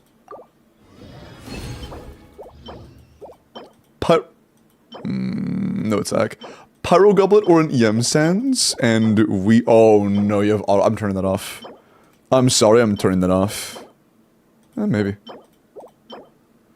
I am not dealing with an auto lock, man. Apologies, but that shit... is booty cheeks.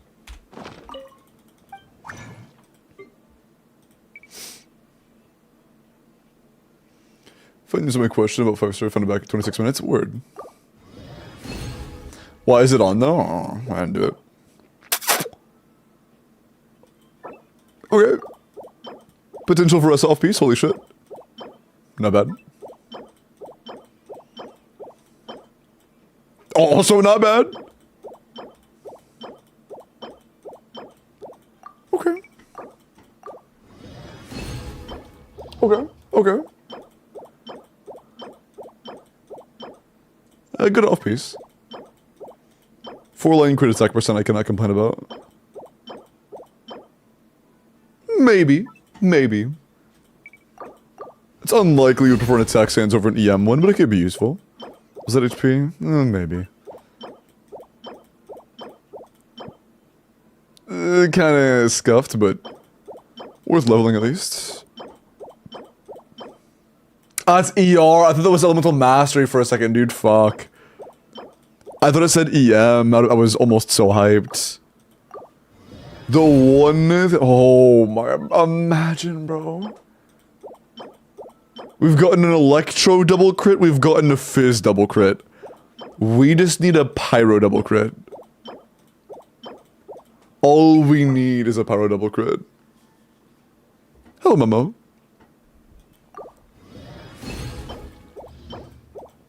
An EM or Pyro double crit, and we are so happy. Oh, that's a circle. Oh, bro, I'm knocking your ass anyways. I thought it was a flower. Unfortunate. Hold on. I'm getting back in the position. Hold on. Okay.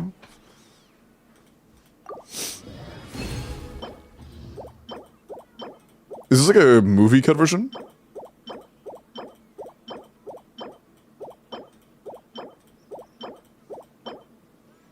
Okay, that's insanely high rolls, but I don't know if you own Mulan. If you're a Mulan player, this would be peak as fuck. That's a crazy good Mulan piece. But I don't think you own. You do own Mulan. Oh! You love to see that then. Like, nah. Sure. Come on. EM or Pyro begging. Begging.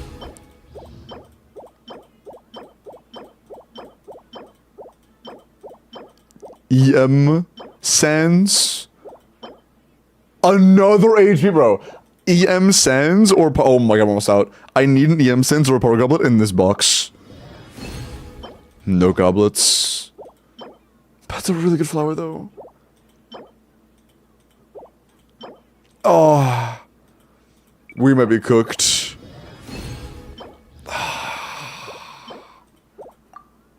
Yeah. I think... Okay, why do you have a healing bonus Codex Circlet locked? I'm gonna unlock that real quick. Last chance to get an EM Sans or Paro Goblet. Final chance. Cooked. We need you multiple Mulan Sans and an Attack Sans, but... we did not get an EM one that we needed. Although we don't really have a Codex user right now besides Mulan. Where the fuck is Mulan? Ah, there you are. I'm blind. Oh, dude. You're going from a 3-liner, 33 CV, to now you have 2 different 4-line double crits. That's peak as hell. Potentially very big Millennia upgrades, potentially. Oh, the one. And honestly, a flower that might be an upgrade. Damn, dude. Damn. That's nice. For that size of strongbox, that wasn't bad at all. Update the Mulan to top 1%. What is this? This is a Nyaksha. But now we're not here for Mulan. That's not why we're here. Still bug? True. True. I mean, if you have a lot of resources, I am down to level one of these.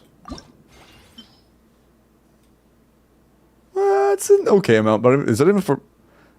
I think that's like barely enough for plus 20. Your call if you want me to, let me know. Okay. Who else should we talk about, though? Skirk is... Okay, you know Viscophia, but Skirk is still important to talk about. Arlecchino is a useful player. And I think that's it for damage dealers. We can move to supports after that. Some Thor level 20 pieces. Oh, word. You're making it sound like you are interested in leveling this.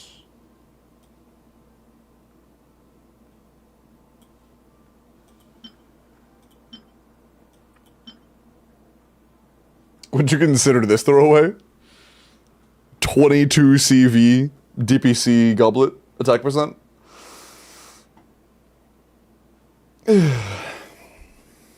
Sure, bet.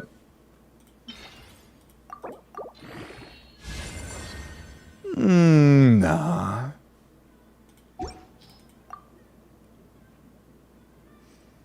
I mean, also, even with that, I could still be an upgrade. Even though it missed twice. Nah, unlucky. Although it is there to reroll. If you do want to vertically invest into your Mualani, this is the piece to do it on. However, I believe in second chances.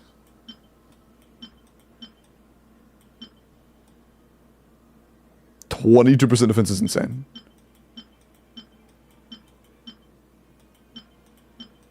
How many of these do you have? Ooh. Oh, you have a good handful of Long Night's Oath Flowers. And I feel like there is no excuse on keeping this one. Maybe there'll be defense scaler, but like this one's just like inexcusable in my eyes. Throw it? Okay, cool. Okay, last chance at a, right now, goated Mualani Sands. Low rolls, but... Nah, almost. Damn. Two of them were almost really good, but the roll value in this one was way worse. This one had good roll value, but 3 misses. This one had more hits, but worse roll value. It's all good. Hey, if you ever want to improve your Mualani, you have a peak potential Sands right here. That's all fine. It is what it is. Besides that, let's look at your other characters. Miss Mare Skirk.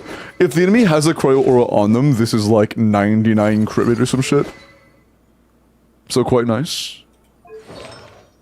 Or 98, I think. Yeah, 98.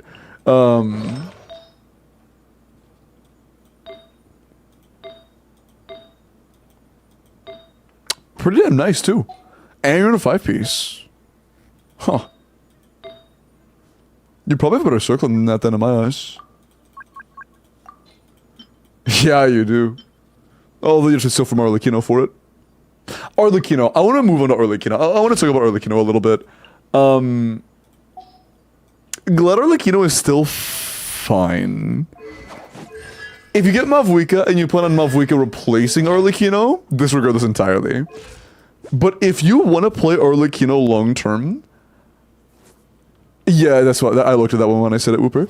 Then I honestly really think if you plan on playing Arlecchino for like any period of time in the future, I would absolutely farm the new set for her. Like I think if you want to use her longer term, it is not only like a good idea, but like low-key necessary to farm her 6 set. Haven't changed yet, got you. And also, this is an upgrade for your Arlecchino right now, I think.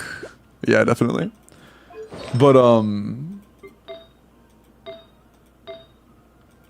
yeah, just keep that in mind, I suppose.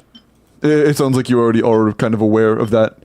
If Mavwik is just going to replace her anyways, then it doesn't matter. But, you know, if it doesn't happen, then it's worth mentioning that is kind of a big deal. Hey, have a nice time driving, Locke. The stat goals for Izabai, defense crit with the 4-piece, Night Sky, Geo damage bonus is completely useless. and she doesn't assume with crit rate, but Ilua does give some, between 5 and 10, I believe, depending on your constellation count. So your cap is going to fluctuate between 60 and 65. How much ER does she need? I don't think she has an ER goal. I'm pretty sure she has a semi-optional burst. I don't think ER is really a stat for her. I think her only stats are crit, defense percent, and then like kind of EM.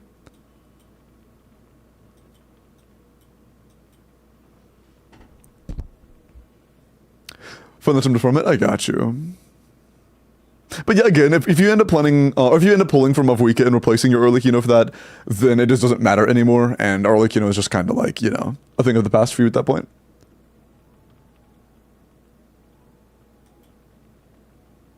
And if you were to get Mavuika, I mean, actually,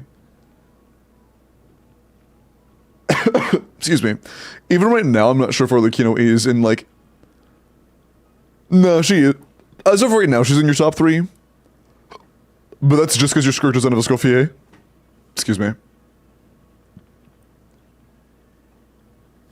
Yeah. Let me see something real quick. I'm kind of curious. Okay, you have a deathmatch. Kelsey, can you do me a favor? When you've leveled your Inefa and your Colombina, can I potentially mess around on your account? I haven't had the chance to mess around on a, like, C0 deathmatch, C0 Inefa ballad, or deathmatch, DPS tester yet. I haven't really had a good opportunity to mess on C0 or zeros across the board. With good free-to-play option weapons. Because I have done other tests, but that was with like Jade Spear, 2 Scarlet Sands on Flynn's and or Inefa, which does make things look a lot stronger than they should be. And even with that, it's still low.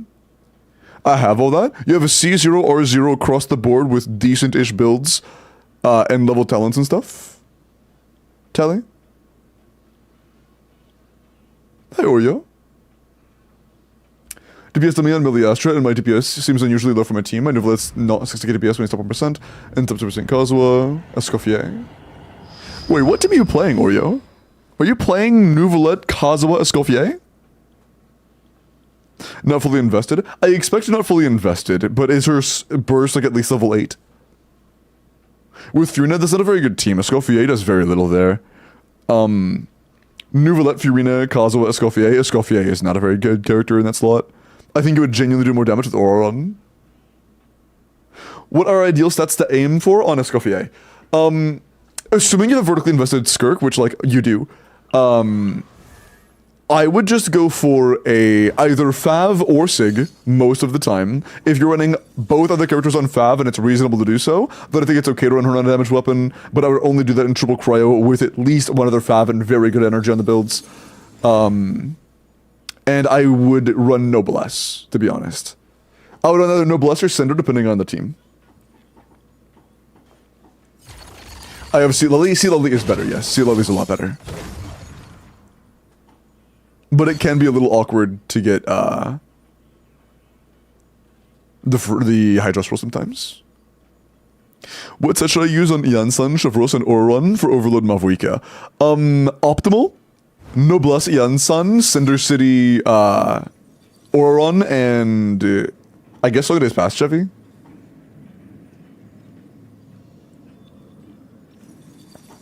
Spooky on my account with the same things, yes. For me, at least. But I also have R1 Seat Lali, which might skew it a little bit for me. I guess it'll depend on whether or not you can get Cinder City and Thrilling Tales reliably. If you're on Sig, yes, absolutely, Sig Seat Lali is going to be better. If you're on Thrilling Tales, it'll depend on how good you are at getting the freeze trigger on Seat Lali. Double Fav. Oh, in that situation, like 150 is totally fine. 160 is comfy. 150 is like good enough. For like triple cryo, double Fav. Is GT only good on official nowadays? Low-key, yeah. Yes, Petro. Full EM Auron on Center City is like the technical best way to use him. I'm not. At what point in substats does Aura Run not want to go full EM anymore? Like, how many crit stats would you need to make it competitive? If there even is a point at which it's good enough. But I know it's a lot better than Kitchen Standard's investment. EM is way better than Kitchen Standard's investment Aura Run. The only downside of that though, Pedro, is that Aura Run needs to be 90. If your Aura Run isn't level 90, then the overload trigger damage is going to be a lot worse. So you should just go crit stats. EM on full 90 is great, or just crit stats on non-90 is good. GT's also good on Albedo. True, it's fine on Albedo. I didn't consider him. Good call. I'm kind of curious to see how your Varessa does. We're on a 210 CV build, so we are like a little above Kuchiman standards. I'm curious. Star, appreciate the 25-day streak. C1, C2 Colombina, or a Nefa, or the weapon? I have C1 or 1 Flins.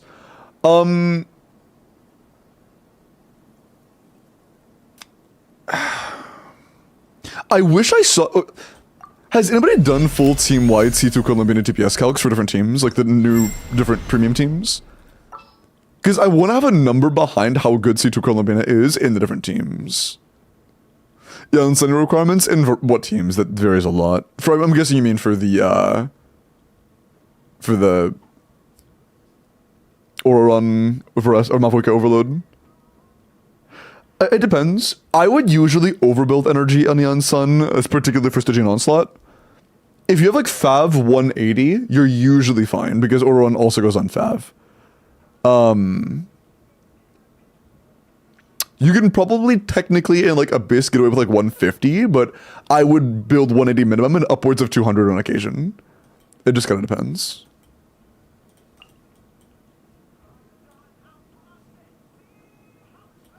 Fuck Chevy. Ah. Woohoo! This is...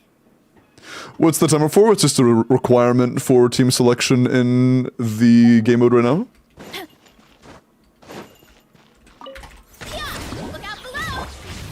I imagine it wasn't optional. Can I fucking... Okay, bro. Hold on. Oh, we're on hyping. So I got kind of frustrated because I couldn't change characters for like a couple seconds straight. It's because of the ping. Well, it felt like a couple seconds. It wasn't actually a couple seconds, but it fucking felt like it. Hi, person. Thank you for the 30-day streak.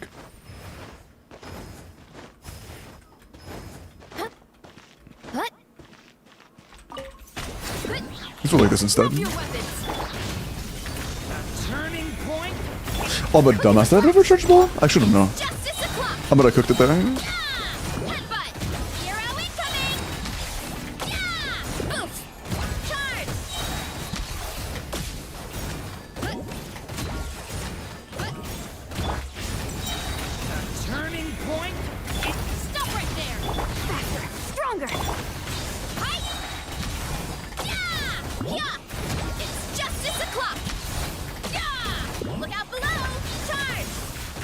Enough energy. Almost 145 off of that scuffed ass start. That isn't too bad. For a 210 CV build. That's respectable. We also aren't using crowns. This is level 9 talents. On Varessa and Neon Sun. On a 210 CV build. Huh. And on hyping. Would have slowing us down a lot.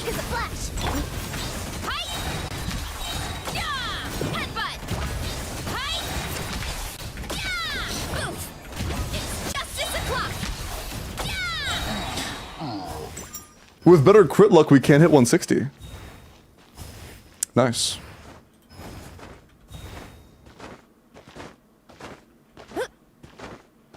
Could you hide chat? I wish I could move the DPS to somewhere else on the screen.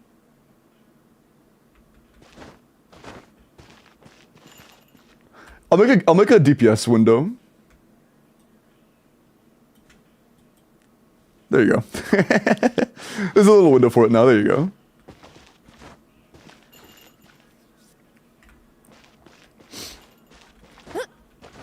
But yeah, 160 for C0R1 with non-crowned talents and 210 CV isn't too bad.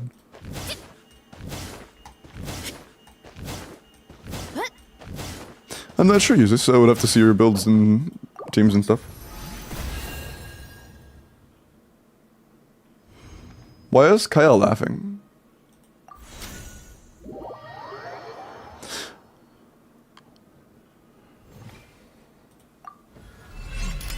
Roast the team DPS? Ah, yeah.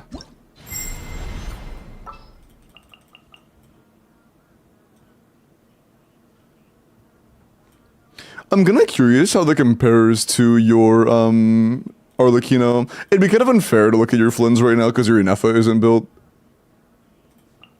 I won't hold But you I guess it back. wouldn't really hinder your Flins' damage. Like, I could, like, see your Flins' damage and kind of gauge it around that.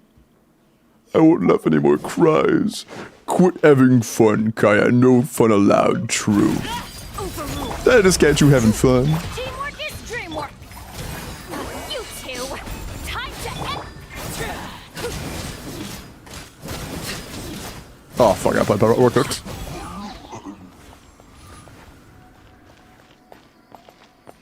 Maul's banned Kaya. Jordan has been permanently banned.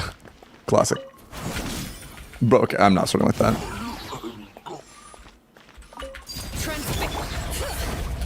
Everybody stand back. Show no mercy.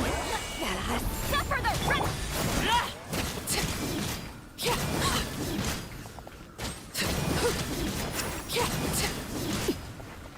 Damn, wow. Really? What the fuck? Why is she so... Bro, glad Arlecchino is so cooked. Holy fuck. Teamwork is dreamwork. This is with Sig Shilanen. Time to end.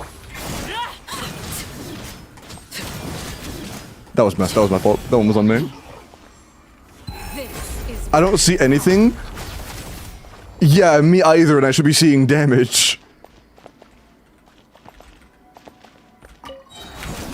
transfix. I'm going in. Bring it. Fulfill our pact. Suffer the wrath of me.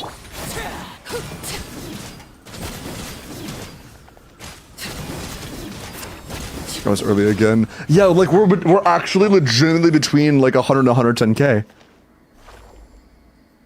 That's just rotation one. It'll be better over time. Let's do a few rotations. Teamwork is dreamwork. It gets better over time. Show no mercy. Eat Laline. Eat Papa. Dude, oh my, I hate the fucking ICD issues on this, man. Witness my rise. I had to get in my flow. Overruled. There is a rhythm to it, I just gotta feel out the rhythm. Going in. Get to work. Suffer the wrath of me. That's not the, God, fuck, I hate you so much. Everlasting as the moon. Only using mayonnaise? Hello? What am I listening to right now? Teamwork is dreamwork. You two. Time to end.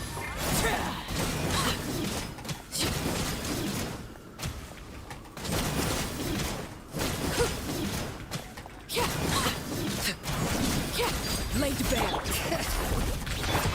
Our energy isn't good enough. You want 5, Bennett? Suffer the wrath of me.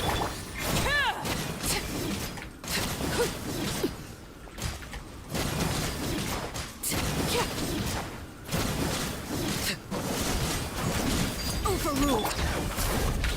Let's light it up. Teamwork is show no mercy. Is it leveled? Laline. Eat Papa. I would hope this is our damage with it being unleveled. Yeah, I messed that up. But yeah, we're actually like legitimately between like 110, 120, even on like actual build up. Double Cinder. Yeah, I guess we could also do like Instructor wouldn't do very much. Petra and it be RNG. That was the damage. No, it was just on the screen. It's like 110k.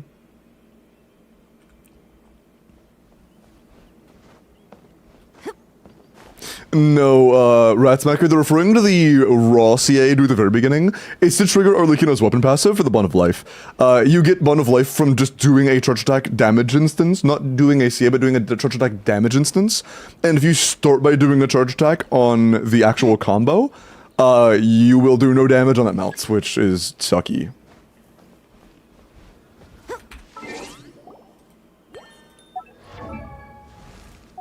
But Instructor would do very little in this team. EM is not that important of a stat. Oh, I guess Arlequin kind of needs it, so it wouldn't be nothing. Because ours has none right now.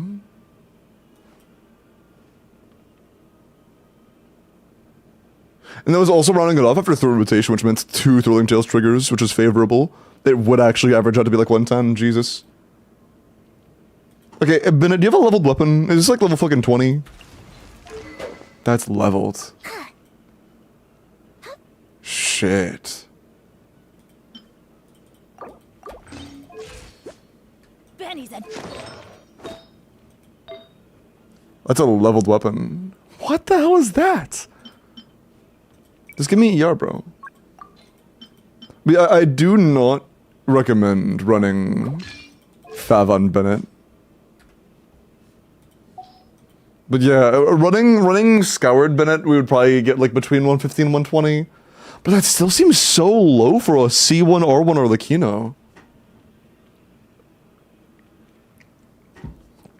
I guess Gladiator moment? Shit, man. Do you have instructors?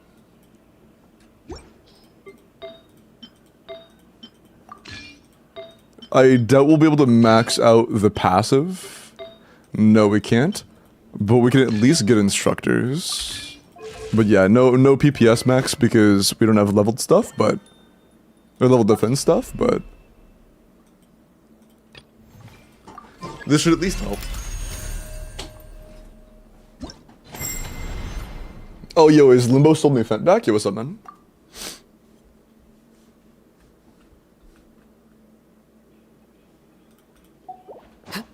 Build issue. I mean, yeah, the EM is low, but it isn't like a, hey, I'm gonna do 30k DPS less than I should low, you know? Everybody stand back! Bring it! Suffer the wrath of evil!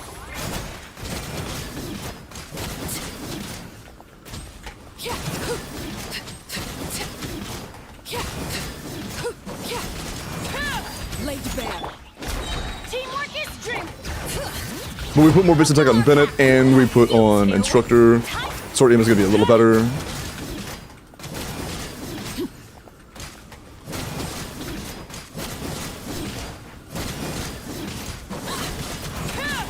Yeah, we're still barely due. We might hit 125. We'll do 4 rotations. Wrath of evil!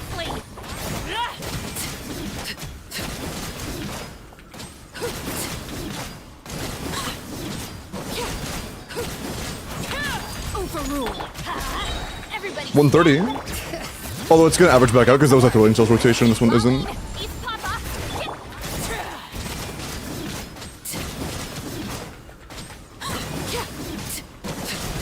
I'm out of stamina. Yeah, it's like 135-ish. Holy Dunwall, I'm in the middle of a run. What do you want? This brick troll. Why not overload? Because when we have Sig Shieldin, I would imagine it's better. Like, I can try overload. But yeah, 135 for a C1 R1 Arlecchino seems really not great. No, I appreciate the follow. Like again, part of it could be the fact that we're on Gladiator. And Gladiator is a noticeable loss. Welcome time, very welcome. Hello, Columbina, my goat. Yeah, I guess let's go try Overload. Do you have a good official build? Yeah. But generally, what scales the best with vertical investment on Arlecchino is Melt. That's usually what scales the best vertically. Can we get some energy? That's tough. We need some energy. That should be good.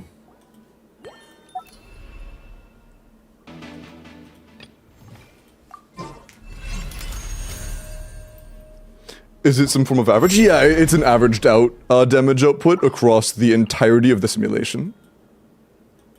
Welcome, by the way, Noah. And some characters, including Arlecchino, do more damage as time goes on, but they do hit a ceiling on that, and it plateaus out. Slime San. Time is it 4 hours? Yeah, we could do the second one now. That sounds good. True good. Yo, what's up, good? And Lovin, they have the 2-month resub. I appreciate that. Also, Corpse Wife, appreciate the follow. Tells the character's top tier. Like how much damage? I mean, it kind of depends. If you're assuming like no constellations and no signature weapons, the peak of the game right now is like between 150 and 170k. What's up, hello? Do you know for sure if Clorin is bugged in the DPS dummy or not? I've been hearing conflicting things. Kind of scuffed. I mean, there may be issues based on her bun of life when it comes to ping, but there shouldn't be with the DPS dummy. Not that it's public knowledge, at least. Can I? First rotation.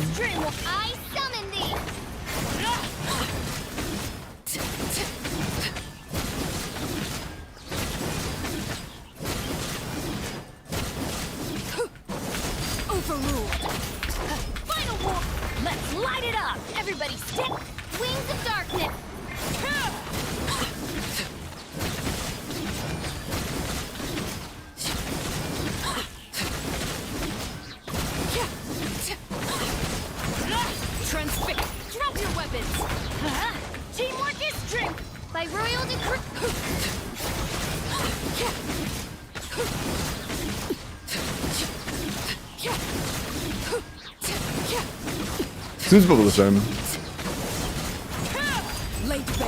Final warning. Let's light it up. I'm going in. Shadow Raven.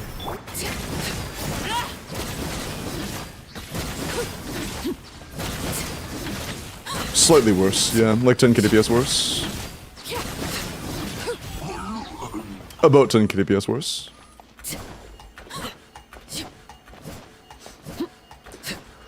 Is Arlecchino still good? This is C1R1.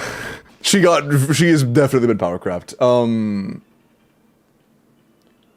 Arlecchino is not a bad character, but I'll put it this way, Gib. Arlecchino is about 2 years old now. C1R1. We have C1R1 right now. Earlier, I was doing a C2R1 Mavwika and getting 300,000 DPS. So Constellation power creep is a very real thing, but at a baseline, even at C0, like the most modern things, like Nefer, C0, R0 across the board, Nefer, is like 160k DPS almost. Even for Mavwika, C0 or 0, you can hit like 140, 150 pretty comfortably if you're good at the game. Not absolutely busted equals bad. Did the word bad leave my mouth a single time? Player that has a main that isn't the best in the game anymore, try not to misconstrue an argument about power creep challenge, go. Jeez. Just now you said bad. Okay, bro. For sure. She's still okay. But pulling her today is... Every character costs the same amount of pulls to get. So pulling her today is just like... Imagine a stranger walks up to you and says, you can have either... what's in my right hand, and you can like very clearly see like a wad of $100 bills, and then says, or what's in my left hand, and then it's like a McDonald's cheeseburger. Like it costs the same either way. It just doesn't make sense to get the cheeseburger when they both cost the same amount, and one is so obviously worth more than the other. It doesn't really. It's not that Welkin was bad, it's just that in comparison to the other options that cost the exact same amount, as of right now, she is a lot worse. McDonald's cheeseburger tastes better than $100 bills, though. That's true. Good point. I didn't think about it that way. Don't shame us. My bad, Brainy. My bad. You're right. Would you rather have $1 or $2? True.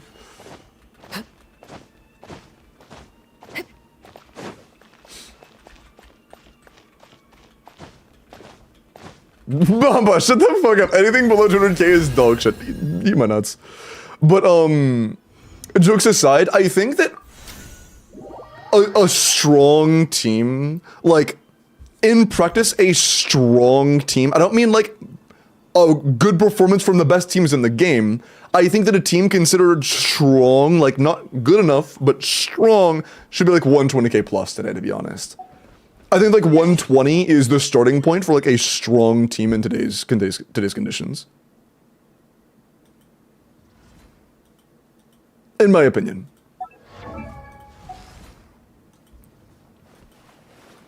Oh, you mentioned that. What's our personal damage from this Flynn's? You are R1. By the way, chat, we are not focusing in on team DPS, okay? The team DPS here won't be phenomenal, and we know that because our Inefa isn't built yet. What I want to know is what is our Flynn's damage.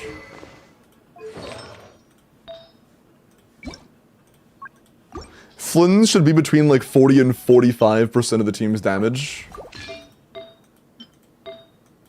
I just want to see what that looks like for us. How much that is for us.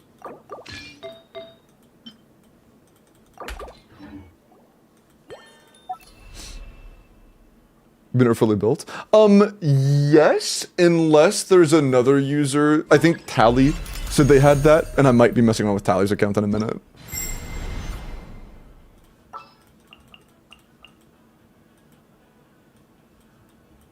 I think it was Tally. I can do it. Schlong equals strong, bro. Thank you, Kasumi.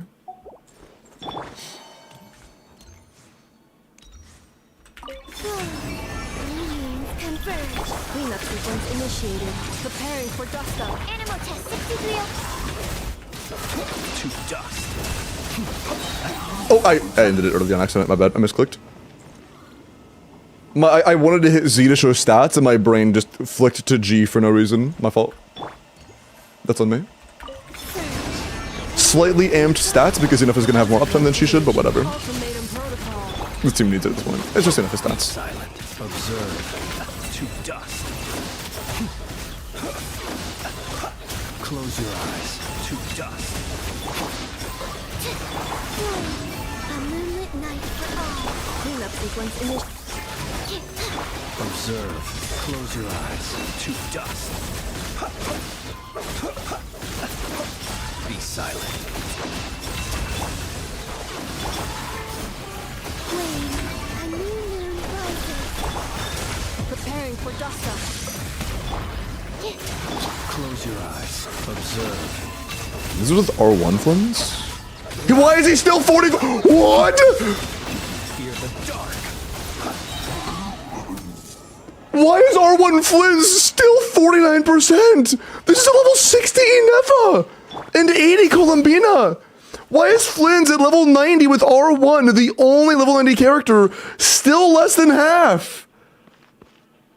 What the fuck? Inefa is on a two-piece nothing, just a singular two-piece set on a level 80 Calamity Queller. Columbina is on Fav at level 80 with level 7 talents. Flynn's is level 9 talents with Sig at level 90. And he's still less than half. What the fuck?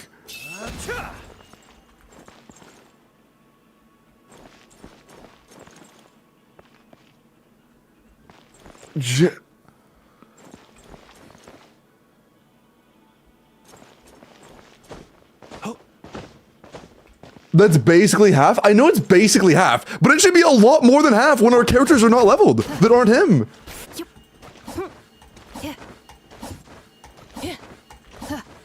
I thought Flynn's is just a great driver, not a hyper. He should be on paper between 45 and 40% of the team's damage. When the full team is max invested. Again, our Bina is level 80, which is a big hit to our HP, and our talents are level 7, and our Inefa is level 60.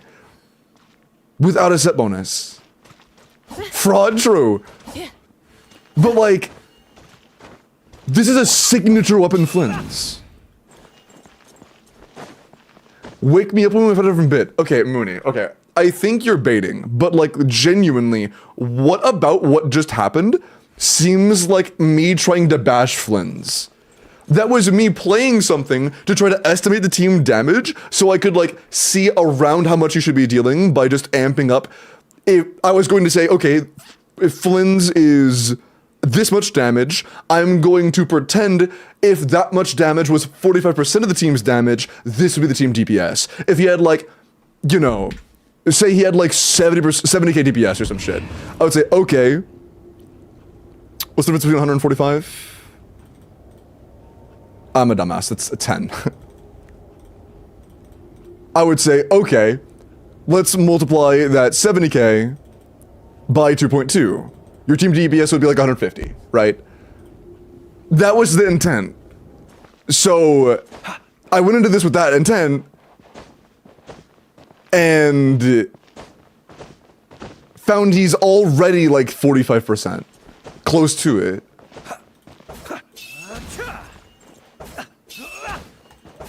Flynn's is capped at 40% no matter what. Okay, bro.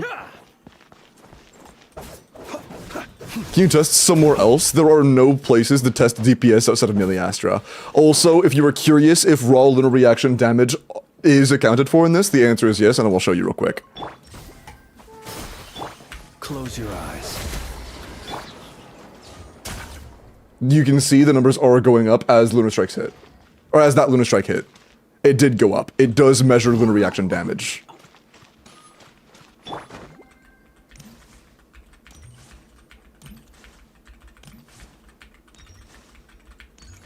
Something has to be wrong? No, Mamba, something would have to be wrong if this was an outlier. Every single time, either me or pretty much anybody that I have seen DPS test a Flynn's, like, you know, C0 Flynn's or R1 Flynn's, it's been much less than it should have been. Like, every time. Every single person that has calced Flynn, or that has done the DPS test for Flynn's, his damage is lower than it should be. Wrong with the test itself? What do you mean?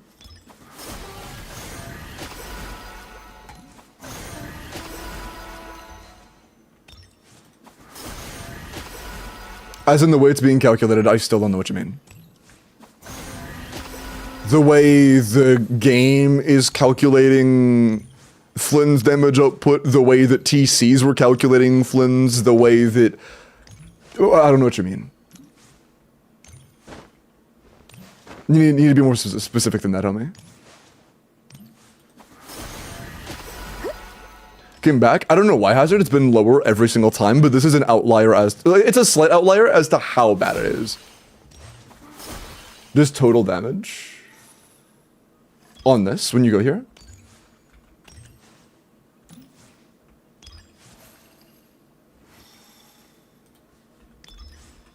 There, that's damage. This is... It just moves up. It's on your forehead, bro.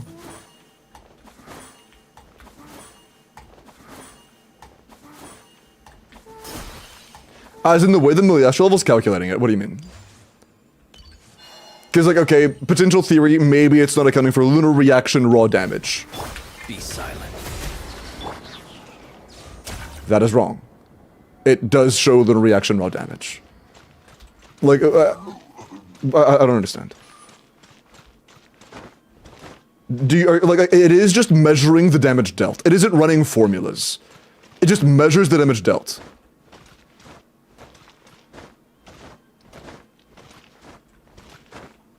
If it was like doing some sort of calculation, that'd be one thing. But again, it is just measuring damage dealt. So I don't see what you're asking.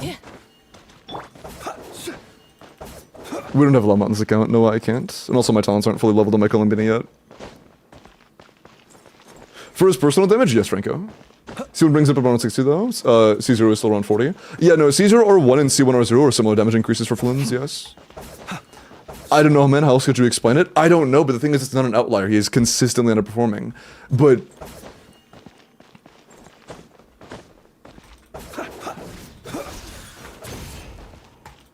I don't know.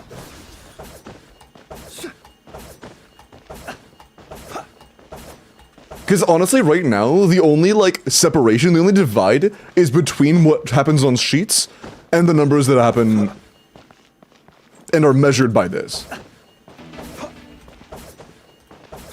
Shikamaru? Oh, my bad, Shikamaru. W name. Leave the follow, welcome in. He does very well in a good build. What's our current Flynn's? Actually, hold on. I'm gonna look at your roll value and I'm going to make it Kuching main standards. I'm going to make your damage stats Kuching main standards. You can add stats manually. Chat says, hey, you're just a few substats low, that's the problem. We will bring you up to KQMS. Oh, not in the showcase. Let's add Flynn's. Bruh. I'm not gonna change the build now. Other DPS test rooms? Not myself, no. But they all do the same thing.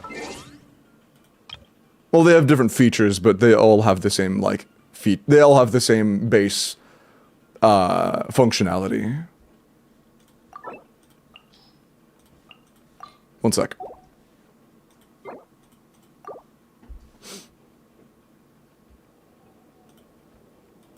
Gonna baboom. I am going to baboom. Hello, Shikamaru, how are you? What could I mention one character? Yeah, it doesn't account. That is one thing. It actually does not account for the distribution of the raw reaction damage, but even accounting for that, Tara, it's still incredibly low. Like, his raw motion value should not be 50%. Again, like, I want to remind you, our lunar cloud damage here isn't gonna be very good. Our lunar reaction damage here is gonna be mid as hell because our other characters aren't built, and because that's just how it's how it scales. Since our other characters aren't very good, the lunar reaction damage itself also won't be great, so it's not like that not being properly distributed is gonna make a big difference here. Just in terms of raw motion value alone, he should be well over 60%, like well over it. Also, let me see this real quick. Okay, this is a 22 dude. This is already a 29 damage roll build. Fucking hell, man. I can add like 2 more crit rolls before it starts getting to like the point of, yeah, that's beyond KQMS. One more ER help? No, we're getting our bursts. That isn't the issue.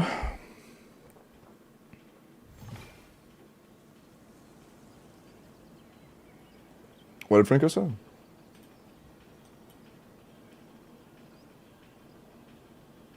Yeah, no, damage per tick and, by the way, C1 and R1 and F are fucking massive for Flynn's damage. But, besides that, damage per tick and damage per rotation, or damage per second are not tied like that.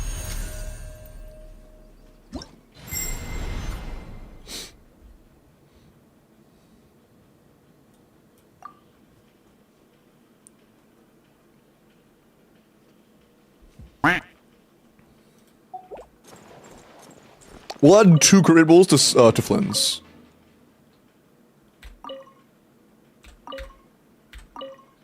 Okay. So at this point, our Flynn's has 24 crit rolls, 2 attack rolls, 5 EM rolls, and 4 ER rolls. We are officially beyond KQMS on SIG.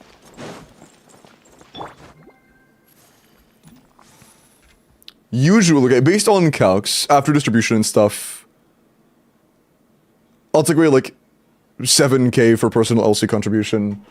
If he's a baseline of 150 according to calcs, and he is 45% of that, And we'll say 60k. On a free-to-play weapon, he should be at around 60k, not accounting for the lunar charge war reaction damage. And that's being given to enough here. Annihilation mode. Stand clear. Observe. Be silent. Night falls. Close your eyes.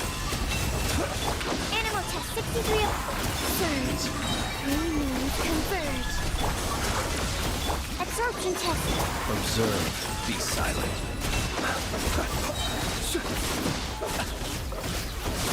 Observe. Night falls. Okay. About 110. 54? Okay, let's just look at his raw damage. That's almost exactly 2 mil across 34 seconds.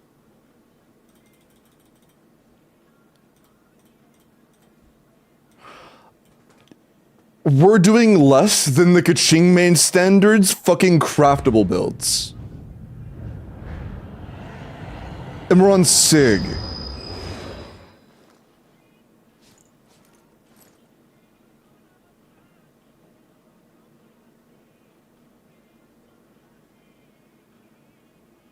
Unless I'm mistaken and the raw lunar charge contribution is worth over 12,000 personal DPS, which I don't think it is, from just Flynn's alone. They are merely... That means that what is being shown on Calcs, Thrilling Tales. Calcs always assume Thrilling Tales. Although you can't use Thrilling Tales with the new rotation. No, that's not true. It was 45% not using Thrilling Tales. It was like 55 using Thrilling Tales. No, that's not true. Yeah, on the new Calcs, it's 45% not using Thrilling Tales. That is right. Yeah, that is right. What the fuck? You can? No, you can't. It's literally just not possible. I'm not using the rotation unless you just don't use ease when the new rotations, the calcs I'm referring to, did use ease.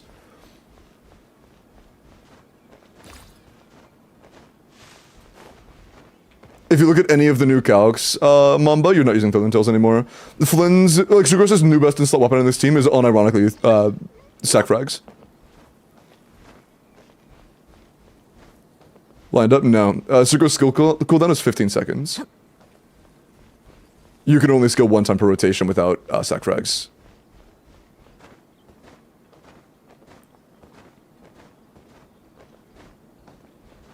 Even Star 2, yes, same issue with Even Star with skill cooldown.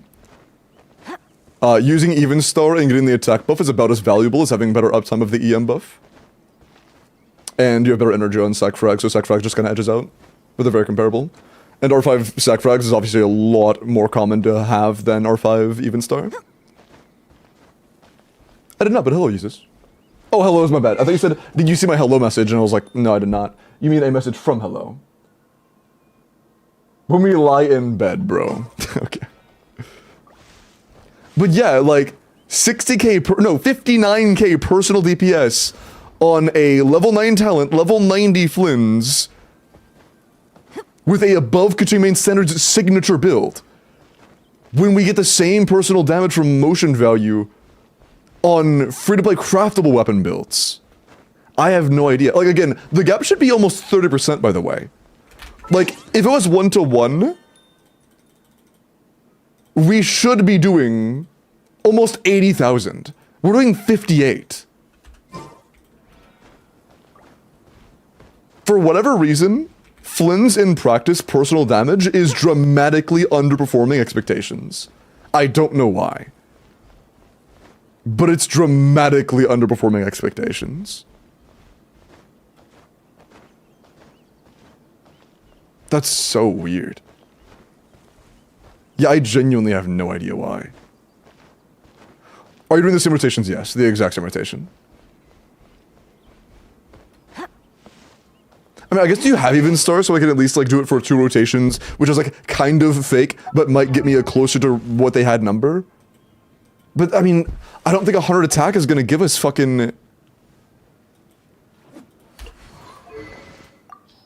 that big of a gap. No, you don't. I'll just give him a free attack roll, like. But like our builds are already above Kaching main standards. That doesn't make sense. It just doesn't make sense. Even Star is literally 100 attack. Like, what the fuck, dude? I genuinely have no idea.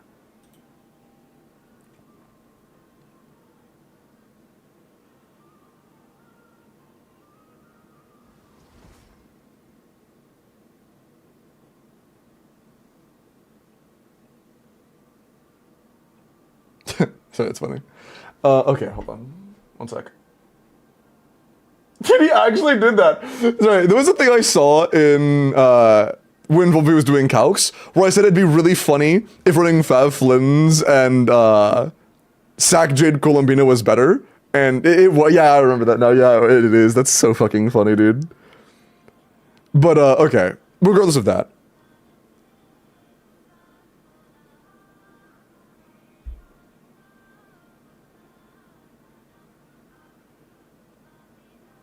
It is a little bit lower contribution when you're using sack frags, yeah. But the variance between 41 and 45%, depending on whether the person assumes he's running deathmatch or shovel, is like... should again not be a 30k DPS difference. I don't know, dude.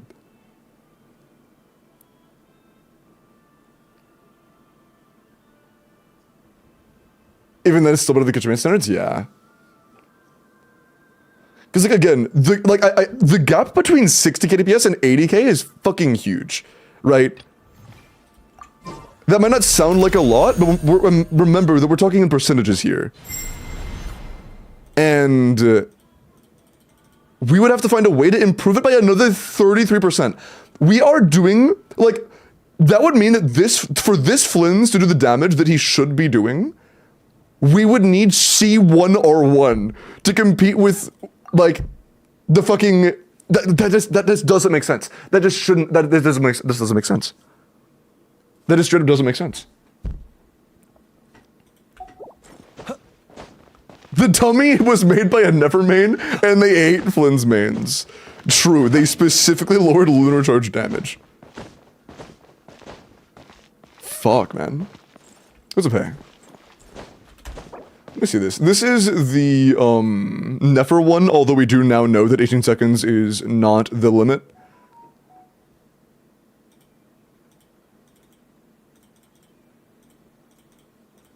So this is more like 164 in practice. Why is it so low? I've seen one with Homa. Do you want to do a comparison? Is it C1 Flynn's Homa and then everybody else is C0 or 0? Because I could just, like, not do the third mini burst and pretend it's C0. Do you have a lesser weapon than Homa? Do you have, like, a deathmatch or fjords? Let's say if we're sitting over 1/3 of the damage of DPS, total damage, huh? This is saying she's about 70%. Although, this also is not super reflective of the actual damage, because Columbina here is a turret, meaning the longer she does her things, the more damage she will do total, and Nefer is not a turret, so the less time she has to do her damage, it's not going to matter. We're removing a second of Columbina's turret, and we are going to increase the overall percentage that Nefer has here. It's closer to Llama being 10%?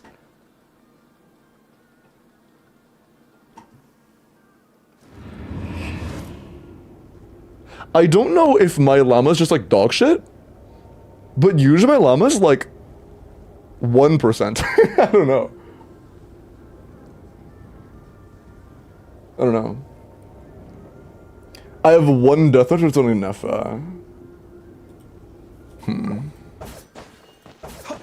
Yeah, I could see it. I could try to line it up.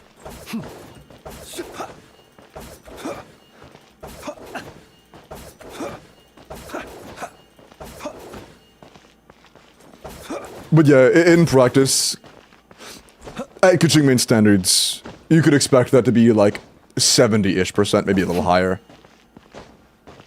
I don't know why the llama damage is so high.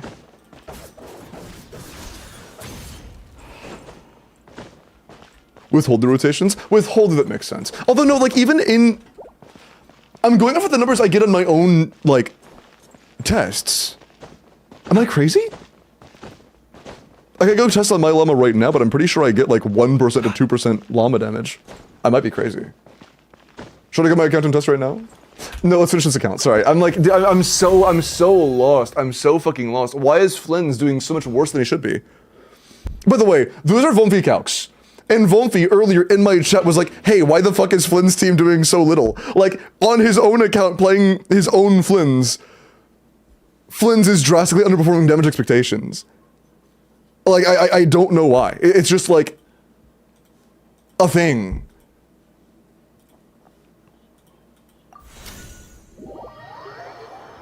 Dustin. Mark, you did the follow. I think it's the dummy. But what about the dummy? Because again, it's like, what is it about the dummy that's causing issues? Because again, it is simply reading the damage number. And if it was wrong, you could very easily just add up the numbers that are being shown on screen and then showing, oh hey, the numbers on screen are different than the numbers it's showing on the measurer thing, and it's just not happening. You know? Literally all it's doing is just counting the numbers. A different dummy? I mean, we can, for the hell of it. I don't think that'll make a difference, but I mean, fuck it.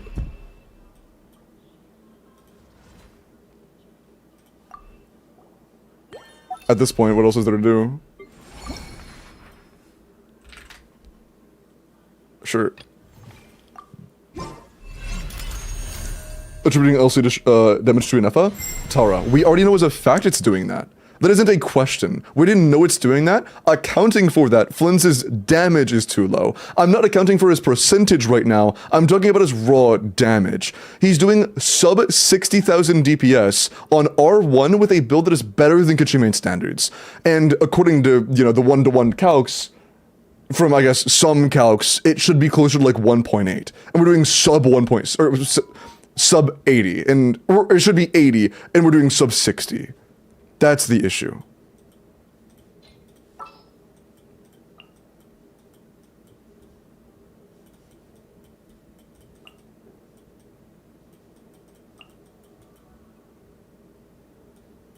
We're losing out on a third of Flynn's personal damage somewhere. Happy to oblige.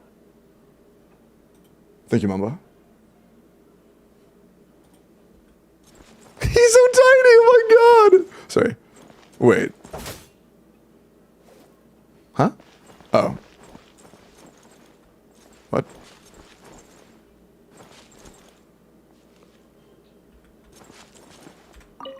Okay, and it starts when you do damage. Okay, cool. Hold on, maybe this one specifically. This is using one that's like, this is using the actual craftable, not like deathmatch or anything, but craftable on Flynn's. And in that,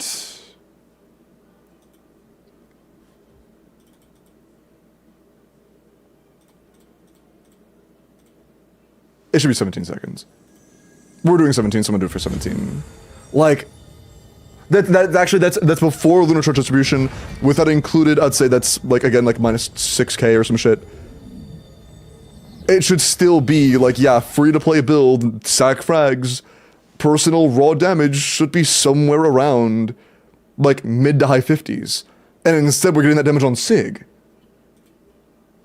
Like, what the fuck? A moonlit night for all. Defensive mode engaged. Ultimatum protocol. Stand clear. Close your eyes. Observe. To dust.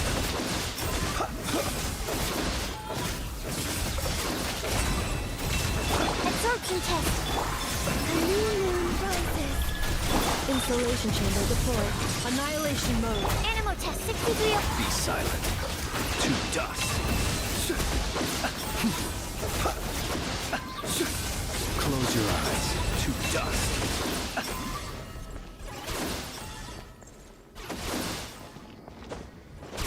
Oh, is this one properly accounting for the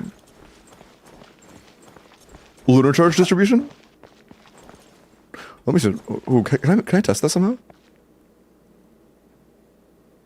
Yeah, let me do something real quick. I want to test this real fast. Hold on. Defensive mode engaged. Oh, no, it's not. Yeah, it's not. Huh.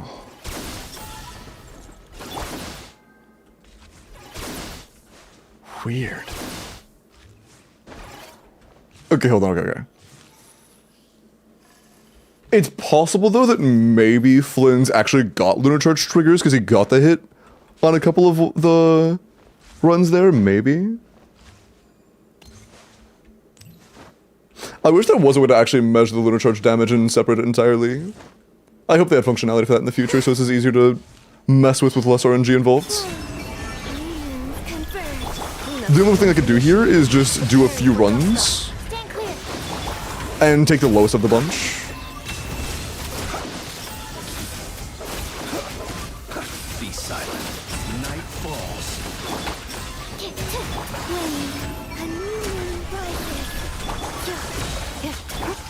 Absorption test.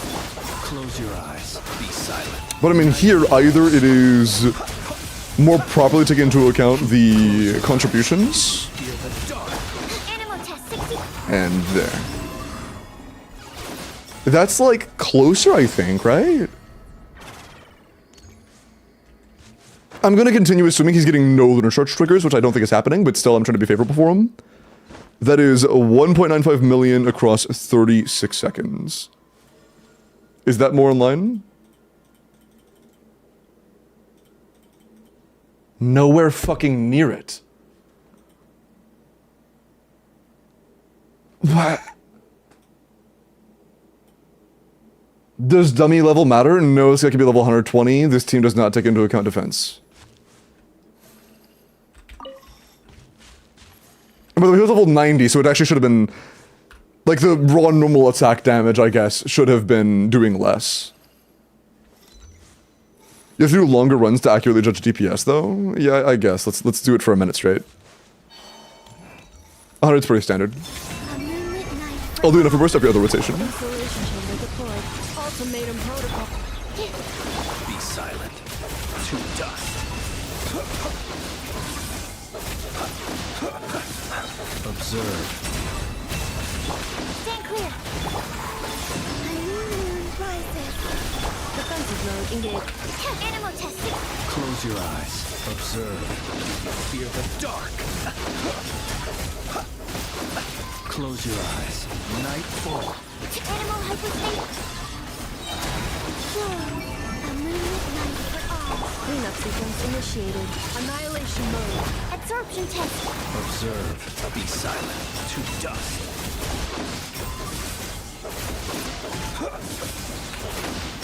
To dust. I think it's been enough time. Wait, I was not doing that for 140. Oh, I never ended it. I'm a dumbass. I'm a fucking dumbass. I never ended it from before. Oops. I didn't reset it. That's on me. I think I tried ending it, and then, like, an off-fielder did a damage tick, and it kept going. That's on me. Can I... Wait. Okay. Surge. My bad. Any moves confirmed. Preparing for dust up. I was kind of confused there. I was like, what the fuck? Close your eyes. Be silent. Do you fear the dark? Okay, that's better. I was so confused. Like, what's going on? Do you fear the dark? Animal test 60. A new moon rises. Isolation chamber. Absorption test. Observe. Be silent.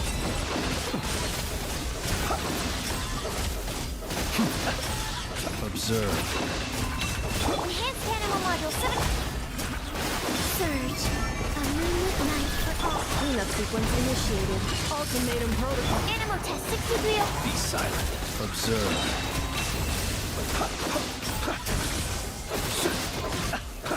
Be silent. To dust. Absorption test. Flame. Oh, energy issues. Rough.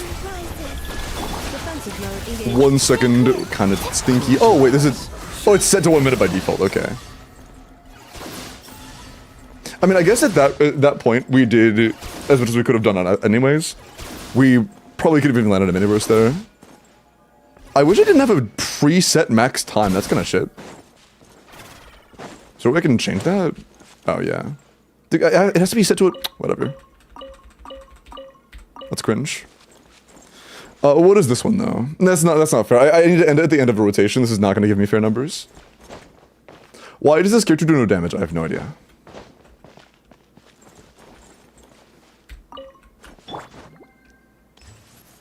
Why not burst enough every time? Because it's not a fair assumption. The amount of energy she needs to burst every rotation is abysmal. If we get enough energy back, it is an anomalous occasion, and we're trying to standardize things. This is C0R1, yes. We're not looking at team's damage. Team's damage is going to be low. We are exclusively trying to pick out Flynn's damage and trying to measure things based on that, okay? Our goal here, again, is not to look at team DPS. Absorption test. I'm trying to be fair on that. Fear the dark. To dust. Swirl, Mark 2. Surge. A moonlit night for all. Insulation chamber. Animal test 63. Close your eyes. Observe. Close your eyes. Stand clear. Green moons converge. Defensive mode engaged. Annihilation mode. Animal test 63. Be silent. Close your eyes. I'll do it for a full minute. Observe. Night falls. Actually, no, I'll do it after the next rotation. One more rotation. A new moon rises. Animal test 63. We'll end it after this. Night falls. Close your eyes. I should have waited until... Okay, cool. That was good, that was good. Okay, that's fine. 4.4 mil, 70 seconds.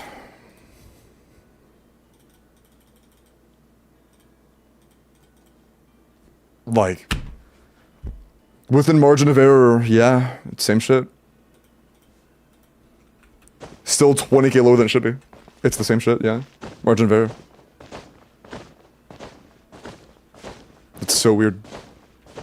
And based on how much lower Inefa's contribution is, I do think that this is... We're getting a few lunar charge procs on Flynn's now. It's possible that before she was getting more because she just happened to tick more at lucky times. It's not 45% anymore, so it's still fucked. Yeah, my guess on that is just that we got luckier on Inefa getting lunar charge triggers from before, or Inefa or Columbina, which, you know, like, that is going to be an RNG thing. Which means on this, either on those runs, they got lucky contribution, or on this run, we got contribution on Flynn's often, and if we got contribution on Flynn's often, and he's still only doing 6.2, or 662, or whatever, that's still really bad. There is not a situation where this is good. On Bina Burst. Which is why it's still fucked either way? Yeah, I have no idea. Yo, I really see this 70-day watch streak, holy shit. And Titan, thank you for the 3, man. Did they fun slander? No, Weasel, this time it's not even slander. We're genuinely trying to improve him. I don't know why, but we're doing what we can to try to find out what's wrong, because there is some sort of, there is some disconnect between what shows in calcs and the amount of damage he actually deals. I don't know why.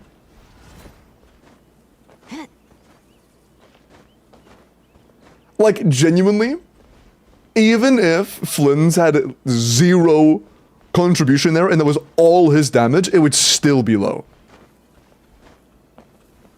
Please try Fischl instead of Inefa there. We're trying to test Flynn's damage, we're not doing all that. It just feels low. It doesn't feel low, it is low. It's incredibly low.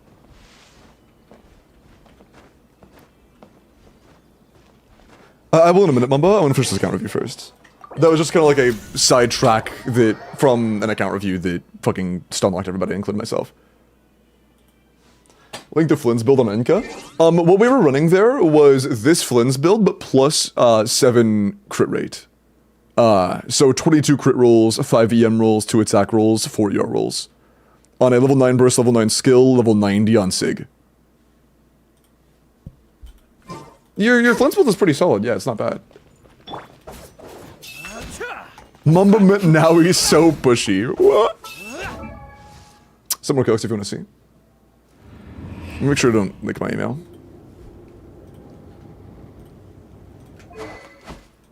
Pog, no emails leaked.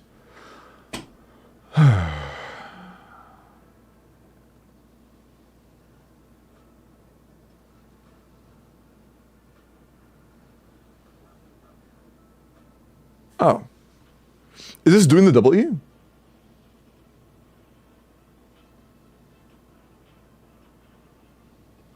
No, this is doing N1C. Okay, so they're cooking Flynn's to be 140k, which is honestly a lot closer to what I get.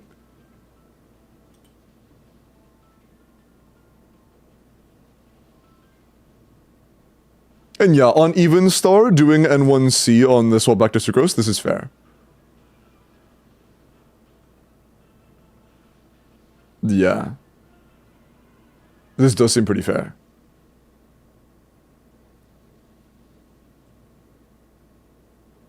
Yeah, I mean, this seems pretty good.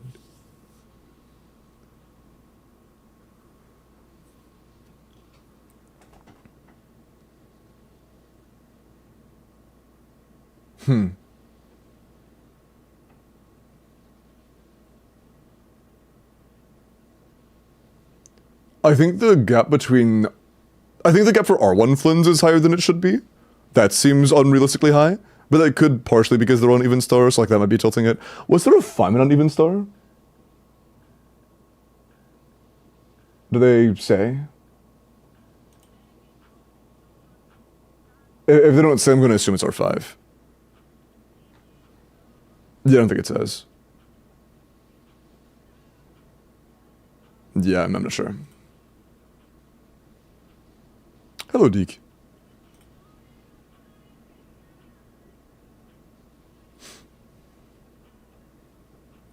Wait, there's a buy teams, don't show Petra? Yeah, Petra's useless. I'm assuming R5? Yeah, I think it probably is R5.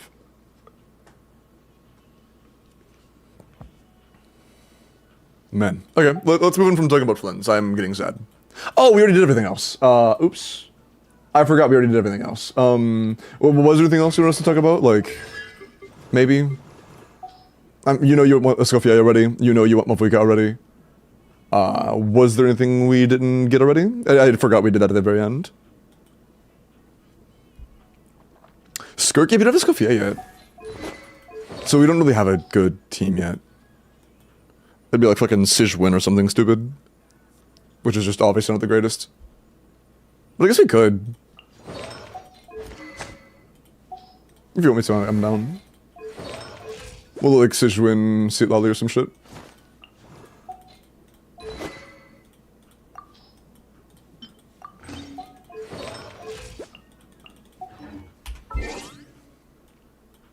That's the wrong button. Only issue here is we're probably gonna have more Hydra uptime than we would like, so we're not gonna have the best crit rate ever.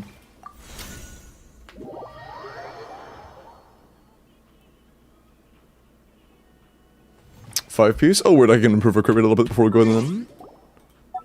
Let's give her a little more crit rate to accommodate for the Hydra resonance, or the Hydra aura we're gonna have. Yeah, on this.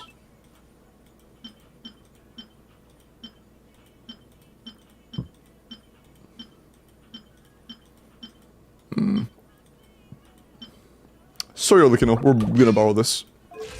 Okay. That should be good even when we have a Hydra aura.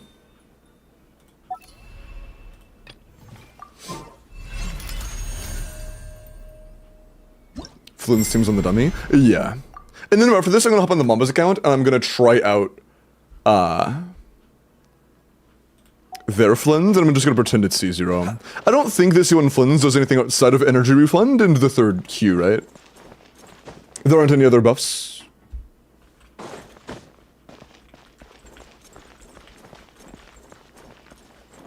I'm pretty sure it's just that. This is Skirk. I'm a fucking dumbass.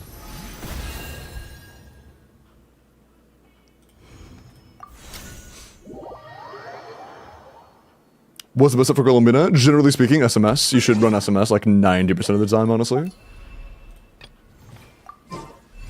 Reach integer overflow? What? Like damage cap? What do you mean?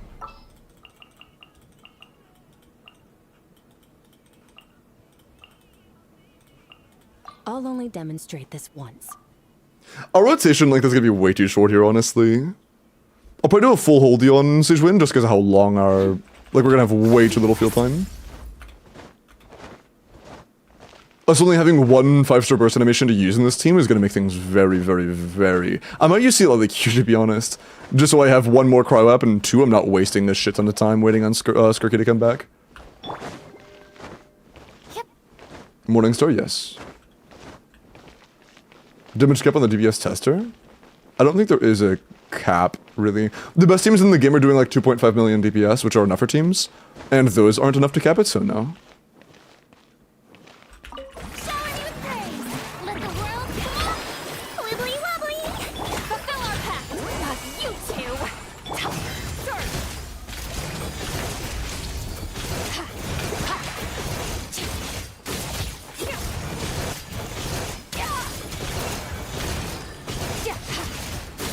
I'm ass. Strike a pose.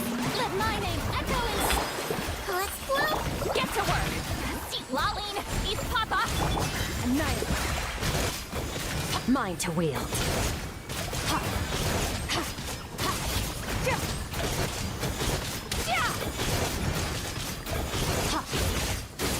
I'm double ass. Oh, we're about 1 ton. Or about 1 ton. This is not a Scoffier, we're still doing 1 ton, which isn't too bad. If you had a Scoffier, it would be fucking way better than this. Not too bad, not too bad. 250k with Veressa? You should probably do a bit more than that, Dream. I do 250, I do 265 at C0. Yes, that's full C6 or 5 everybody, yeah. Although obviously you do Jordan, to be fair. Little rotation length in Flynn's teams into 16 seconds and sheets versus 17.5 RL. Nobody says Flynn's rotations are 16 seconds, Guru. Nobody does that. All Flynn's rotations are assumed at minimum 17 seconds because of Columbina skill cooldown. There are no calcs with Columbina that assume anything less than 17 seconds, because it's not possible.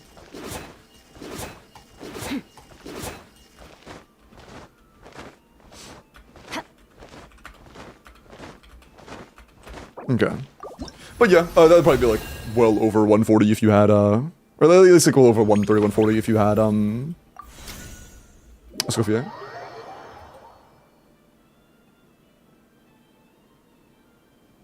Yeah, I mean, if you have ping, it can cause differences, Franco, but we can do 17 seconds pretty reliably.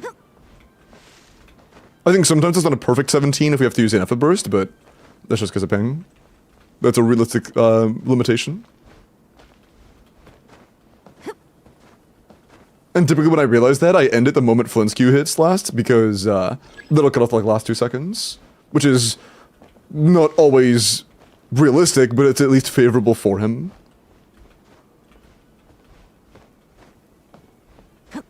Around gumming DPS? If by gumming DPS you mean gumming by DH played perfectly, then I mean probably, but that's the case for a lot of teams. Or was it DH? No, I think it was DH. I think it was Karin. Oh yeah, this is just my brain's just fidgeting. Was there anything else you wanted to look at, homie? Isn't it Shinho? Isn't what Shinho?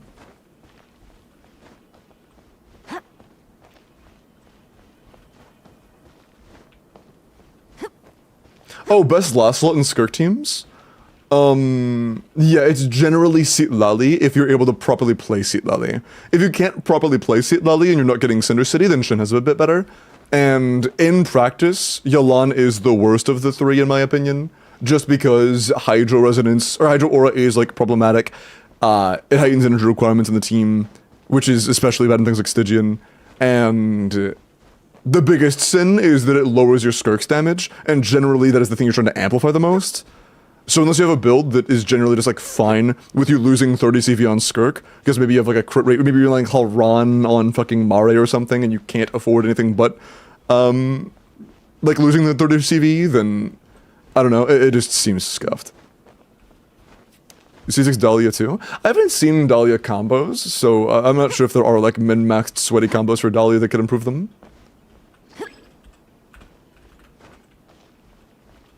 Mualani actually is very good as well, yeah. Mualani, similar to Sitlali, isn't the most consistent though, just because if you have like a bad timing on a Furina tick, you could lose out on the freeze aura, or the freeze trigger happening from Mualani, and if that happens, then GG, you no longer get Cinder City.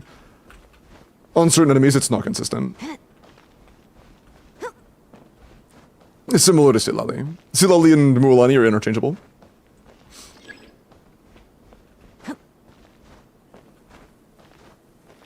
Yeah, Dahlia is pretty okay, the writer. Mona's also pretty good. C4 Mona specifically is pretty great if you are able to accommodate the crit rate. But I think of the good options in practice, Yelan will end up being the one, I shouldn't say the worst, but the one is the most glazed that I think that will perform the least among the glazed. Mona, yeah, damage bonus is a pretty big deal. Damage bonus plus thrilling tales is nice. Isn't there supposedly some Skirk 4th slot coming out? Not that I've heard of. Might just be rumors. It was just the general Stygian stuff, something for the mission. Got you. I think that covers all the important characters you have that you'll be using in things like Stygian. I mean, I guess Nuvalet for next cycle specifically, but I mean, you have a good build and that's kind of all we need to see. Furina was C1, which is very nice for this. You should be running Key, by the way. When next Stygian comes out, run Key on your Furina. Otherwise, yeah, you're ballin'. So, when 2 days. 2 to 3.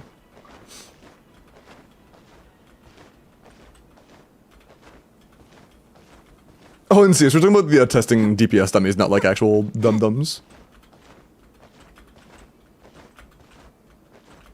We're gonna cryo 5-star? Ooh! Okay, I'm gonna be honest, I'm excited for a new cryo. I think that somebody that is a more definitive best option for Skirk teams would be cool. If it's a new melt support, I'm going to uninstall. I'm not gonna actually uninstall. If it's another cryo damage dealer, I think that could be interesting. Like a different playstyle character that's similar to Skirk in performance. That'd be kinda cool. Fav always, Fav. You use Fav on Furina. You either use Fav or like sometimes Key. And in Nuvalet teams, Sig is good. But Festering Desire is just not really like... Yeah, Fav.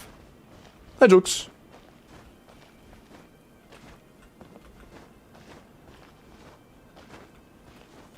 I've seen this.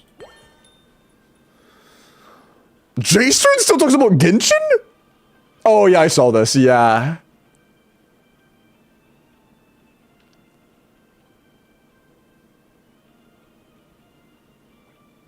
So yeah, I've seen the post-Chinese New Year 5-star releases, yeah, all the post-Chinese New Year 5-stars being cooked in the past, Vorka being on that line and his beta being shit, it's a bad omen. Is the entire video just talking about how shit Vorka is? That'd be really funny.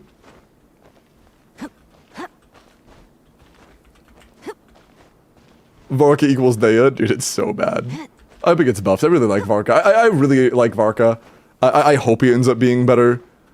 But if he just releases it in an unplayable state, like, that's just kind of sad.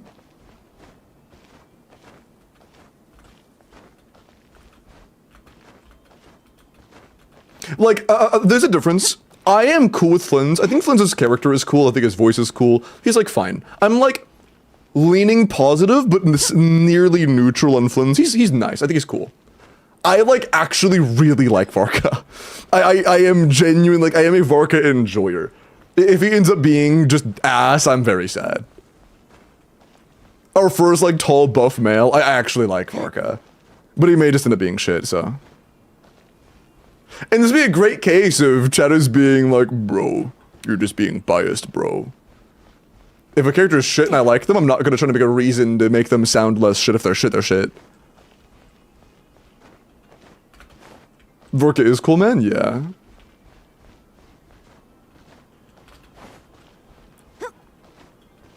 Oh yeah, that was it, sorry. Okay, real quick, let me go to Mamba's account. I wanna see I'm gonna put another fresh account, another fresh Flynn's on the cutting board. Just to see if it lines up with expectations this time.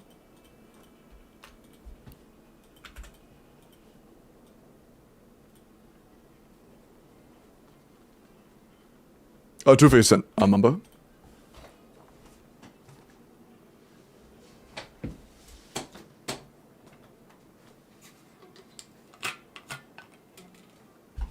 Thinking of pulling Zabai? He's still in the V1. Before completely changing your pull course, I would at least wait for later betas. But to be fair, his final beta will be out before Zabai comes, so you'll have time.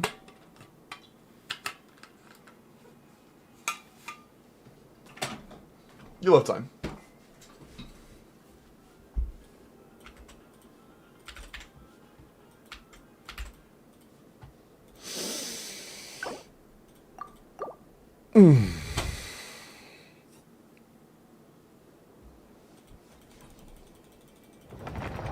We'll do this real quick. We do be yapping today. Yeah, I do a lot of yapping on account review days, or specifically on account review week. On like Sunday account review days, I do kind of lock in, but on account review week, I generally do yap a bit. What am I doing? Muscle memory. Your Flint is level 80. That's gonna be a little bit unfair. Enough is also, yes, isn't fair.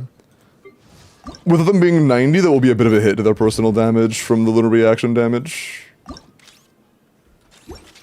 I guess my goal is to see just raw motion value anyways, so it shouldn't be that big of a deal. Yeah, it's alright, it's alright. We're looking at raw motion value. Here. Deathmatch is very comparable to his craftable. It's worse, or it's better, but it's like not that far off. Oh.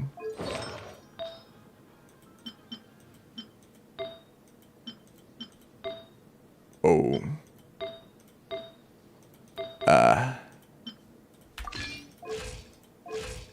Oh. Close. We can adjust the build. We can adjust the build. Oh, she's already good. Nice.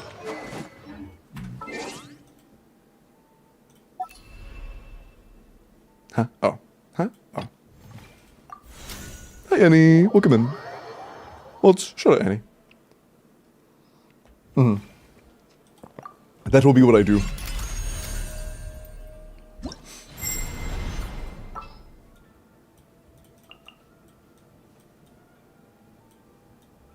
I should check your Sucrose build. What is your Sucrose on?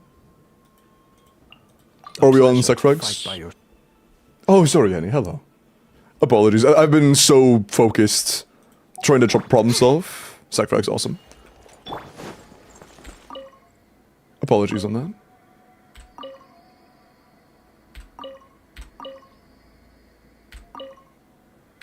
Okay. Pretty good.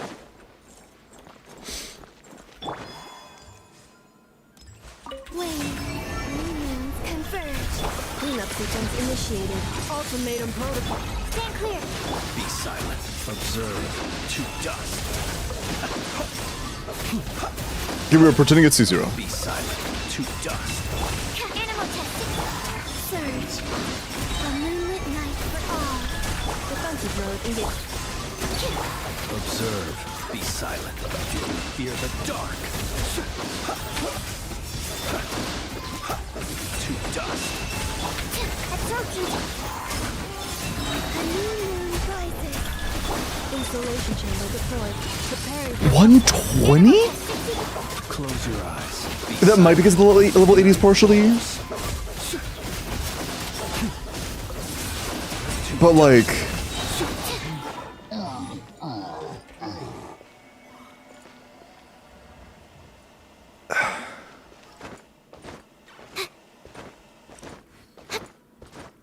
So we are losing on a bit of lunar reaction damage here. But 2.6 over 51 seconds.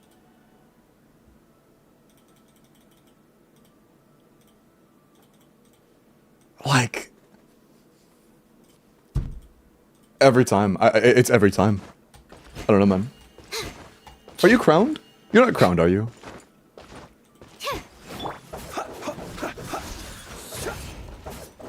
Nine, okay. Fuck, I don't know, dude. I really don't know.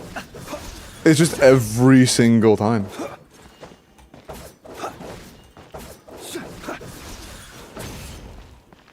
I have no idea why. See, this is what I was talking about? Wait, what are you talking about?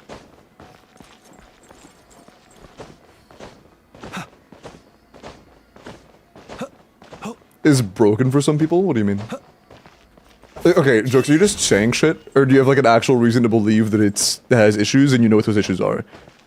It just seems lower than it should be. Okay, you just think it might be because Flynn's looks bad. Is there another character that is doing worse than they should be besides Flynn's? Because keep in mind, all this does is just look at your damage and then math it out. And I don't see how that could be an issue. And yeah, 38% is Fav Flynn's level, I agree.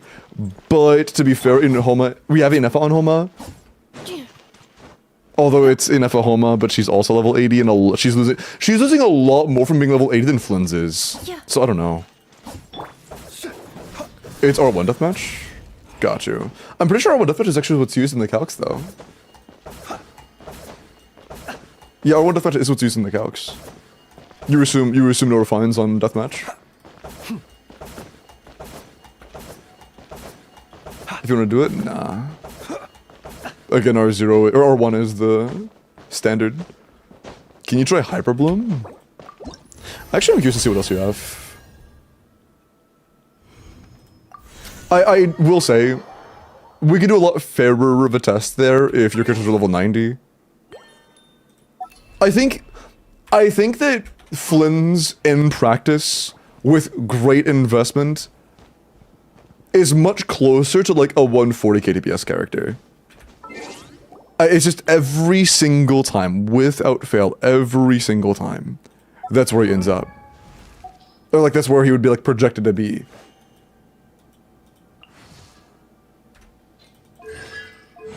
I don't know, man.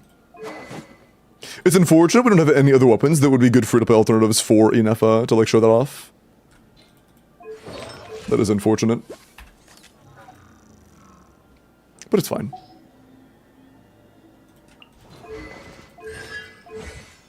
Double 8, nice. That was double 8 talents too? Fuck. Man. I have never. I don't need to compare other teams. I've played several other teams, and all of them align to be exactly what you expect. The literal only team I have played that has had outliers in it, to where they do less than you expect or less than you should project, is Flynn's. Man. But I was just doing something real quick. It was just a quick 2-minute little thing. It wasn't an actual account review. I am about to roll for that after I do some character reviews, though. I'm just like...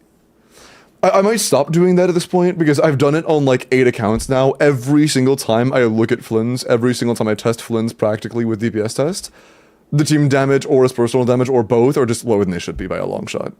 It's every single time.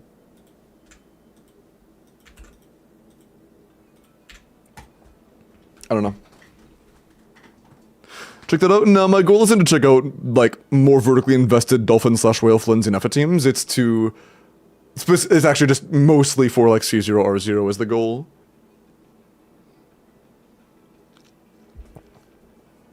And yes, Supreme, I know that Flynn's is, like, not the ceiling damage character of the region. It's not about him not being the ceiling, it's about him doing less than is projected by calcs. Is there a noticeable difference in real world usage, though? I mean, in my experience, fuck yeah. Absolutely.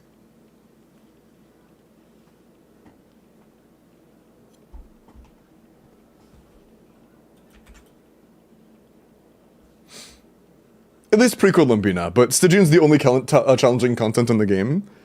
And I haven't had the chance to play the full team in Stygian yet, so I guess we'll find out soon if it feels much worse than it should.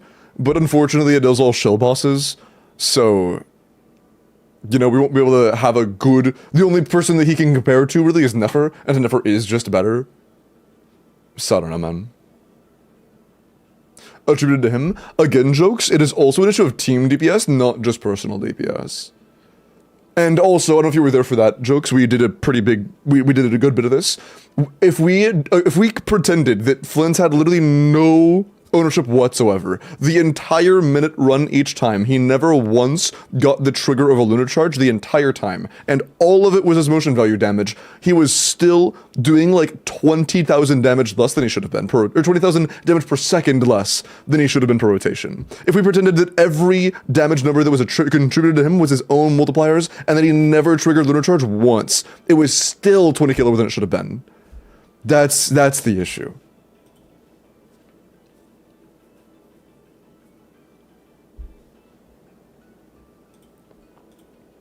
This is some character reviews. Fraud and scammer. And like, I don't know what the issue is, but I know it's not just a me thing, and I know it's been a thing on literally every single Caesar of Flynn's I've played with. And I don't know why. I really don't know why.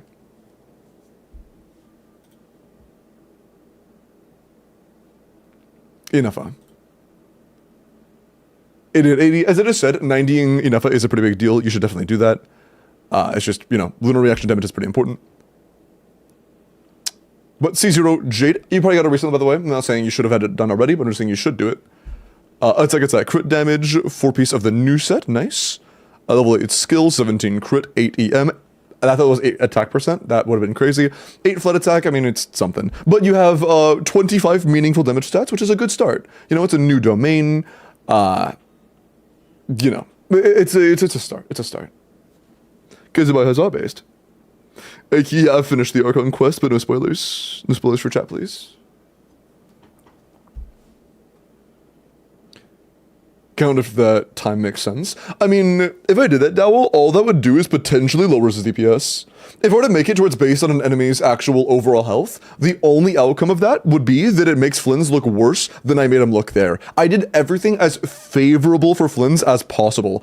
Every single time I ended it either the moment Columbina's skill came back or the moment the last Q ticked, which is as favorable for him as it gets. Like, I literally couldn't make him a more favorable scenario. You know? Yeah, of course, Kasame. But yeah, it's all work in progress. I'm sure you're aware the artifacts aren't the greatest yet, but it's a new domain, so like, whatever. Just keep farming. But yeah, you are on the right path. Inbo, let me look at your Nefer.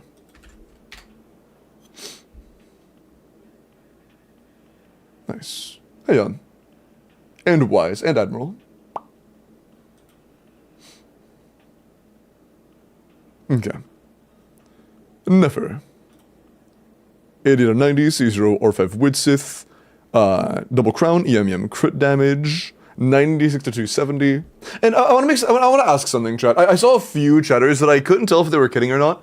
Today, has it seemed like I've actually just been bashing and like propagandizing against Flynn's to make him seem like bad? Or does it seem like I'm genuinely trying to troubleshoot? And like I'm genuinely confused because that's the reality of it. I am genuinely like wondering what's going on. And I'm trying to figure out what the issue is. I'm making sure it isn't coming off like me just trying to like bat against him or something. We're all genuinely confused. Okay, I just want to make sure. I don't know if those shadows were outliers or kidding or whatever. I just wanted to make sure. It seems like I'm upset with the results. Okay, cool. Yeah, because I am like genuinely kind of... Even though I am not a big Flynn's fan from his gameplay, I would still feel bad if in practice he's actually significantly worse than what people thought he would be when they pulled him. Right? That's still bad.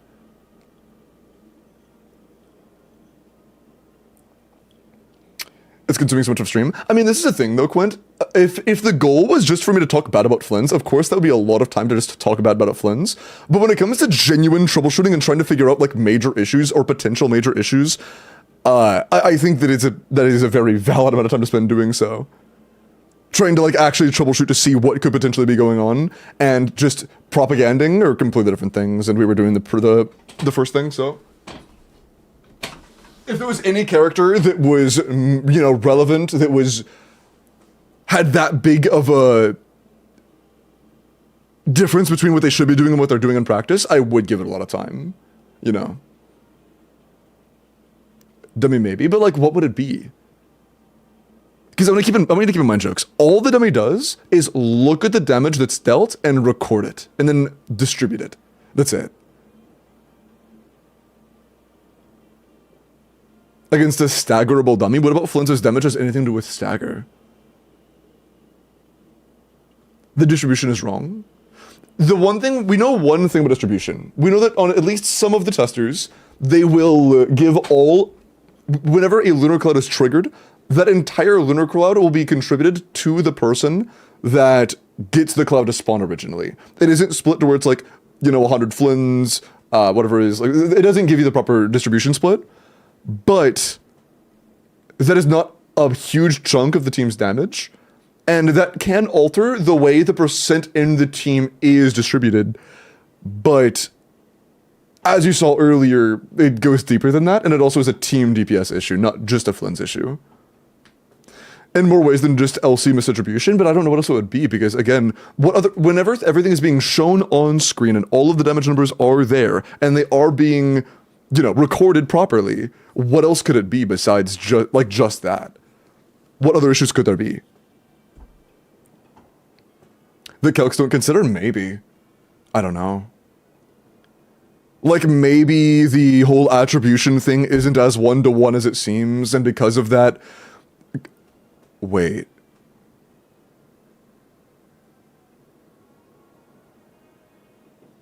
Wait, in calcs, is every single lunar cloud assumed to be, like, Flynn's and Inefa and Columbina at the ratios of that? Could it actually be... Because only like half the clouds are actually going to have Flynn's contribution involved. Do calcs assume that like all clouds have the same contribution that is like as optimized as possible? Because that could be a part of where it goes.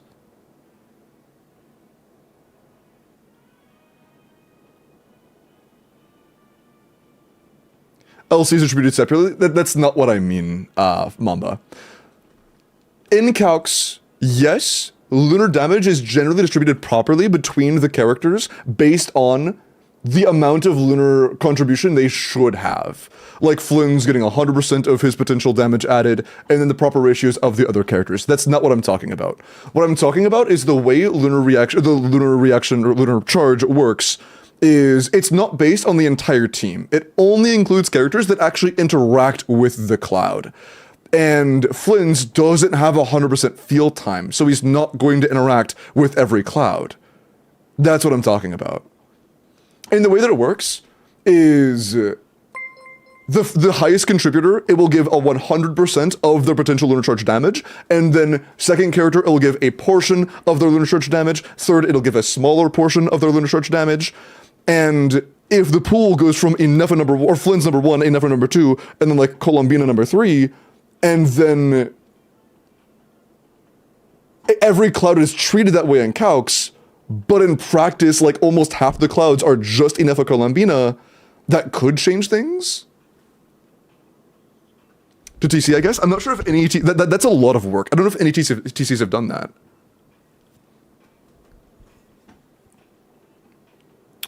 Clouds are given to... I already read that out loud, Supreme. I read that out loud like 10 seconds ago.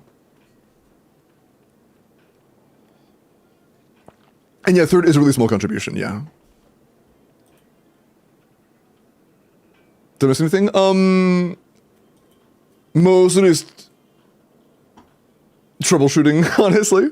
Like, not stream troubleshooting, but trying to optimize Flynn's as much as possible. Free character reviews are for channel points. Account reviews are a raffle system. Check the pin message. You can see YouTube chat? Yeah, sorry. I check YouTube chat like once every few minutes. I apologize.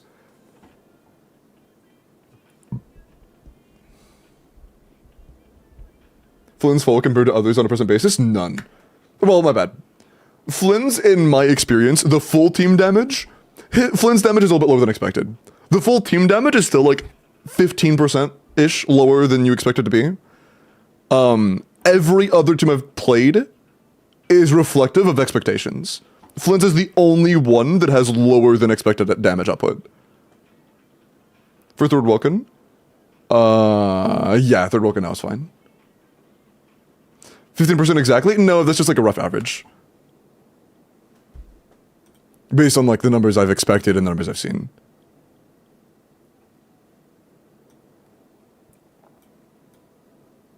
The passive isn't stacked? Huh? What passive? You're referring to Colombina's crit rate passive? Because it's not going to be 15% team DPS. With Inefas? Which Inefa passive are you referring to? I can't fucking spell. I still can't spell. There you go. Cake and Moment. Appreciate the follows. Dimon, appreciate the follow. Inefa Influence's passives are the same. No, I'm pretty sure it does stack.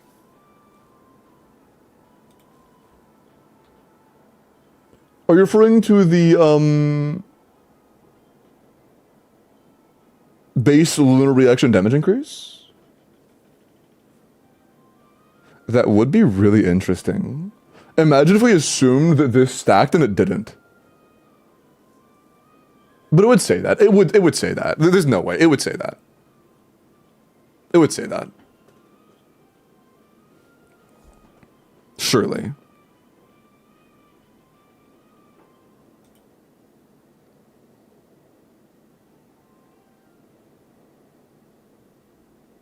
Is literally that? Yeah, it'd be close to this. But I seriously doubt that's the case. The Vorka walk cancel? I heard that walk cancels were worse than dash cancels on him.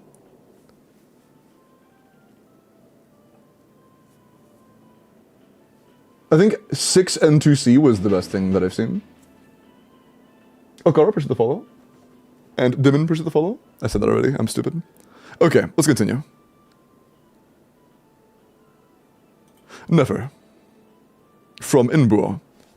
Wait, I saw this already. I'm an ass. Never mind. Silva, let me look at your Inefa.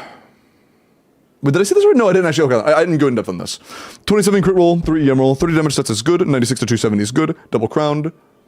Yeah, it's 30 damage sets is very nice. Our EM is a bit low, but overall it's still fine. Just make sure you're running a potent EM, but for like Sucrose or Nahida and you're good. This is very nice. Nice. Scoosh! Congrats on the 3rd Welkin one, man.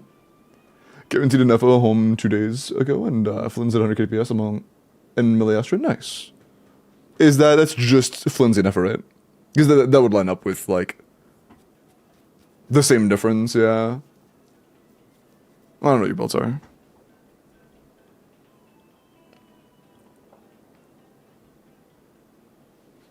Be pretty good. Let's look at Silva's Clanker. 90 C0 or 5 deathmatch, attack crit damage, 90 to 192. Damn. 21 crit, 5 attack. Hey, for, you know, a brand new set, this ain't too bad, man. Very solid for a newer set. Not too bad. Very solid. Of course, the actual roll value isn't great yet. It's still 26 rolls, but, like, it's a new set, so, like, it's valid. It's valid. Yeah, great start, Silva.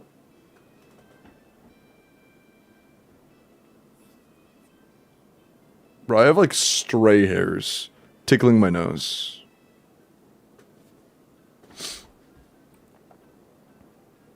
Okay.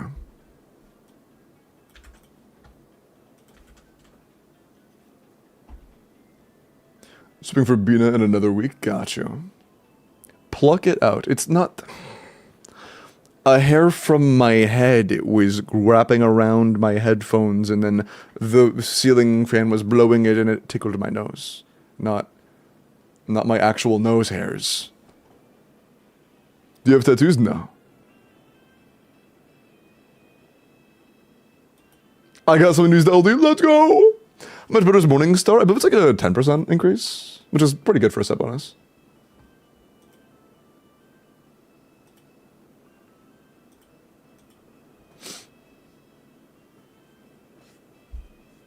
It's on Discord? Huh? It's on Discord? What do you mean? Like you sent their purchase on... Oh, and they're like Elder Shop proofs?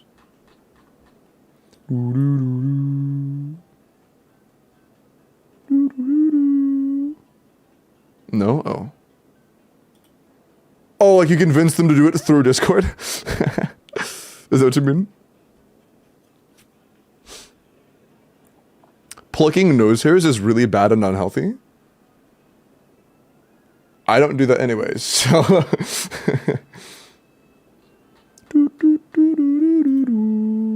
What's this? Oh, it's that, okay.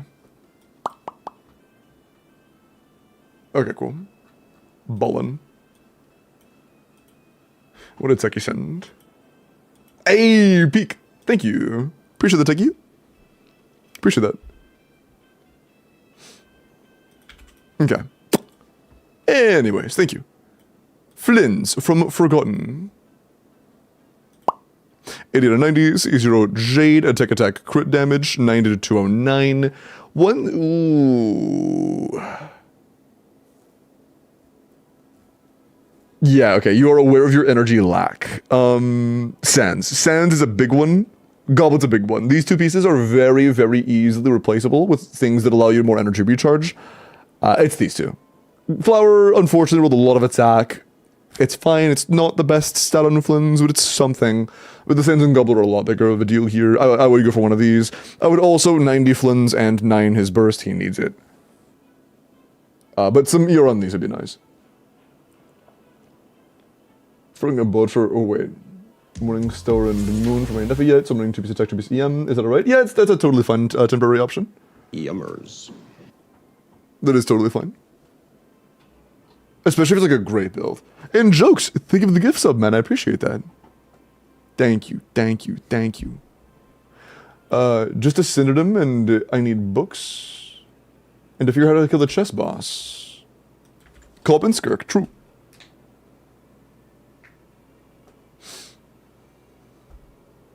Okay.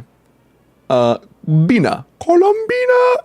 81 out of 90, C0 or 5 Pamber. Is this a DPS Bina?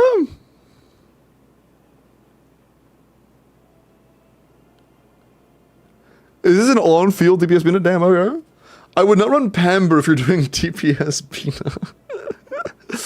If you're running DPS Bina, your weapon goals are the same as Nefer. I would not be running Pamber on DPS build. Widsith? Yeah, Widsith is fine. Assuming you're running Ino last slot, your energy's manageable, otherwise you're kind of cooked, 135 isn't enough. And also you just shouldn't be on Pamper anyway, so like, you know, that could be a little bit better. 18 rolls a crit is fine. So I have a question. The crit rate from Colombina's passive, is that just for her off-field damage, or is it for all of her damage?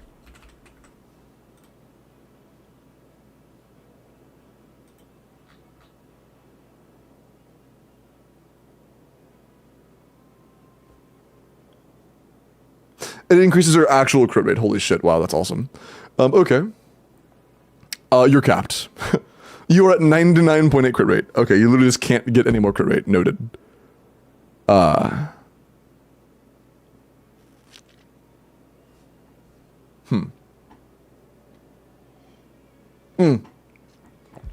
Jokes, I said that because at first I was like, why is your crit rate so low? We have like no crit rate in the feather, none of the goblet, but it's actually valid there. Yeah, I see. Keep in mind that EM is a useless stat, so the circlet could be a little bit better. It's a solid work in progress, you know? Solid work in progress. Just more ER substats and non-pimper would be pretty pog. Even for Durin Burgeon. Yes, it's still useless for Durin Burgeon, but what do you mean for Durin Burgeon? Wait, are you playing, like, what are you playing? What are you... Colombina, Durin, Lauma, and who?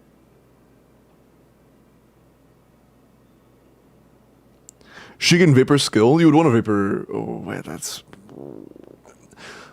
If you're getting enough pyro to apply burning, you're probably stunting your Verdant Degeneration. Is that an issue? Have you played that in practice and not had any issues with Verdant Dew while still getting vapes? Vorka wall cancels? Are you the second person to say that? Hold on, is there a new combo or something? Because I know of Vorka wall cancels, but I've been told that it wasn't included in his best combo, so I just kind of didn't really think about it. But I know he can wall cancel. Is there a new combo that's like best in slot that uses wall cancels?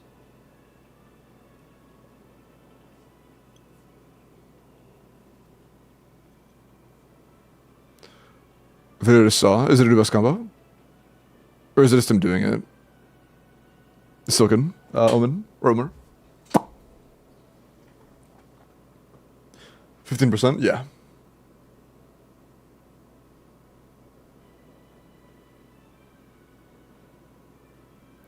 Just doing this, I don't know yet. Gotcha. I know that One Piece said he was aware of the wall cancels and could do the wall cancels, but the best combo he could do was N2C.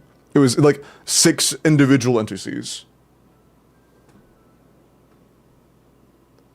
Sejunas, and if so, can you say what team is it be for it? Oh, you're talking about like the one in 2 days? Yes. Top boss is a lunar reaction shield that will require very strong teams. Like, you will likely need a pseudo premium up there. Middle is Electro Shill, any good Electro DPS that isn't Raiden, or Mavuika can do well there, or Skirk can do well there. Middle is Brute Forceable. It is the only really Brute Forceable chamber here, to be honest. But it is Electro focused. And then bottom is Hydro Shill.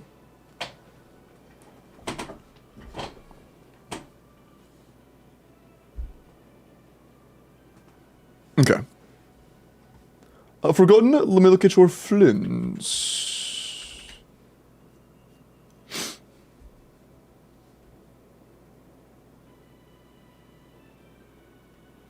Of Murlonian Crab? No, I haven't seen any. It's purely theoretical that it might be good. What piece is the most replaceable? I already read this out loud and looked at it, and I forgot to claim it. My bad. Okay, chat. 2 more character reviews, and then we're going to get ready for the next account review. If you would like an account review or an Abyss Clear, make sure you are in the form, okay?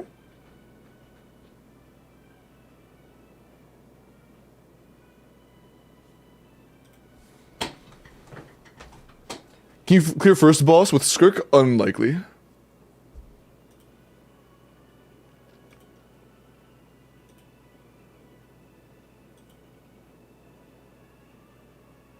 Clear the crab with the Benefa wheelchair. I think that Inefa Bina is going to do well enough, or if you have them available bottom side, you will have a team that can do it, most likely. Okay. I'm going to use the bathroom real quick. I will be right back. Mods, do a ban raffle, please. Thanks.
Yo, who got the ban? Can Limbo dash cancel the hand washing animation? Bro. Shut the fuck up. Hey, Quinn. Also, chat, okay. I knew that Vorka could cancel. I went to the bathroom, and on the way, I opened Twitter, and I did actually see, like, first thing, I saw Meowtoo's post a clip of Vorka's wall cancels. They look pretty fucking tight. Like, if you've seen Skirk wall cancels, you know you have to buffer a pretty decent period of time before you can do normal attacks again. Vorka's wall cancels are like that. Like, fucking milliseconds, it looks like, at least. It looks really, really, really good. It's possible there will be better combos with wall cancels.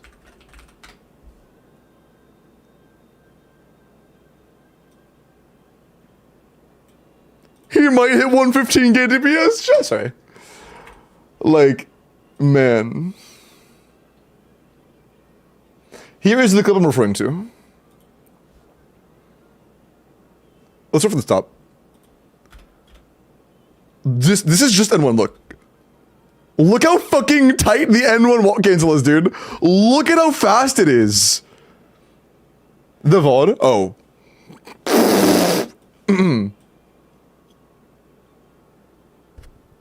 You're right. You're right.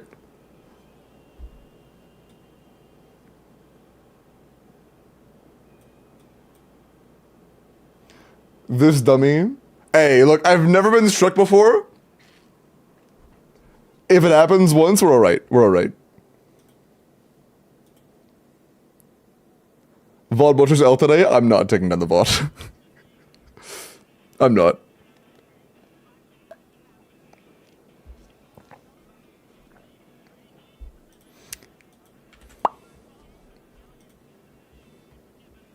Burger gets spited? Nah. L tomorrow? What about tomorrow? But yeah, no, I know a lot of people that do show, like... Well...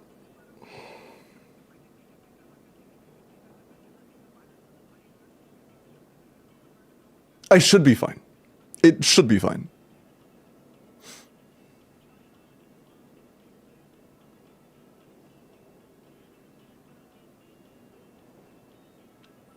Don't chance it. But, like, I think it's okay. I don't think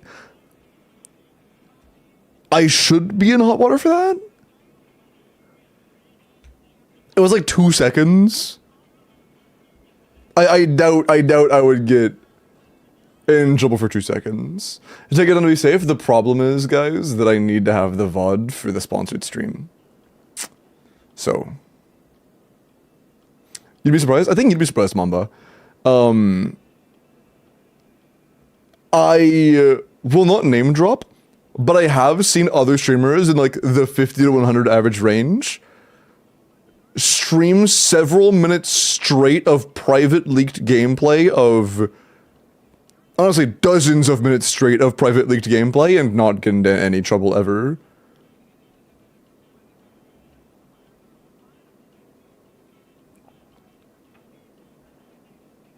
I mean, fair bit shrudge. It's like 5 seconds of a Twitter post. I think it'll be okay. Influential and handsome as you. Well, thank you. But I think it's fine. And if, oops, I'm wrong, and that is somewhat against the rules, and I do get like a strike or whatever, I've never received a strike on this channel ever before. So, it'll be fine.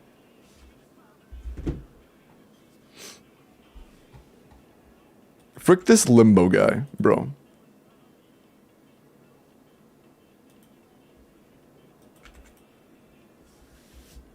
Clip was obviously AI true. But yeah. Oh no, bro. I opened Twitter and that just happened to be the first thing on screen. What the fuck? I couldn't control that? That's so weird. God, guys, you saw that, right? I opened Twitter on screen. It was just the first thing that was there. Like, what the fuck, bro? I'm kidding, but like, imagine trying to sell that. Also nuts. I'm gonna be honest. I put up my hair earlier for a couple hours. It's been up long enough today. I'm gonna leave it done for now at least. For now at least.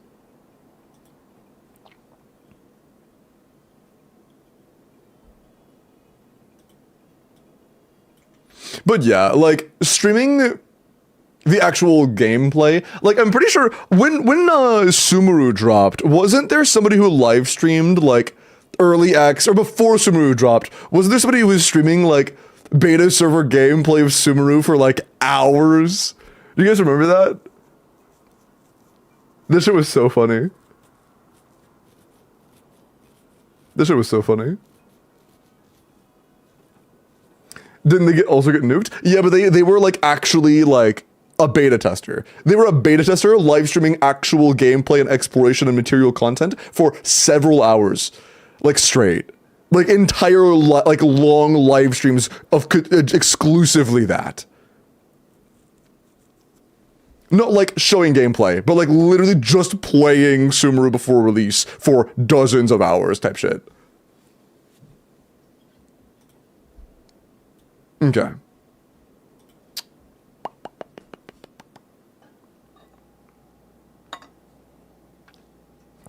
You're fine, yeah, probably. Read my last, please, Pookie. Realistically, what DPS do we want Vorka to be at with full premium with Nicole?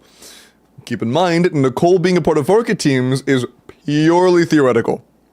We have no idea if that's going to be the case or not. It might be, though. I'm thinking like 130, 140 would be good. Yeah, I agree. I think that like 130, 140 would be good. The only problem is right now, if Vorka releases how he is right now, there literally isn't a way for him to be a good character in that team unless Nicole is hyper-specific to a degree of being a dogshit character. Like the literal only way is if Nicole's kit is so hyper-specific that it only buffs Vorka. Otherwise, I'm pretty sure it just makes Venti a better character. And if it's not hyper-specific, and it like has some loosey-goosey stuff in it, where it's like, you know, just motion value for people that do pyro damage, right? That's gonna also increase characters like Razor to a similar degree, potentially. There's a lot of unknowns, but yes, an ending position of around 130-ish would be like ideal for Varka. The only chance that it's a good team is if 4-cost Varka with, again, brand new 5-star Varka, brand new 5-star Duran, and brand new 5-star Nicole alongside Venti or another option is in like the 130 plus range. Going to be a pyro character, which counts as a cryo bro.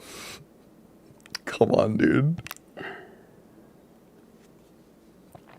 Surely Nicole is the first character to ever Zenless Zone Zero. That isn't a Zenless Zone Zero thing. Zenless Zone Zero has like fake elements, but they all still contribute to their one element. It's not like a physical character is actually secretly ice.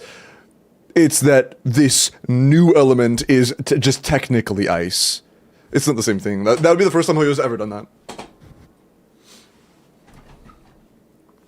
Yeah, your friend's scoping is like crazy. But tell your friend there is a leaked 5-star cryo character. That'll make them happy. Okay. Duran, 90 C2 R1 attack pyro crit damage. Wins 19 crit, 7 attack. Hey, 26 damage stats ain't too bad. 70 euros as well. It's really good energy. 95 to 205. This is a good Duran, man. You got a good Duran in your hands. Very nice.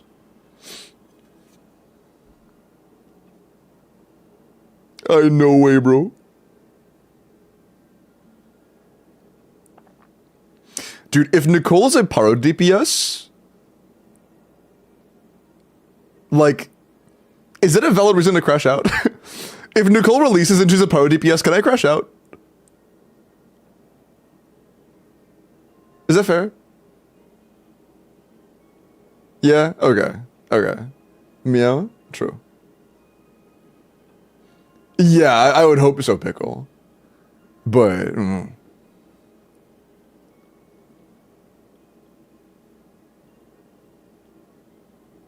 Alice is in a goal support, imagine. Who does have the best DPS of each element is right now? I mean, obviously Nefer, obviously Mavwika. Define DPS. Because Electro's gonna sway between one of two characters that I think you know who it is, depending on what you mean by DPS. If you mean like carry, it's Varessa. If you mean like just a character who does well in the on-field role, it's Flynn's.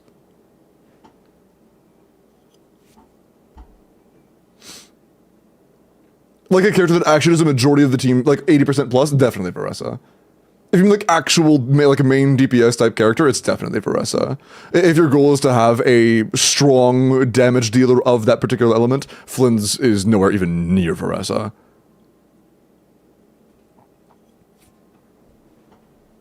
I've done 3 of the 5 topper. Also, hi, Sean, how are you? Mods, shout out, Sean. I'm been the giveaway winner. Oh, you haven't done that yet? Do it now. What do you... Do that right now. What the fuck? Right now, Geo's obviously Navia. It'll be soon Zabai. I guess Animo is still barely Chaska, but Venti's very competitive for it.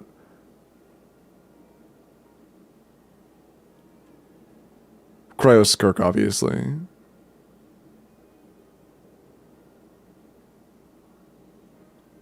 Wow. We don't... Okay, Mualani. It's Mualani. I was like, we don't have a Hydro DPS. It's Mualani. I forgot about her. I forgot she existed. Did I miss anything? I don't think so. I think it's all of them.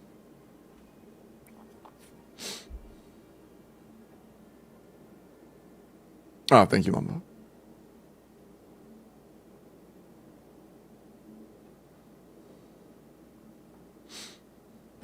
Fizz is not an element. Yo, they've 8 months, Sean. Appreciate the man. Thank you. And I get the prime. Oh my god, I get the prime. You only get one of those, bro. Stop. I'm getting the prime. Also, Pickle. Thank you for the follow. But yeah, Sean, bro. Sean. My Varessa peaks at 265,000 DPS. That's so much. I thought it'd be like 200k. I did not think it'd be 265,000, bro.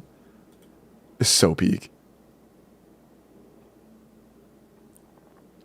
Is it gonna be better than Navia? Yeah. Yeah, that's C0R1 Varessa with C2 Durin.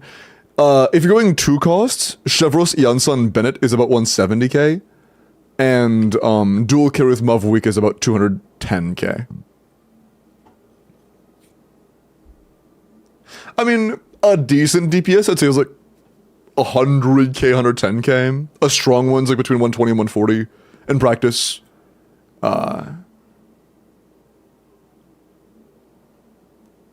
It's a C6R5 jokes, come on. Okay, Prog, let's look at your Furina. 90 C05, HP crit damage, 64 to 190, 24 crit, 2 HP, 7 ER. I mean, 33 rolls isn't too bad. Shit, my fucking super skim inside. Damn, what the fuck? Why are you like that? Why are you like that? What are you doing? Why are you doing that? I'll do it later. Yeah, it's fine, I guess. GT Furina is only really important in a few teams, and by a few I mean basically just Nouvellette, but it's fine. It's your fault. My bad. I corrupted you. I did indeed corrupt you. That's on me.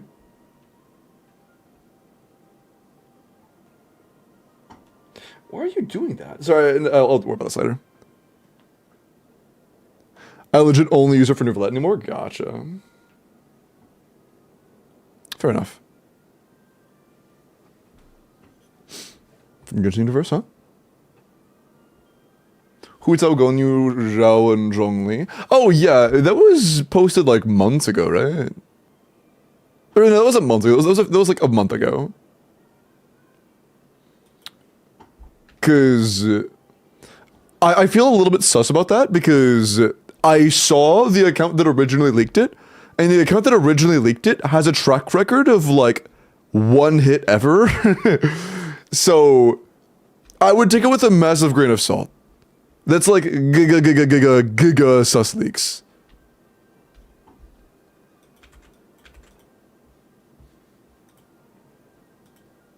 Also, I wouldn't get pipe, bro. Fav is better. Just stick to Fav. Okay. Time to roll for the next account.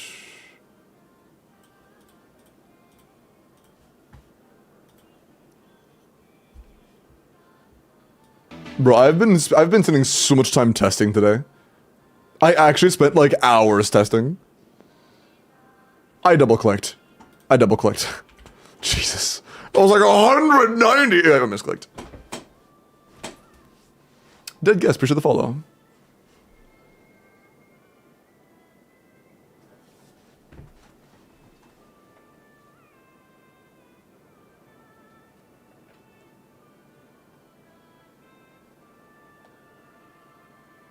Okay, there we go. Sorry. Okay.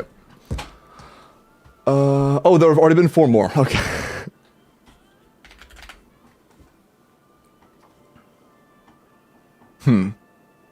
I really want to like...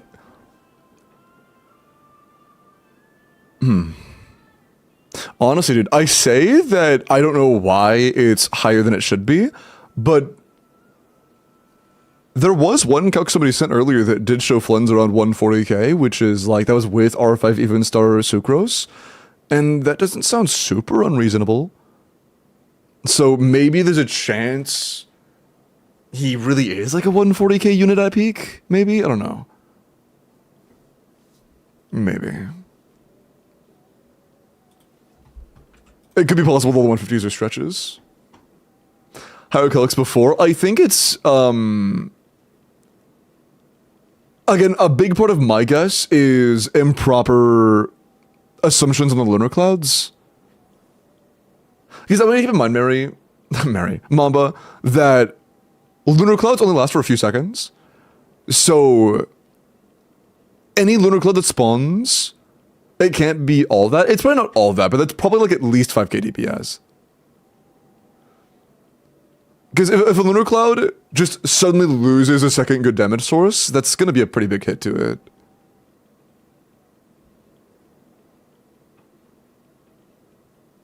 There definitely are other things involved as well. But Flynn's personal damage is underperforming expectations. And I think that on top of... Another thing is, Mamba, I don't know if you were here for this earlier, one of the more popular circulating ones was at exactly 150, I think from... Yeah, it was from Flip. And it was using 2 E's on Sucrose every rotation. Either an E with a burst or 2 E's every rotation, which to do like EE and then EQ every rotation, well, that's not impossible. You would have to burst every rotation after the second E, which would require like fucking 240 ER or some shit. It's like almost impossible to do. And that was on Even Star. EQ is basically impossible. And the Q does matter a lot because that is team-wide EM buff uptime. And it's just giving free attack that you realistically can't give. And that on top of potentially improper LC distribution could be like almost 10k or around 10k. I think it was calced for 17, I think.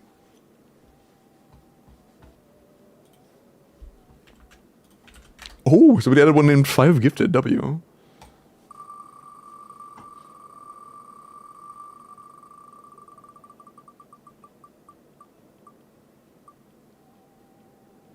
Otaku, are you here? Oh yeah, and think about it, we did testing on Flynn's for like 4 hours, not 4 hours straight, but like a total of 4 hours sprinkled in 45-minute segments. It might be a possibility that a lot of the original entries are like eating or napping or showering or... Oh, you are here! Oh shit, nice, hey! W. Why did Diego say W and then get permabanned? Why did bro get permad for saying W? What? Bro. Okay, thank you, Prog. And, Ab. Leave it the follow.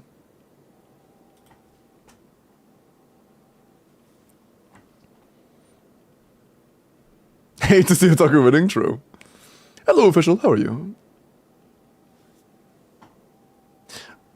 Okay.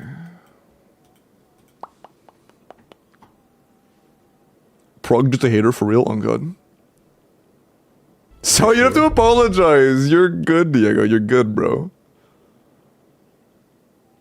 Jordan got banned. Okay, that one's fair. That one's fair.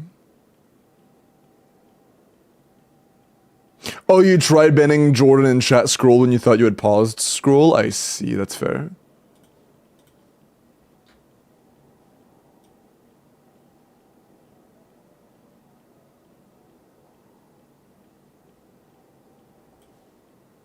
Okay.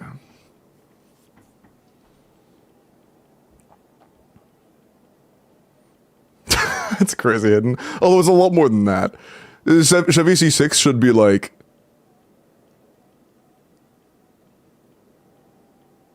15%?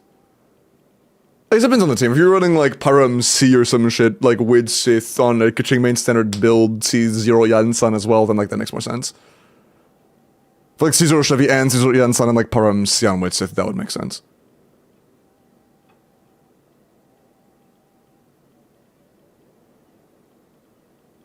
I think Mamba has a point about animation time. What do you mean?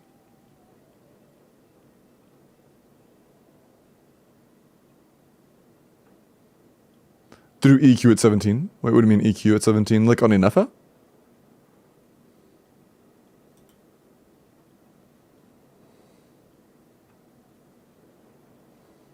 On Sucrose. No, not E and Q at the same time. Like, you go on Sucrose 2 times per rotation, right? You hit Sucrose on field twice per rotation. What I was saying is that 1 time you E, 1 time you Q. Yes, I know it. What do you mean? And I'm not saying you... Oh, you're saying you couldn't rest of rotation anyways. Okay, yeah, I got you. Yeah. I am aware that it's impossible. The Q cancel can be... No, Mamba. I mean... There is a little bit of spare time anyways, I'm pretty sure. Otherwise, there has to be, otherwise you couldn't use enough of Q ever. So there is spare time. But you can't? I know you can't, and that was the original point I was making, that you literally can't. Because, Sucrose Q has over 20-second cooldown anyways, so yeah, it just doesn't matter. The entire point I was making is that calc was literally impossible. It was making impossible assumptions. That was the entire point to begin with. Taki. After this account, Taki.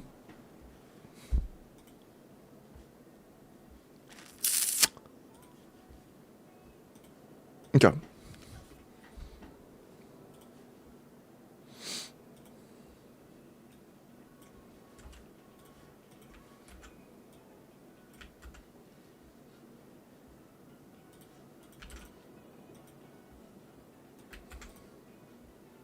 Hello, Silo.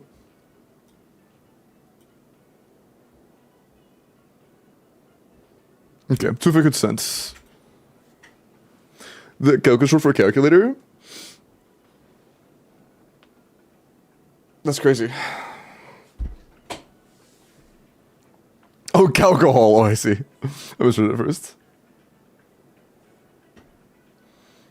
In a way, Jordan went to YouTube chat to say, Bones, you stink.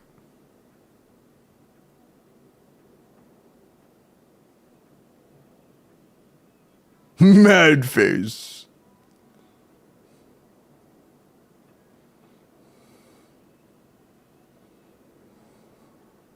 For those of you who just joined this stream, yeah, everybody who doesn't know. Pulled up my calc.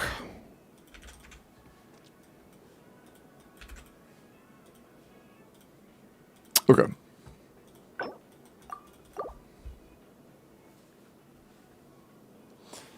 Jordan trying to antagonize every mod everywhere. True.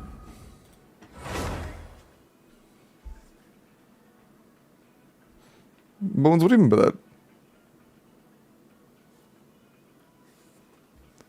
Bina! Oh my god! Sorry.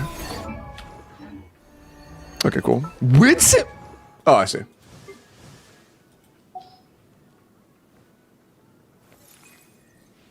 I know what this calculator's for. Sorry. I might try that. Okay, Otaku. Outside of just straightforward seeing what our best things are and optimizing them, is there anything else you would like to cover? Hello, Ophelia.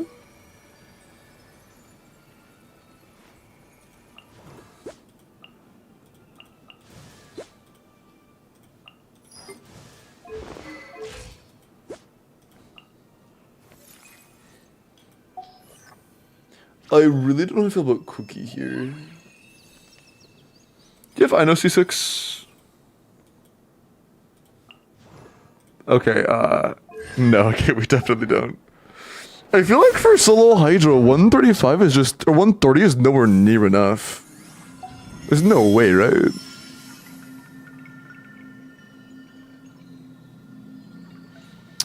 You finally have armor? Let's go! Huge!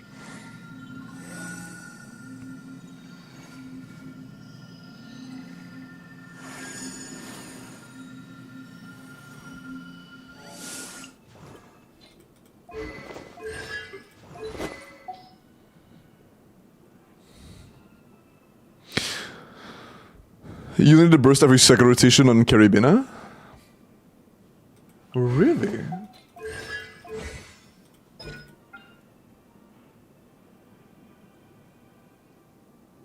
Do you just time it to do it right before your damage window, and then you just do it for the next damage window as well?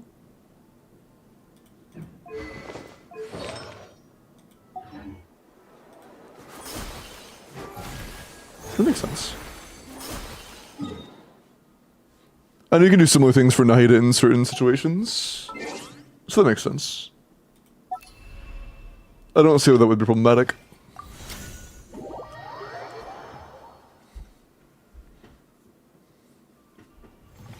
If played properly, that could be quite nice. Since I have no Ino C6, if I can get Bina, I can use 2 Nightcrawler teams, yeah? Yeah. Well, depending on who all you have, but... Bina's nice, yes.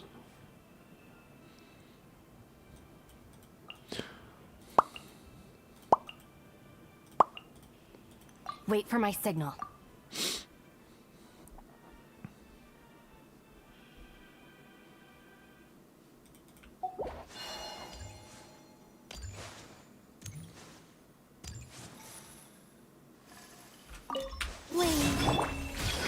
Sharing my knowledge. Receive my blessing with one heart. Dissipate! Out of my way! I meant to swap, but... Ping.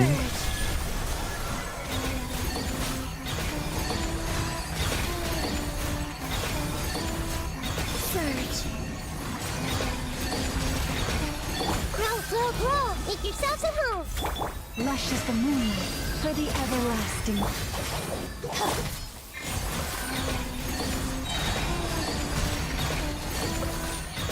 We're getting like almost 100k. Although, you know, she's not leveled yet, and as the on-fielder, that matters a lot more.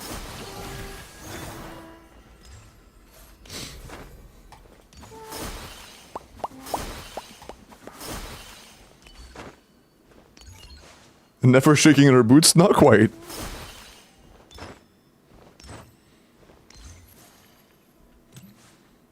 Because I'm pretty sure this is the same damage I'll probably get just running Llama Hyperbloom. I mean, our Bina likely isn't like all talent leveled yet, so you know, I'm not gonna use this to judge. Let's wait for a little. Sharing my knowledge. With one heart. I do think that Cookie's a misplay here, though. I think we go Sucrose. Oh, I'm dumbass. I do think Cookie's a misplay.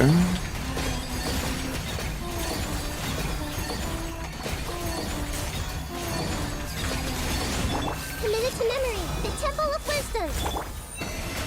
For the everlasting forest.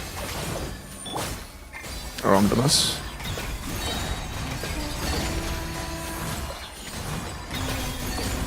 Yeah, we can get like almost 110. This is a 0 column, you know? I think. But I would be surprised if... Oh, I should have seen the damage distribution. I'm a fucking dumbass. Oops. Shit, let me do it again. I could just seen how much damage Cookie was doing, and if it was really high, then okay, maybe she's fine and not... I don't need sucrose. Oopsie. This is the game. No, this is a Wit Sith Columbina. This may hurt a little. Make yourselves at home. Branch into song with one heart. Stand with me. Three moons converge.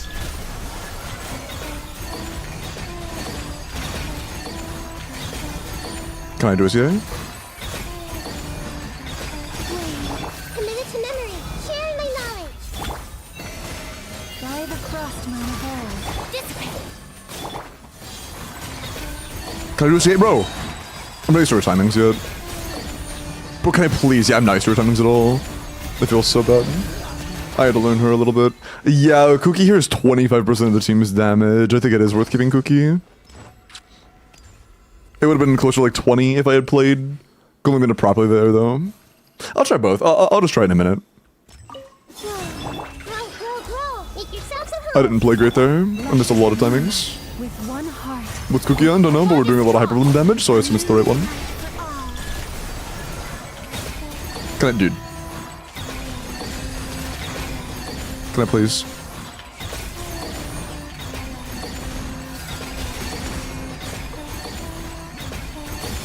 I think I was on field way too long there, I'm gonna be honest. Receive my blessing. By the frost moon. Can I please?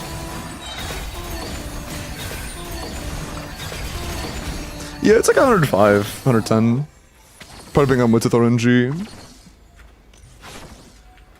And I'm gonna try sucrose.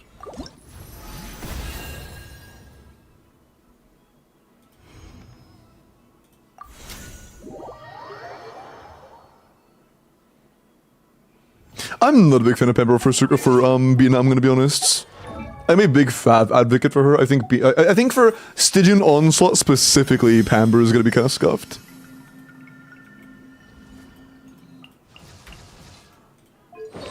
She was on SMS, got you. That means your Nahida is on Deepwood. Here. Okay, we can do Sucrose SMS, that's fine. I just want to see this real quick. I'm curious. That's not the right set. That's not the right set. I guess the only thing here is that Sucrose's uptime won't be as good. Since... Yeah, I only have 8 seconds. So that might be a little bit scuffed here. Maybe Cookie is better. For that long of a field time? Maybe.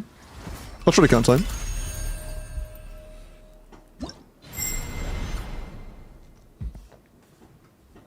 Flame, I know would be good here if we had Dino. C6. My experiment.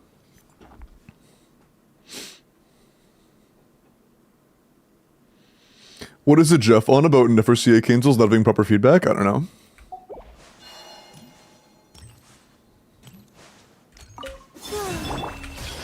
I think never CAs feel pretty good, personally, but, you know, everybody is entitled to their opinion. Everlasting. Animal hypostasis. A new moon rises.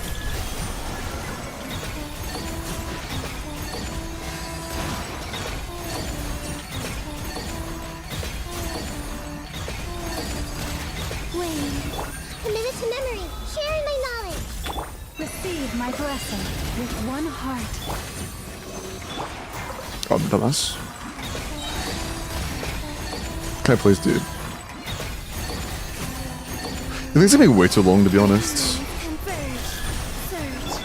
I think that takes me way too long. Temple of wisdom. Branch into song. Yeah, I think Cookie's just better here. Cookie would be less awkward to play. She gives you sustain while you're not constantly blooming yourself. I think the peak damage will also be comparable anyways. Yeah, I think Cookie's good here, actually.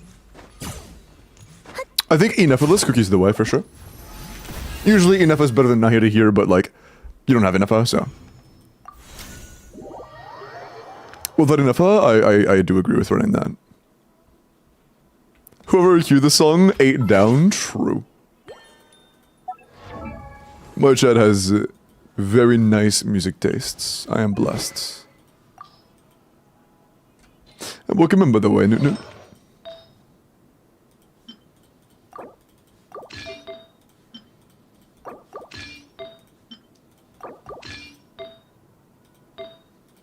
Okay. Yeah, I think that was pretty good. Bina, Denjo, Electro, Geo all in one team. No. And I don't really want to because Lauma energy requirements solo Denjo are fucking abysmal. Like, I really don't want to do that. We're talking some Fav Llama shit.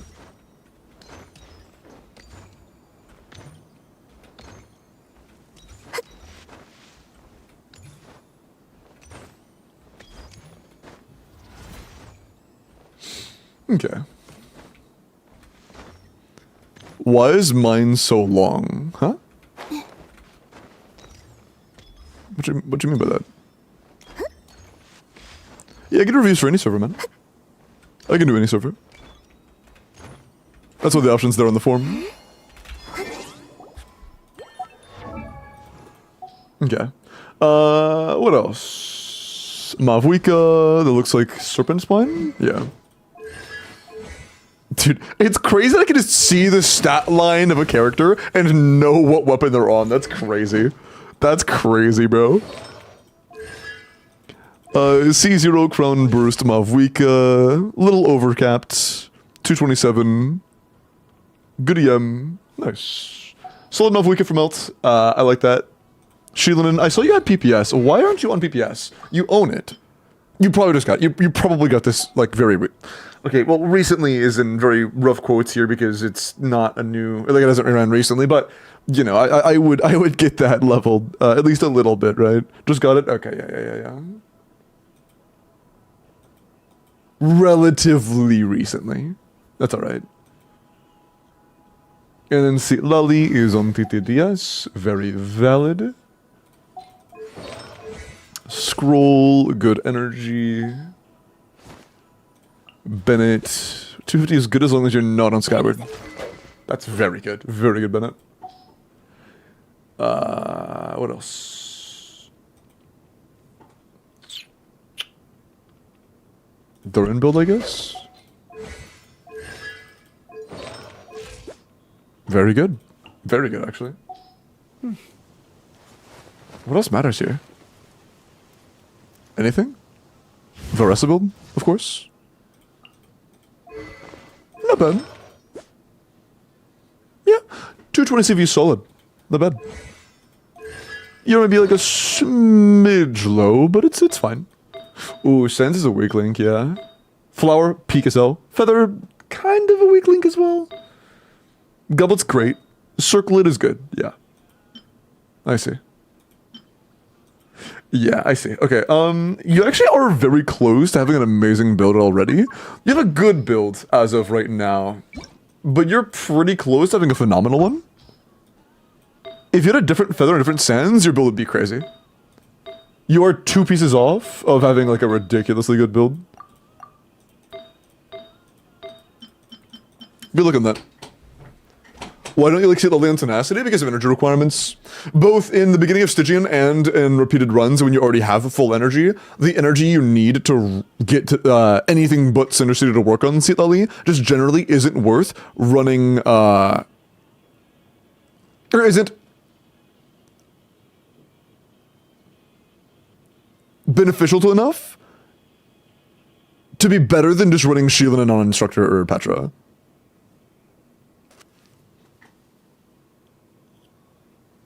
True, fucking love Tatsuya Katani. Strong box smirk. Are we strong boxing?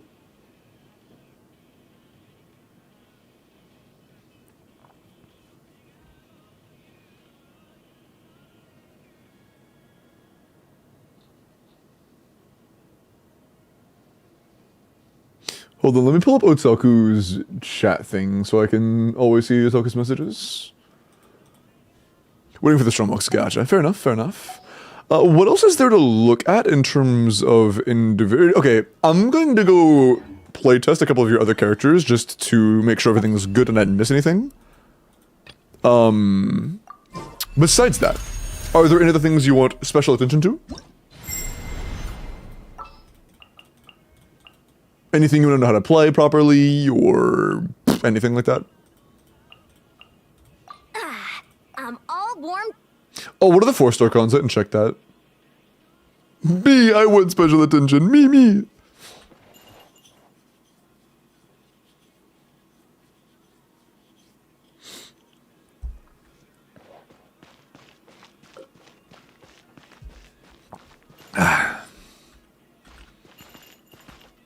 What is with using EM Sands? Because in Melt, EM Sands is far superior. You asked for it. Because of the way the Melt reaction Story works. has only just Faster, stronger.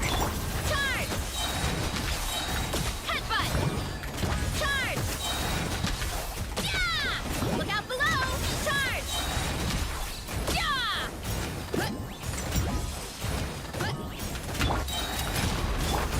leave it to me.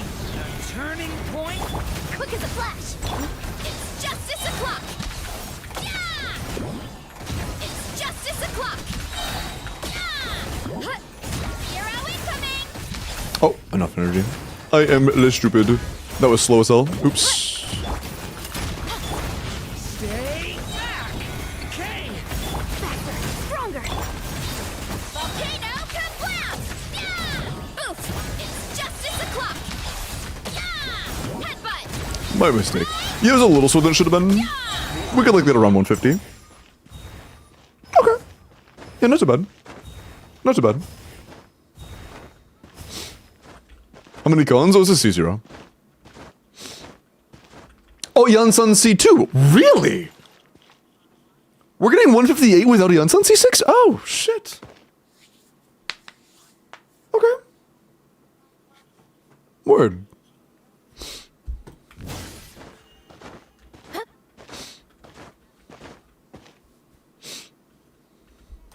Is it a 1? Yes, it's a 1. But C0. Not too bad.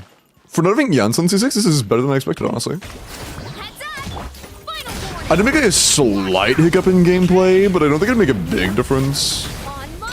Charge! Yeah! Oof! Charge! Yeah! Headbutt! I'm gonna try to optimize this a little bit. Yeah! First rotation, we do everything. Following rotations. Story has only just We cut it 2 seconds short. It's justice o'clock! Oof! Hut! Charge! Yeah! Yeah! Charge! Yeah! Kapow! watch out. Okay. This is also on 100 ping, so we likely could be a little faster.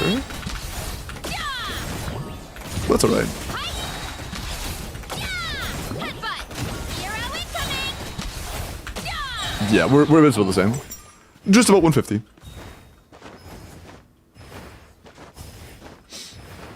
What? Yeah, this is R1 non-60 Sun, yeah.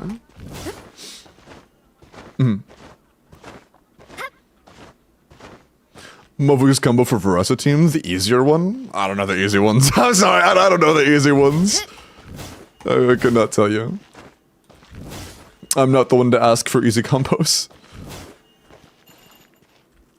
I guess you could do like C2? You could probably do 2 C2D. If we're doing VIP, I don't know. Does Jordan have the new Hex reset? No, we're on Noblesse right now.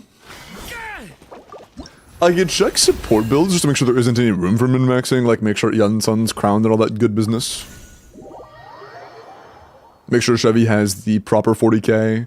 Make sure she's on SODP, even though it's not a huge difference, it's something.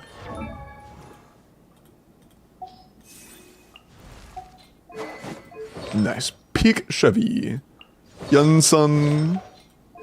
Also peak. For non-C5, that's probably fine. 690 to 27% ratio.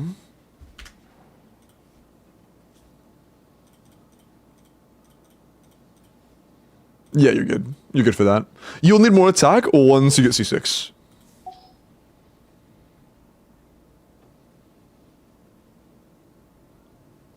Yeah. Pretty good, though. Well, going forward, by the way, Nefer. If you just don't want to get Nefer because you would rather run Columbina DPS because you think Columbina is pretty, that's fine. But Nefer would be a tremendous increase over Columbina in terms of just, like, damage output. You know? Like, genuine in-practice Nefer with Kaching main standards builds are, like, 160k DPS. Like, in practice, they are actually 160k DPS. I've done it multiple times. Of course, it is your call, but just know in terms of value, like you're asking, it would make sense to pull for Nefer. She's really good. Welcome to Silimoso streaming W. Hey, Yusa. Hope you had a great power nap. It's fine with Chevy attack buff? Yeah. But it's not enough when they get C6, but it's good for now. It is good for now. By the way, if you play teams with Fischl, this is Fischl's new best in slot. Okay. Yeah, I mean, that is your call at the end of the day, but Nefer would be a pretty big improvement. Your Mofuka team is finished. Your Varesa team outside of Ian Sun Cones is finished. Your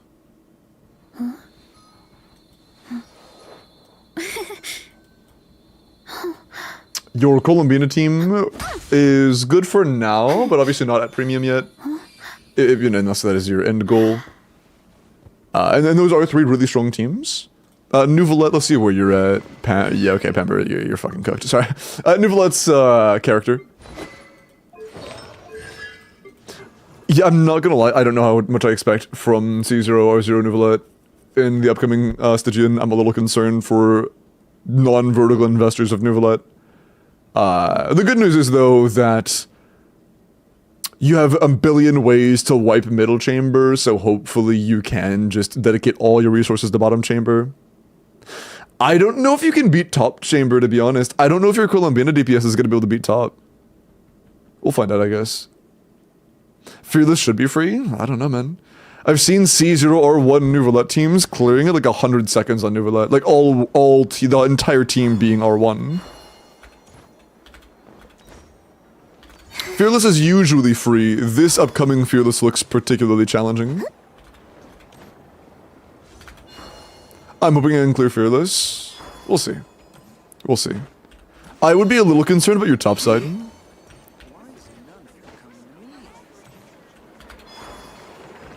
You know, right? Those teams were ass. They weren't. They just... Okay, elaborate, Alina.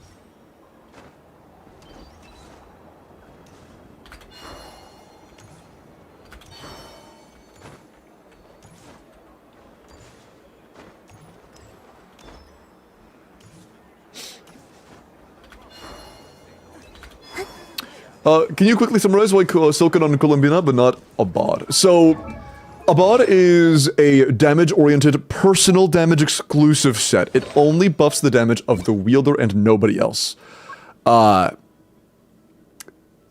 This is designed to be a pretty solid option for somebody who does a lot of personal lunar damage.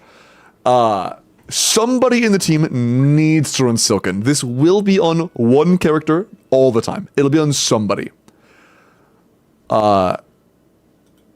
In Flint's teams, Columbina is the only character that triggers consistently off field while not being, or while being the lowest damage source in the party. So in Flint's teams, she's on it because she's the lowest damage source, so Silken is on her. If Inefa did less damage than Columbina, then Columbina would be on Morningstar instead.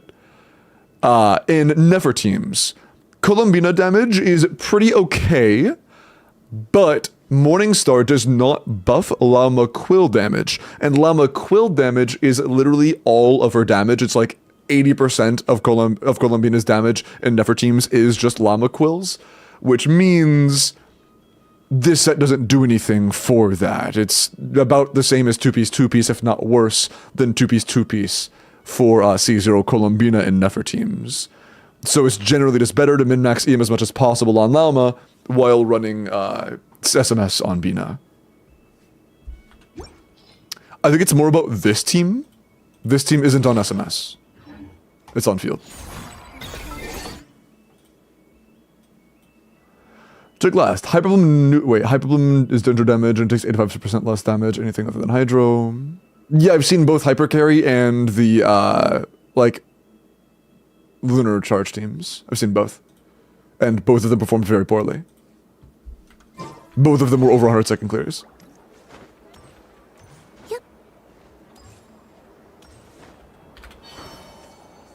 I mean, if you have a clip of if you have a clip of Caesar or one Nouvelette doing it in less than a minute or a minute-ish time period, show me. I am down to be shown. They were just bad at the game.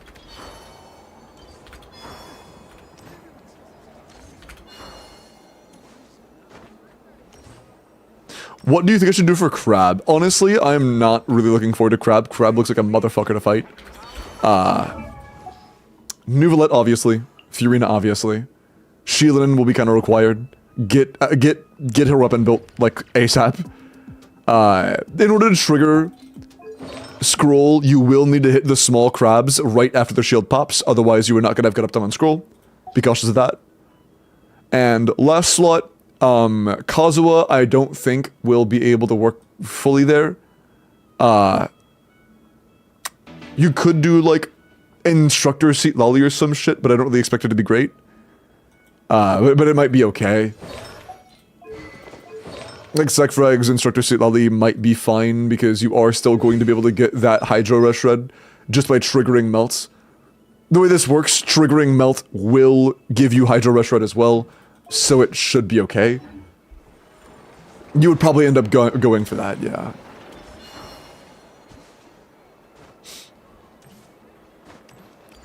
I don't think it clears that poorly with Hyper, but if it does, I am wrong, my bad. That's fine. If you want to find a clip to, like, show me, feel free to, but from what I've seen, the clears I have seen, Hyper is that bad.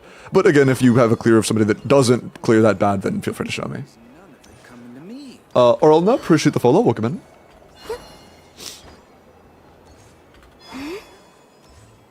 Freeze team. I think that the best performer is going to be Escoffier Seat Lally for Nouvelette Premium. I think, like, C1 Nouvelette's best team on that fight is going to be Nouvelette Furina, Escoffier Seat Lally. I expect it, at least. What else are we going to cover on your account? We've gone over team comps, necessary min-maxes. Do you care about, like, Mavwika combos? Do you care about any other team comps? I don't have a clip, so it was wrong. Sorry, I accept my ban. What?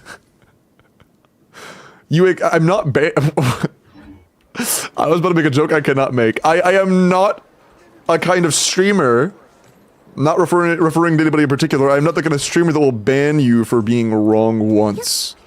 You weren't, like, harping on me for hours about it and being an asshole. You just were wrong potentially one time. Bro. Nick, I'm not referring to fucking Xiox, bro. I don't think Xiox has ever done that.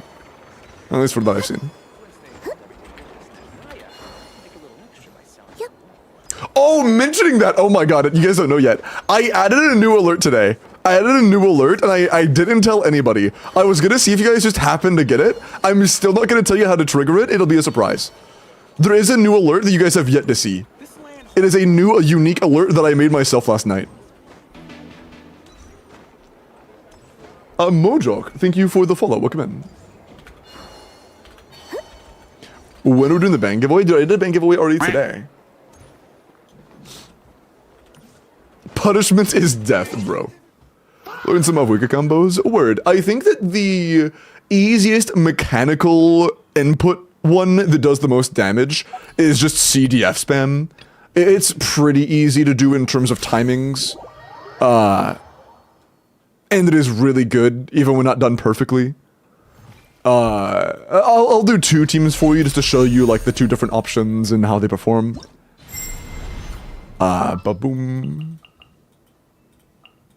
The standard basic baseline Mavuika combo that everybody knows about is C3FD. That is like the basic, bland, vanilla, boring, anything, anybody can do that. C3FD is the baseline.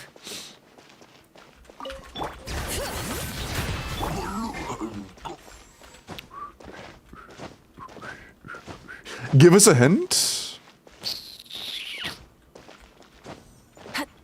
Your hint will be that it is an alert that can be triggered directly from Twitch's integrated alert system, and it is directly integrated with the website as well.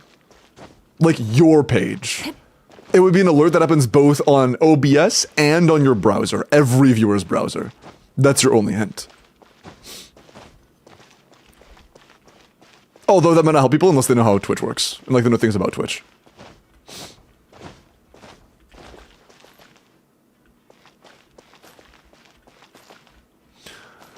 I've been doing C2FD for N9W. N9W. What? Oh, for now, sorry. I was like, what the fuck? What? Okay, I was like, is that a combo? Okay. I don't know, you're good. I thought it was a combo. I was so confused, bro.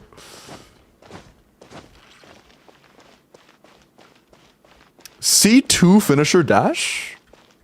Like charge, finisher, dash, charge, finisher, dash type shit? Like no cancels?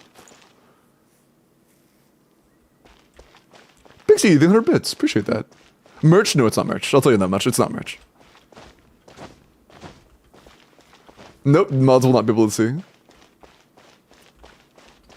C3FD is the standard one. The normal combo. Try and stop everybody. Stand back. Bring it. Banger. Fulfill our pact.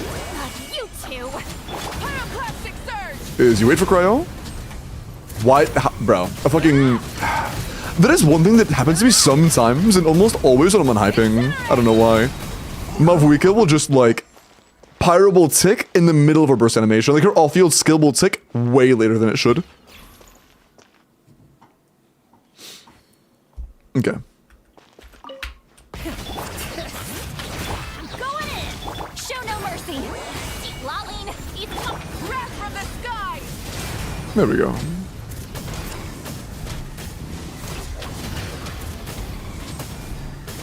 Incinerate. That's normal. Incinerate. That's funny. That's like very representative of what it should be on a spreadsheet. That's so funny. Okay. This is normal. I didn't do N1. You usually don't have to do N1. It's just like a safeguard. Teamwork is strength. Fulfill our pact. Suffer the pyroclastic surge.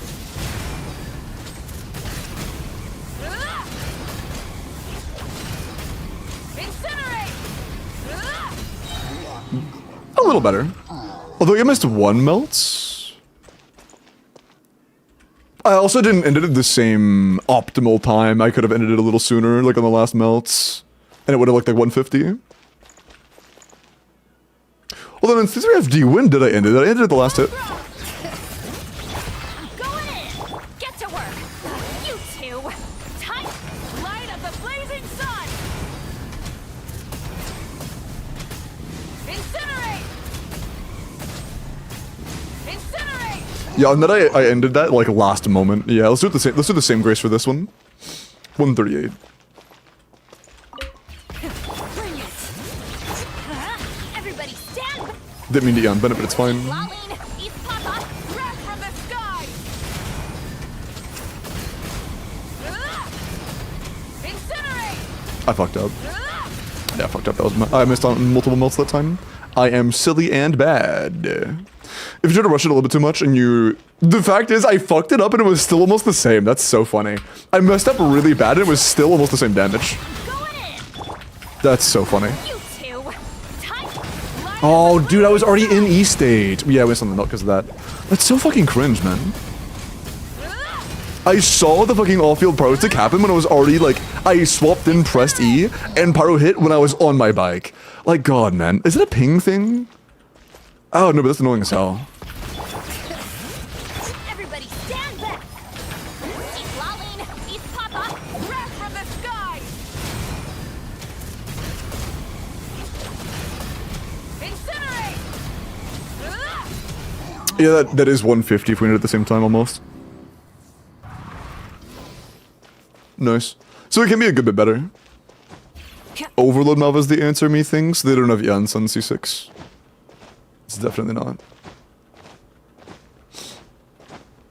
But yeah, this is a decent bit better. Not a major increase, but a good bit better. High 130s into 150 off of a combo that's not too bad. It's, again, just CDF. Incinerate! Ugh! Ugh! You do CQ, CD, C3, F. I've seen that combo. I have not learned the timings well enough to do it consistently. I can give it like 1 or 2 tries though. That was the one where... Yeah, it was CD... Was it double cancel? No, it was a single cancel, I think. It was a single cancel, right? Yeah. It was single cancel into 3 full spin charges into a late release into CDF spam. Yeah, I'll try it. Teamwork is dream! Show no mercy! Not you two! Tight! Light of the blazing sun! Ah, fuck. Bad timings on Mavwika. Incinerate! Incinerate!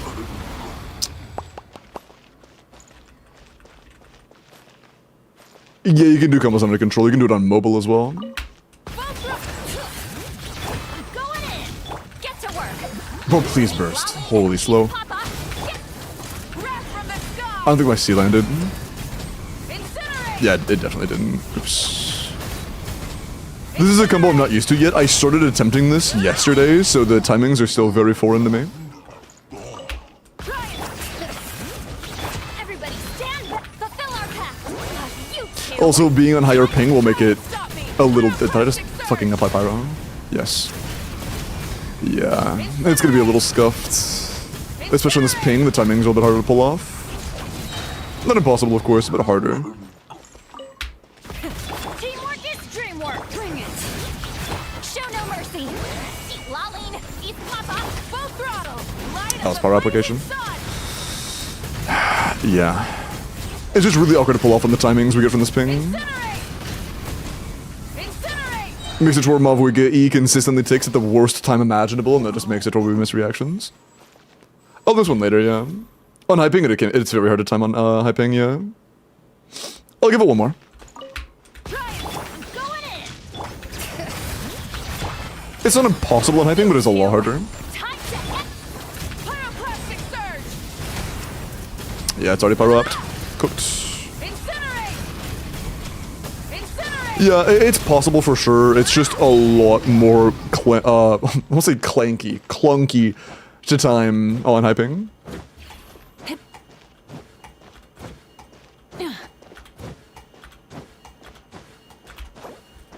Today we're sponsored by LD Shop. My goats. Versus better if I go offset feather? Yeah, sure. I didn't look in depth in the artifact quality and like what could be improved there, so yeah, sure. It was your sands and your feather that needed improvement, right? And your off-piece was it the flower? Or was it the goblet? It was the circlet. Oh shit. This is a loss of 3 attack rolls and 1 ER roll. Word? So like 1.5 crit rolls and then 1 ER roll. Probably.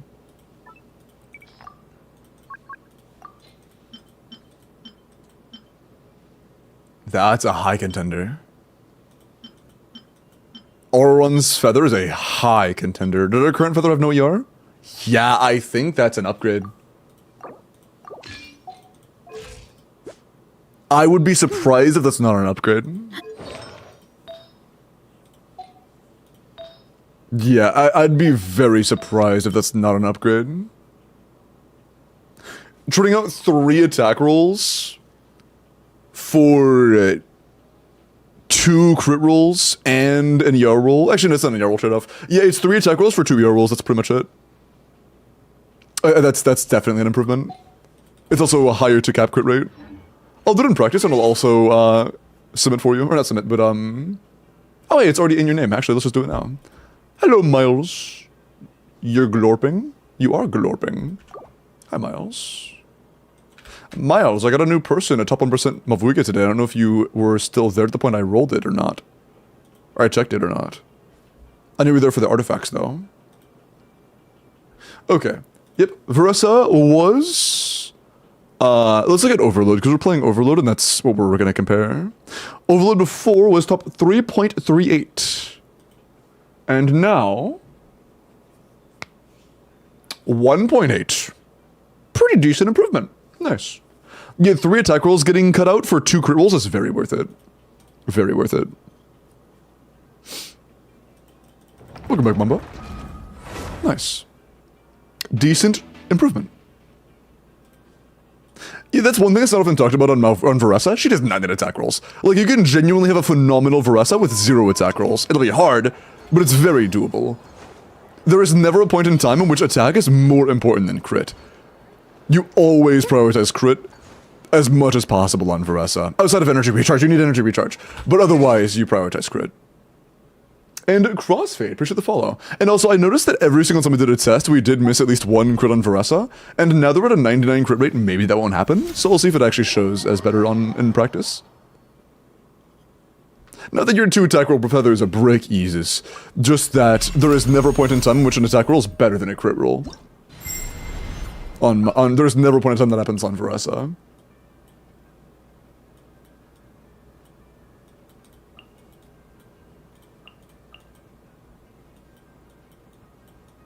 Ah, I'm blind. Woohoo! This I'd want like 2 more ER rolls. Yeah, if possible, that'd be nice. I winked. Look out below! Hands where I can see 'em. Let's cover this out over 80 seconds. Start them! Charge! Yeah! Headbutt! It's justice o'clock! Yeah! Oof! It's justice o'clock!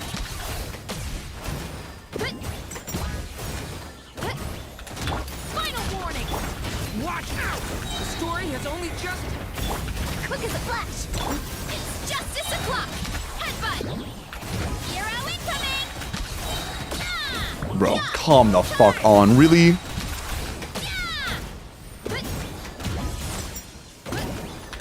Drop your weapons!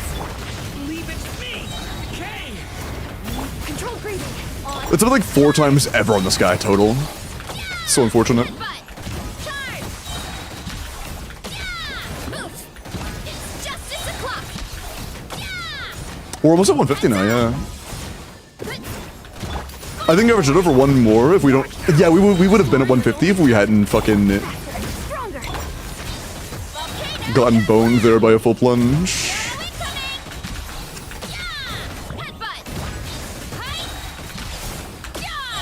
Yeah, that's a tiny bit better. And that was also with a missed plunge, it would be 150.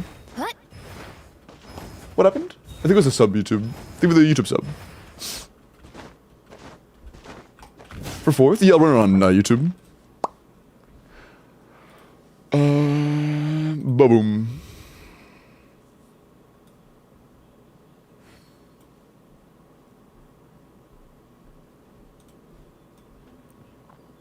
Hi, Bo.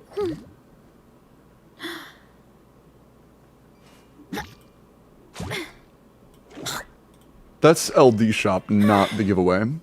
My bad, I just got distracted and my brain just hovered to LD shop. Okay. The next Welkin is open. YouTube chat, if you would like to participate in the Welkin giveaway, just type your UID into the chat. Good luck. Good luck. My parents always My 2 co-host Veressa gets a flat 100k. That's weird. Is it like a no 4-star C6s? Because my 2 cost with Veressa C0R1, Chevros Ianson Bennett is like 160. And build quality shouldn't be 60% damage. A free Welkin, courtesy of our sponsor LD Tro. C4 Yansan? Yes, the 2 Yansan cons shouldn't be 60% team damage.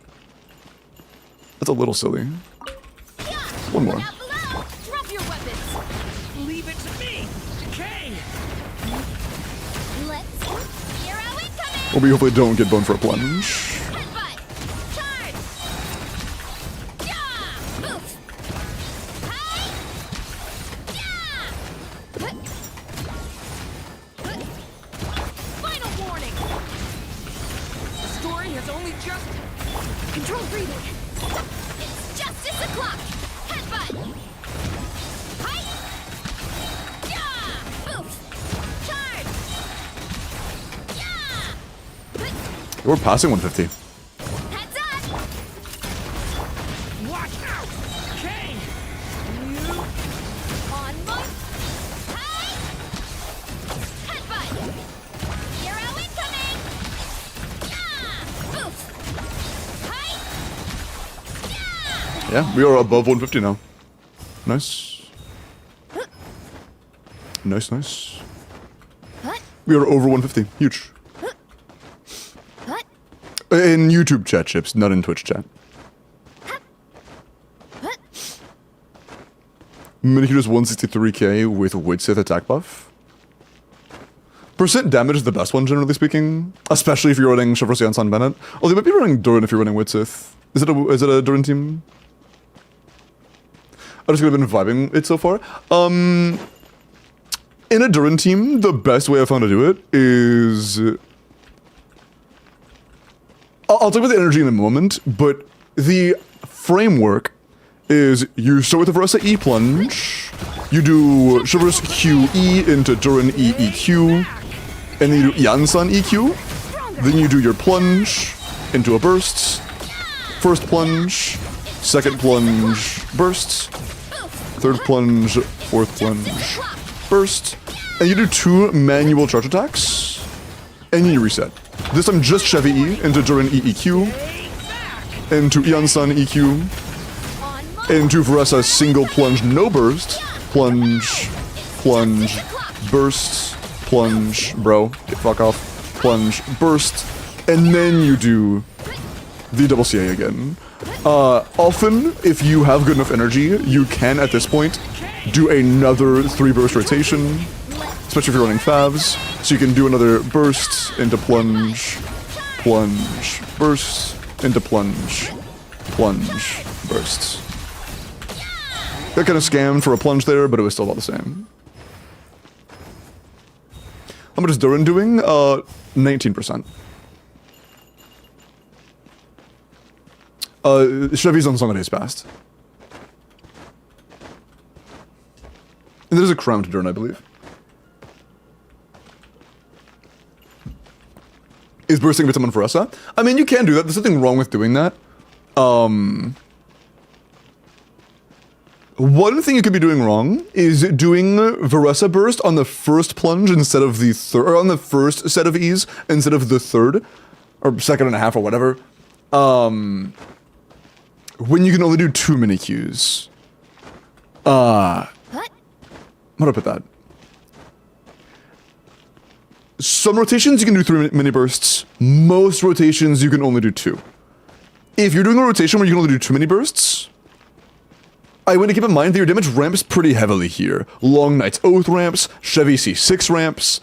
So what that means is our mini burst at the very beginning, Stay back. we will check it out right here. Our first mini burst, bro, is 210k. It's justice o'clock. Yeah. That was 250k, Hero incoming. and that was 250k. The buffs do ramp, so doing a mini burst in the first slot will do less damage than the second and third, and that can contribute to actual damage difference. What does Chivalrous Burst do? It just gives you an overload. You have to do a overload before you do your E. One way to get around that is you can do it like this instead, where you do EEQ, you start with Durin and then you go into Chevy. And when you're doing the extended version, you should Justice o'clock. have time to have Chevy E off cooldown after doing this stuff. If you don't want to use Chevy here, yeah, it's up cooldown. You can do it like that as well, where you just swap the slots afterwards. You do want Durin to be after Chevy by the end, though, because otherwise Noblesse Uptime will be a little bit worse. And so we didn't get a third Q there because I used back-to-back. That's bad. That is a good showing of that issue. Stay back. A turning point. So we lost like 50,000 damage for no reason. Unless you start with like 80% or more of your energy, I wouldn't try a 3 bursts. Oh, I'm dumb. But you get the point. Who can you replace Durin with? Bennett is a huge downgrade, but still decent enough. Mavuika is good here, but unless your Varessa is as invested as your Mavuika, or if not more invested, it's better to just play Mavuika as your own carry. And if you have a melt team, it is better to just play Mavuika as your own carry anyways, and then run Varessa in a separate team entirely. Burst towards the end? Yeah. If you have like less than like 75% of your burst by the time you swap to Varessa, I just would do a 2 burst rotation. If you have more than that, if you're like near full, then 3 burst is valid. Pretty much. Show from the new set for Durin? It'll be like the same damage for you. It's your call. It'll be like the same overall DPS for you. I could actually just nah, I couldn't sim. I mean, I could kind of simulate it. Nah, not really. That'd be a lot of work. I don't want to do all that. Be able to look the same for you. New set is so bait. Yeah, I mean, in this team, when Durin's only 20% of the team's damage, like, it's not gonna be that big. May come wait, Mav combo with Varessa, how much DPS? Kachimane standard calcs, it's like 130-ish. It's about the same as Durin. If you're really good at them. If you're really good at them, it's like 130. If not, it's a little bit worse. Yeah, for this team, you don't use Durin carry. You don't use the Durin set for sure. It's like technically a small improvement if you pretend that both your Durin and your Varessa are equally invested, and you also pretend that like. Yeah, that's the main condition, honestly, that Durin and Varessa are equally invested, which they should not be. But assuming your Varessa is, a vertically invested carry, it's just going to be a lot better to do Noblesse. Not a lot better. It'll be easier to get Noblesse, and less punishing when you have not great stats on Noblesse than if you had DPS set on Durin. And I think you are a lot more likely to get a good weapon for Varessa than you are for Durin. So in practice, I think Noblesse is just going to be better for Durin in this team almost all the time. And your Noblesse is pretty good, I saw your stats. Can you try my Dire? There is no Stygian yet. How am I going to try your Dire without Stygian?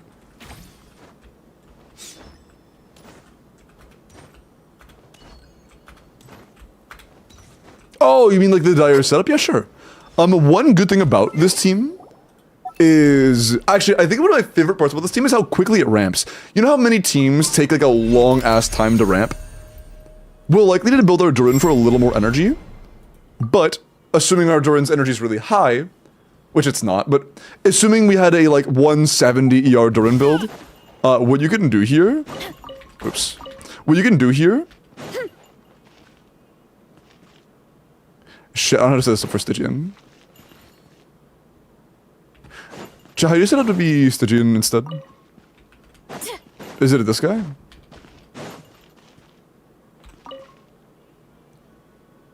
The board? Ah, I got you. Okay. Cool.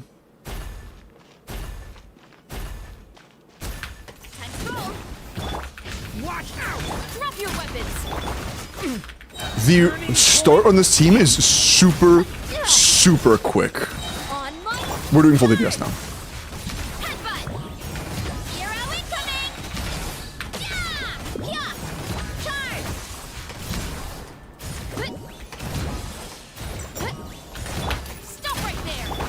Stay back. And yeah, we would like 15-ish more ER on Durin for Dire, but Justice o'clock. Yeah! Look out below. Here I overall it is definitely not bad. charge.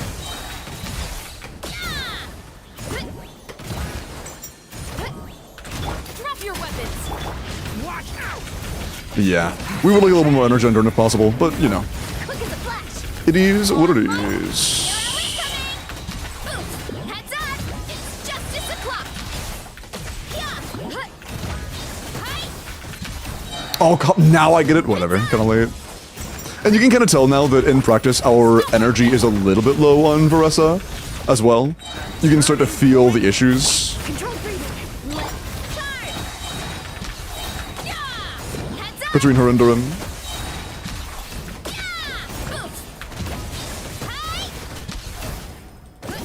That enough? Guess not. Final warning. Yeah. The story has only just... We have lost a total for like 5 seconds, 6 seconds total. From us just not having quite enough energy on Durin. Look out below. Hero incoming. Heads up. Okay, we're almost out of time. We'll just continue at this point. Yeah. Look out below. It's justice o'clock. Yeah. Yeah, and that's our wrap. Oh, it keeps going? Oh. I know that. But if we had more energy, we could probably push 130 on this if we had enough energy on our Durin. Literally every time we swapped to him, we had to wait like an extra second and a half, just wait for the particles to flow. If we had a little more energy on him and Yansan, we would have a much, much, much smoother start.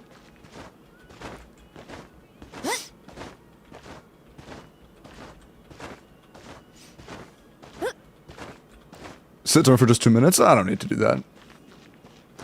How much ER does Durin need? In this kind of team, you would want like a 160 ER Durin minimum.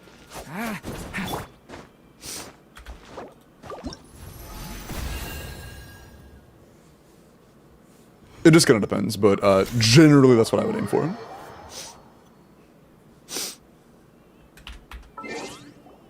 What are we on right now? I think at like 140, right? 120, wow, that's at 120 it was still kind of working? That's crazy.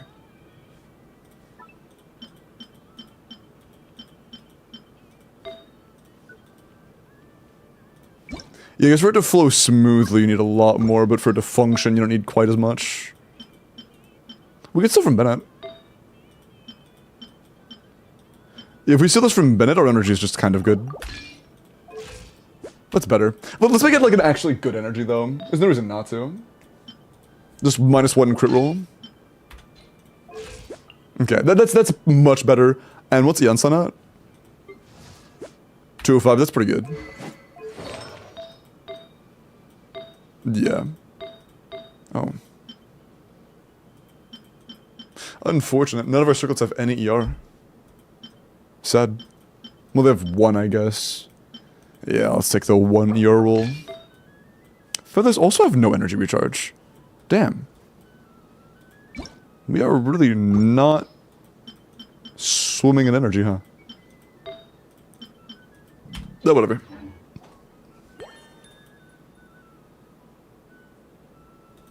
One more. Okay, also, YouTube. Good luck. 3, 2, 1. Ba-boom! I said ba-boom! Sotsujin! Are you here? Congratulations on the 4th Welkin of the night.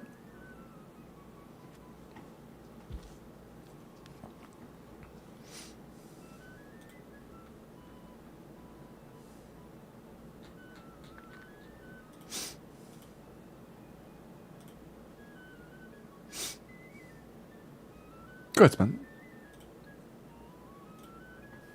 And yep, Sosujin looks clean to me. Let me double check. Bro. Yep, Sosujin is good. Mods, there is Sosujin's UID. They won it for Zenless. Congrats, man. Congrats. The 5th will be on Twitch.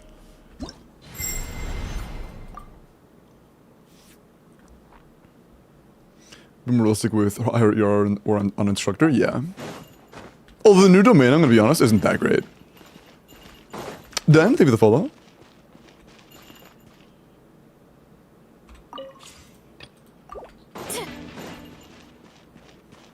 And Pillow, thank you for the follow. Welcome in.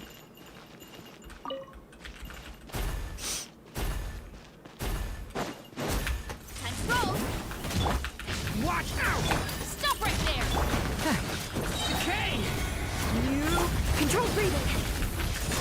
Start the arrow incoming. Boost. Charge. Yeah. Hut. Charge.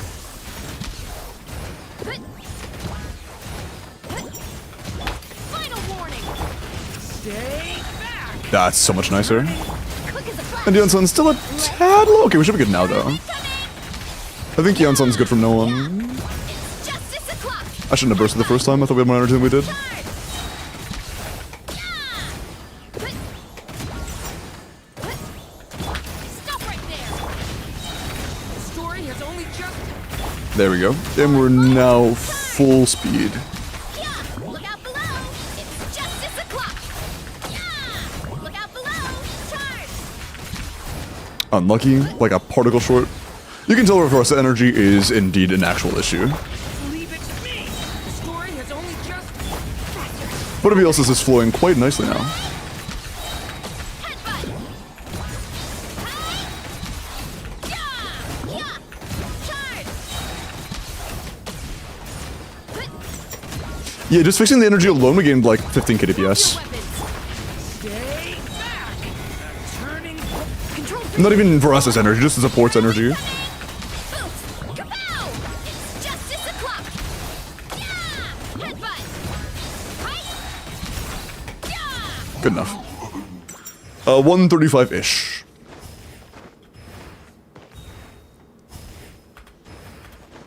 So yeah, even in dire against the higher resistance or higher defense enemy, and you know, starting no energy, we only lost 14k DPS. A bit more ER maybe? No, I wouldn't, unless it's a 4-liner, in which case maybe. If it's a 4-liner, I don't hate that idea. Verosa, besides Overload, Yansan Xianyun Fiorina is like okay, but a lot worse in my opinion. And in my experience.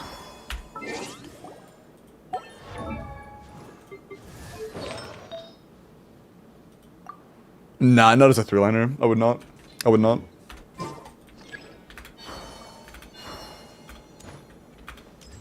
Anything else?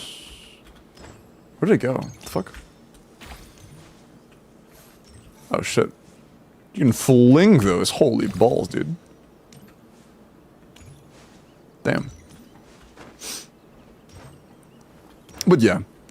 I think that's one thing that's really nice about Verosa, honestly, in practice. Verosa Durin specifically, it flows so well. You can get off the ground and get everything flowing in, like, seconds.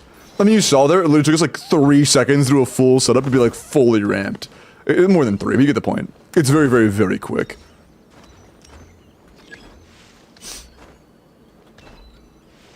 Yeah, indeed. And probably a circlet as well. I believe you can get better circlet, I believe you can get better sands. I'm a believer.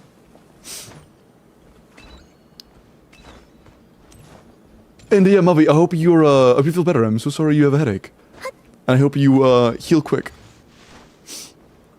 But Otaku, was there anything else? Or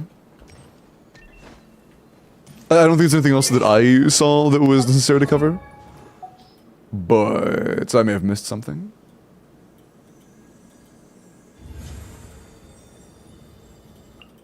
Perhaps.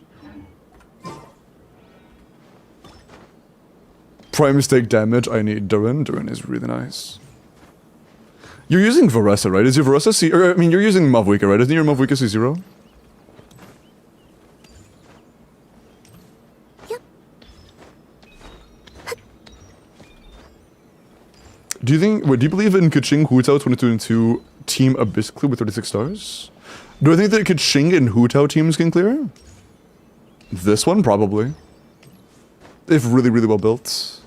Caesar Amav, honestly, I don't know if C0 Mav is better than Bennett for you.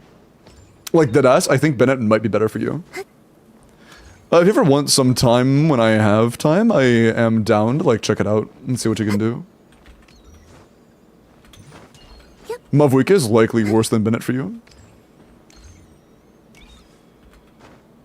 Oh, Skirk people and Kaya you could take a look at? Word.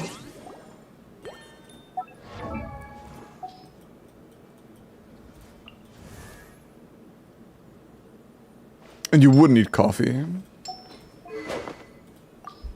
Oh, you have Haran as well. Yeah, nice. Honestly, having Haran tells me you should probably just use 6-set. I wouldn't use Mare. Use Haran plus 6-set.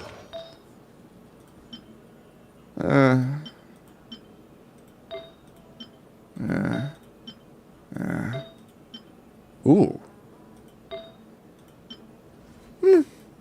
That's alright. Yeah, it's definitely a work in progress, but not too bad. Shit.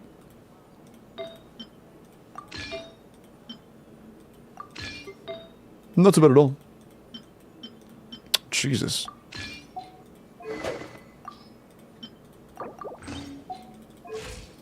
Yeah, this is... That's so peak, bro. Use this. I would use this build 100,000%. This is the exact build I would use. R1 plus that attack upload optimal. We have Seat Lolly. We're likely running Thrilling Tales.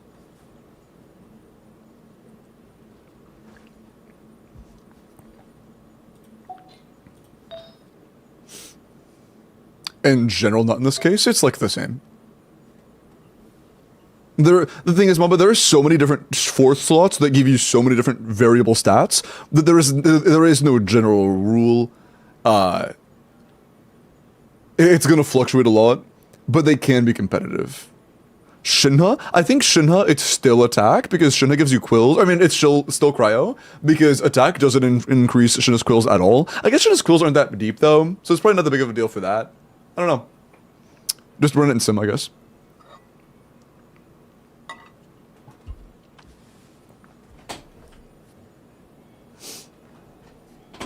Considering getting enough to have more flexible teams, what do you think about that?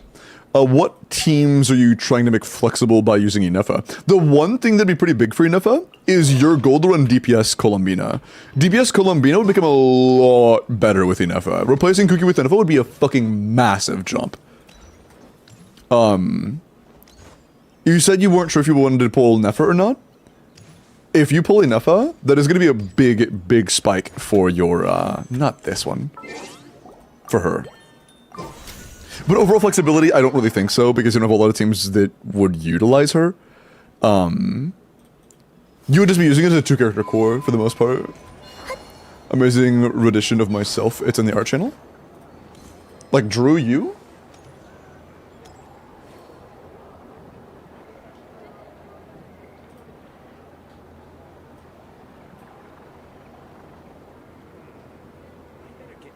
Huh?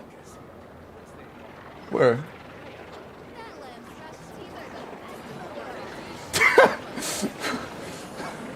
What the fuck is that? It's amazing art, but why is that you? Is that... That's so funny. Is he naked? No.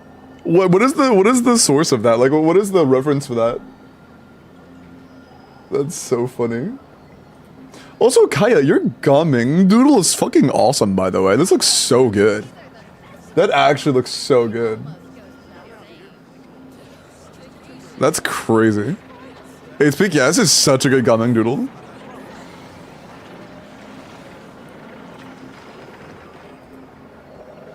Thank you, no problem.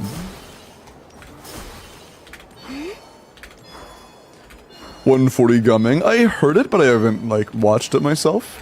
But it doesn't sound unreasonable. You know? Not assuming get your main standard, just being able to run whatever artifacts you want. 140k sounds very realistic.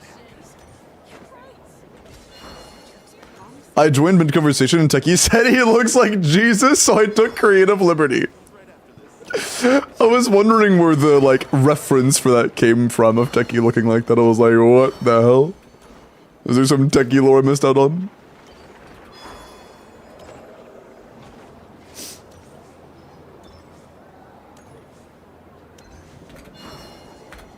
But yeah, I think the biggest thing for you. Hi, Ovi. Yeah, soon. The biggest thing for you for Inefa would be Columbina teams. Otherwise, I don't really see you playing Inefa a whole lot, because the teams that Inefa would improve for you, you're never gonna play outside of Columbina. Pulling Zabai or saving for future characters. I'm gonna be saving. I'm not pulling Zabai. Unless something miraculous happens and there does end up being genuine skill expression on Zabai, I'm skipping.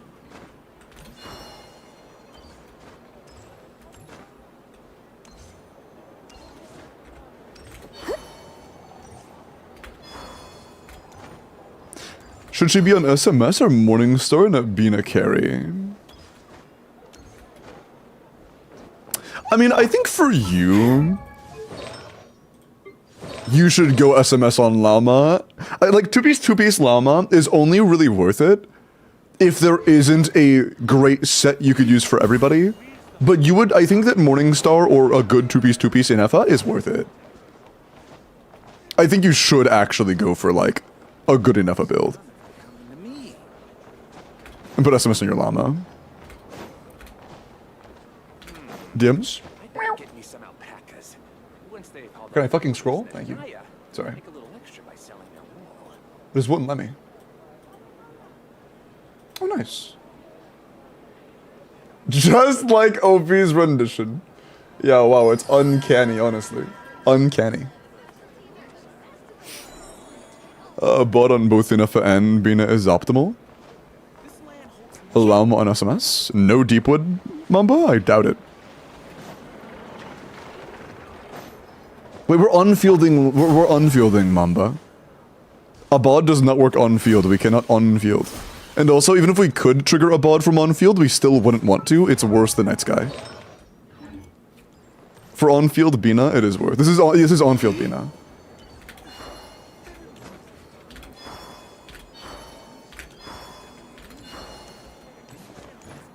Character reviews? Yep.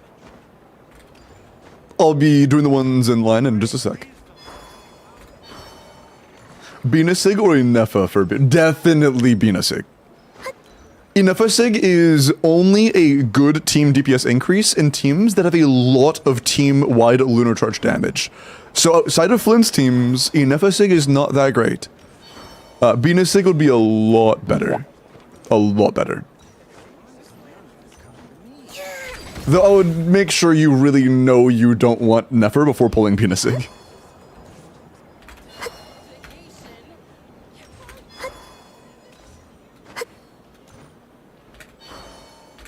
Oh, Bina Sig or Inefa.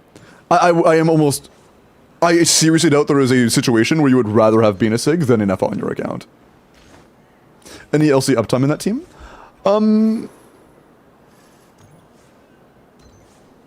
I think you should be able to get some. Oh, I guess that's double Dendro. The one where you typically run Inefa is running Aino in place of Nahida, which we could honestly do. We probably would do. Yeah, if you had Inefa, we would probably replace Cookie with Inefa and then run Aino in place of Nahida. And then just have like a really high ER llama. No. I'm not sure. Because in that team you do have good LC uptime, and that's the usual team assumed.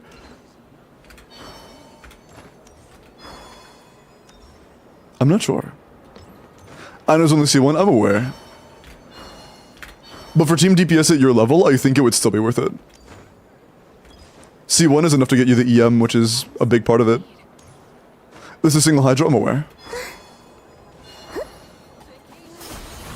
Maybe like doing N1C or some shit?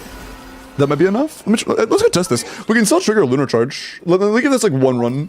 Besides this last question, is there anything else? So I can go ahead and start mentally processing that before I, so I can, you know, do character reviews and stuff.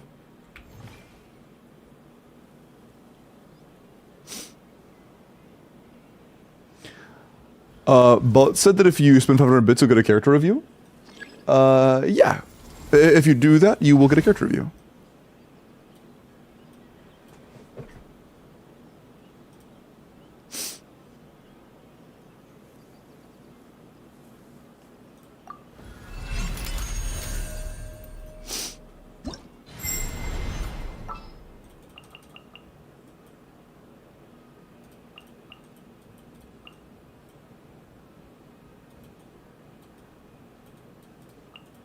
Allow me to lend you Okay. some moonlight. Bits is paid, yeah. I'm no, you're good. Bits is a thing down here. It's these. If I do N1C, is that enough to get us Lunar Charge? I'll use Cookie Q as well just to simulate more Electro App. Committed to memory. Sharing my knowledge. With one heart, we I'll settle this. I really like this. Yes.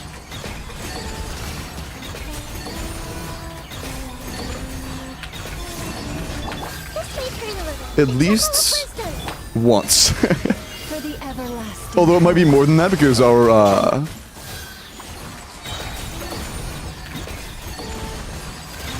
application's a bit slower here. It's possible we could get more if we had more Electro App. But when we use Cookie Burst, we do have enough. It's possible, and if not, we could just build higher ER Llama, like 240 ER Llama, and do Ino on Fav. Ino on Fav. Maybe even Llama on Fav, honestly. And that would definitely be enough. And yeah, character reviews aren't only paid. You can also get it for channel points. What's the timer for?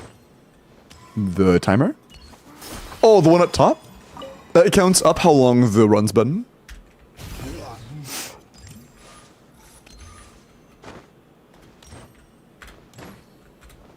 Okay. I think that was it though, right?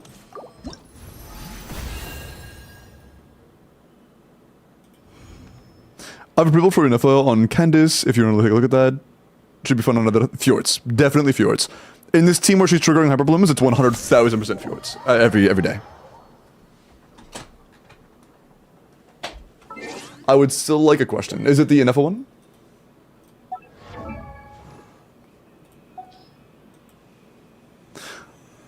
Room is there for artifact improvements on Bina.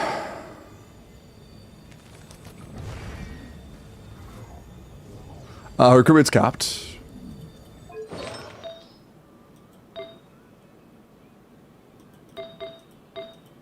Yikes, really? Is it that hard to not... Fuck, what the hell? Man, that is rough. You really just cannot get crit rate. Yeah, we're 35, 45 from Llama, 50...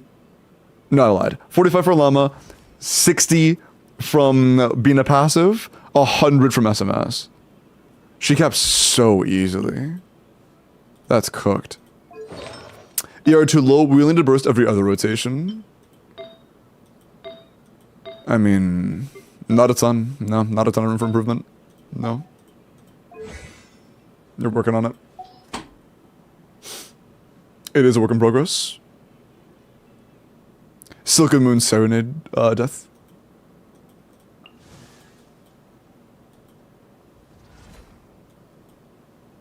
Who's the other one? Candace, I think, right?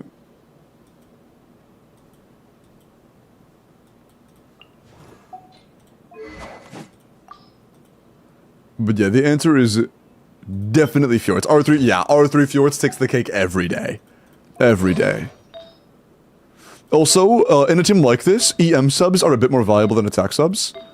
If you have any pieces that have a bit more heavy-handed EM rolls, that could be favorable.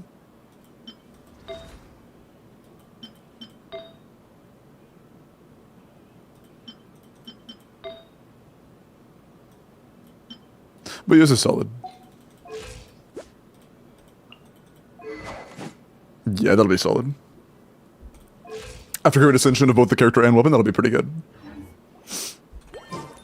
more valuable? Potentially. It'd be comparable. It'd be comparable and close. So use whichever has better substats, but after everything, you'll have fine EM. Between SMS on the team and running R3 Ballad on top of potential EM 2 pieces, you'll have plenty of EM. You'll be good.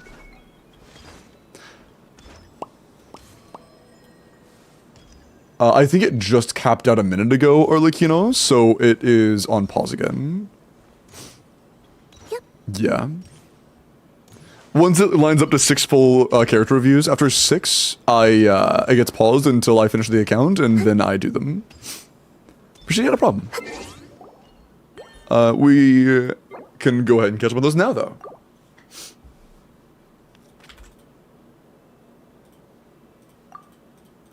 But yeah, 2-piece EM, 2-piece EM, or Night Sky. Honestly, I don't think it's worth farming Morningstar on Yuri Nefa. Like, in that team specifically, Morningstar is, like, gonna be good for our multipliers, but so much of her damage is gonna be Hyperbloom. And 2-piece, 2-piece is a bit behind in personal damage alone, but yeah, honestly, yeah, I think that's the way. I think in that situation, your best option is gonna be running, 2-piece, 2-piece on either 4-piece Gilded or like 2-piece, 2-piece EM, I think will be the best. Hello, Pillow. EM better enough. They're often very comparable. EM is better. They're like the same, to be honest. Like attack and EM stats on NFA are very, very comparable. The only one that actually wins out is attack. Or I mean, crit. The crit's the only one that actually wins out. The other two are pretty similar most of the time. Although it can depend on the team comp and stuff. You know, because obviously it's not going to be the same in a team where one has even star with, you know, whatever, and the other doesn't, and it's on sucrose. You know, there are variables. Okay, let me do some character reviews. 2-piece crit set? No, I'm just referring to substats in general.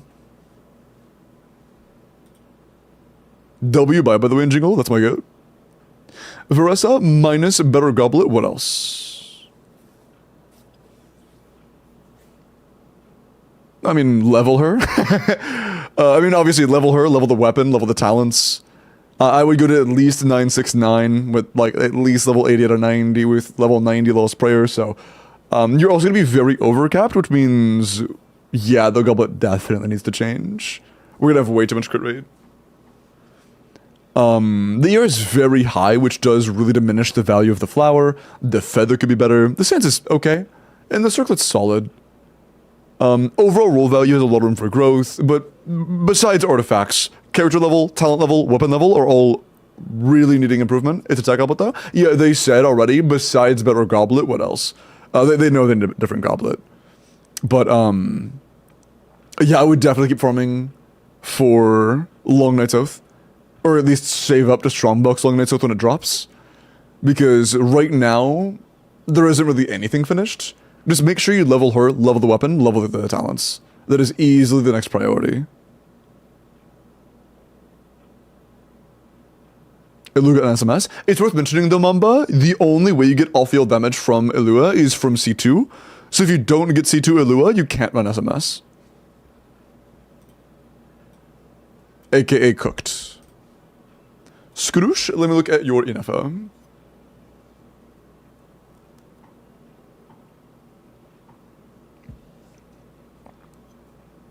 What are you supposed to do? You literally can't give him a set that matters. Yeah. You just can't give him a set that matters. You have to run Bina on SMS. Like, dude, I'm not kidding, Mamba. I think that in practice, it will feel like, you know the gap between having C0 Yansan, C0 Chevy, and C6 Yansan, C6 Chevy? I think that it will feel somewhat comparable between C6 Illua and C6 Illua, but like combined. I think it's gonna be really rough. I think it's gonna be really rough. You shouldn't play him anyways pre-C6. I mean, all the teams that don't have Illua C6 are like fucking Sheelan and Theorina Colombina, right? Which is like just genuinely a really rough team. Shielding Fiorina, yeah. That's really rough, because at that point, Colombina, my bad, Colombina, Zebai is so little of the team's damage at that point. Like, in that team, I think she's like 60% of the team's damage. It's kind of scuffed. I think it's over 60, but less than 70. It's just, it becomes rough.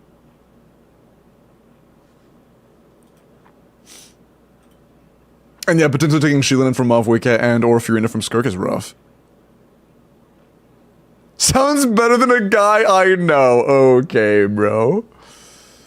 Let's look at your Inefa. Skyward Spine. Skyward Spine is like okay. It's a bit worse than Shovel, so I would try to make that your end goal. But you know, it's fine if you have it. It's really important you 90 Inefa when you have time. You just got her, so like no rush, but 90 her when you have time. 9 your skill when you have time. It's that crit. 28 crit rolls, 4 attack rolls. Not bad at all. The EM is a tad low for, you know, some situations, but honestly, overall, this is quite nice. A very good crit value, which is what matters the most. Only 10k off? Yeah, Mamba, did you hear what I said? I didn't say the team DPS was bad. It's worse, but I didn't say it was bad. That's not what I said at all.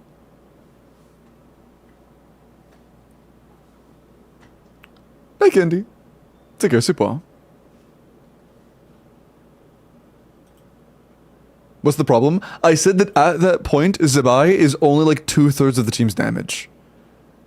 I think it's less than 2/3 of it. I think it's 60% of the team's damage. And at that point, it's like, when you hit the like 135 to like 140 range in Colombina teams, you're officially in the, yeah, is Zebai even worth it anymore moment. You know? Not to mention you are taking both Shieldin and Fiorina, which means no more premium Mavwika and no more premium Skirk, which could either be 1 or 2 problems for anybody. There's no Inefa rankings? No, they posted Inefa rankings today.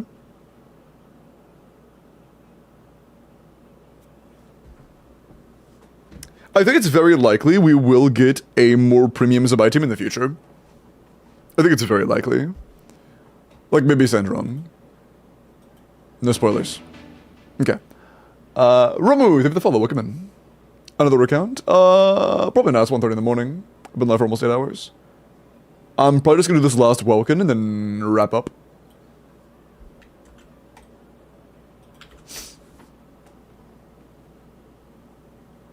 Is enough never team, no Fav user? No. Sorry, I hate to just shut you down, Star, but that's just not true. Colombina's energy requirements are random. And one run, 150 might be enough. The next, it might just not. It is RNG. And 150 is definitely not enough to consistently make it work without a Fav wielder. Even with a Fav wielder, it's not always enough. A safe journalist bet for Colombina Pamber and Stygian. On Pamber, it's very high. You need like 210.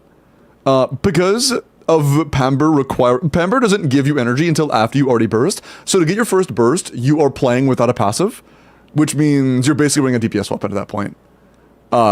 So you do need a lot of energy to make Pamber work. So I would prefer Fav. I think you should do Fav instead. For Stygian. Romulo, thank you for the sub. Okay. Pro, let me look at your Colombina. Okay. 80 out of 80, C0 with Sith. You're running for a DPS one as well. Okay. Keep in mind you are pretty overcapped. Does she ascend crit rate, chat? Does she ascend crit rate? I think she ascends crit rate. No, they are on cap. Jokes, they are not on cap. We're at 45. We are gaining 8 from the next ascension. We are gaining 15 from passive. We are gaining 10 from llama. We are gaining 30 from set.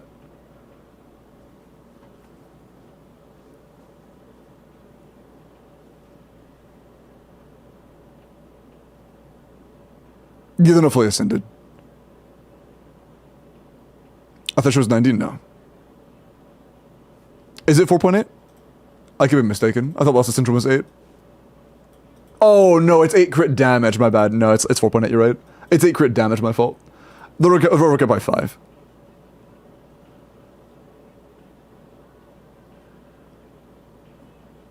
Yeah. That's fine, yeah. It's a bit of overcap, but it does make pieces that have a lot of crit rate and not much else a lot worse, like the Sands. But yeah, we are noticeably overcapped. That feels wrong. Am I missing something? Because it wasn't last account 35? And it was at cap? Am I missing something?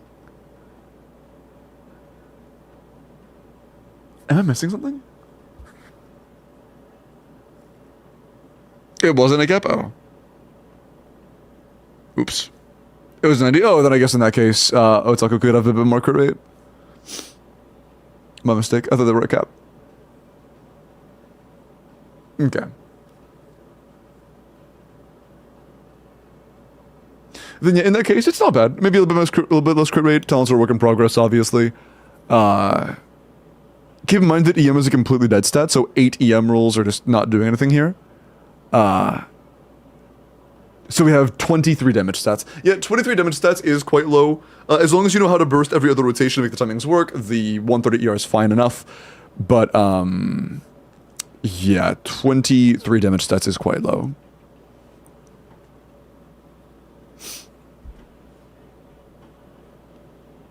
Even for every other burst? I don't think so. Every other burst should be almost nothing for energy requirements.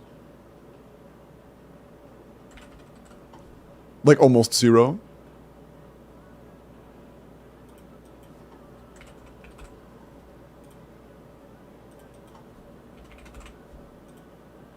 Let's look at Sucrose first. Or Nahida. Let's look at Nahida. That's what we were doing before.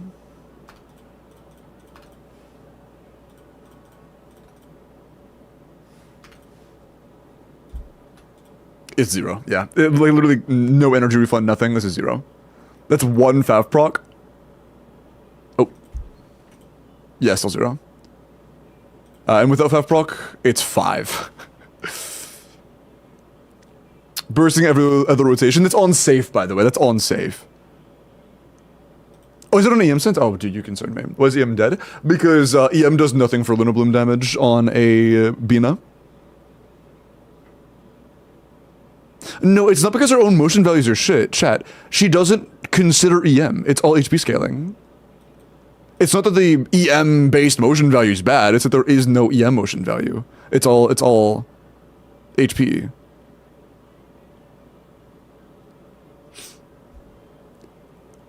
LB itself takes EM into account? No, it doesn't. There is no base LB. LB is just multipliers on me.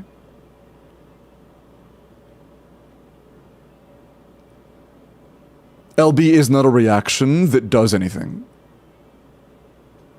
Like, EM could do something technically, but almost nothing, but technically something if it was a Lunar Charge team. For a Lunar Bloom, it does nothing.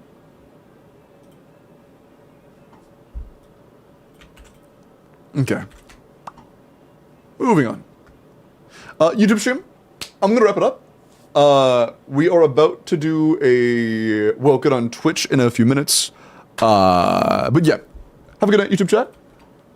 Take care of yourselves. I will see you all Tuesday. Tuesday is Stygian. Was it Tuesday or Wednesday? 2 days from now will be Stygian Reset Day. I don't remember if that's like in time for Tuesday's stream or not. I don't remember. But Stygian, very soon. Very soon. Take care, guys. Have a good night. I will see you all Tuesday. Bye-bye.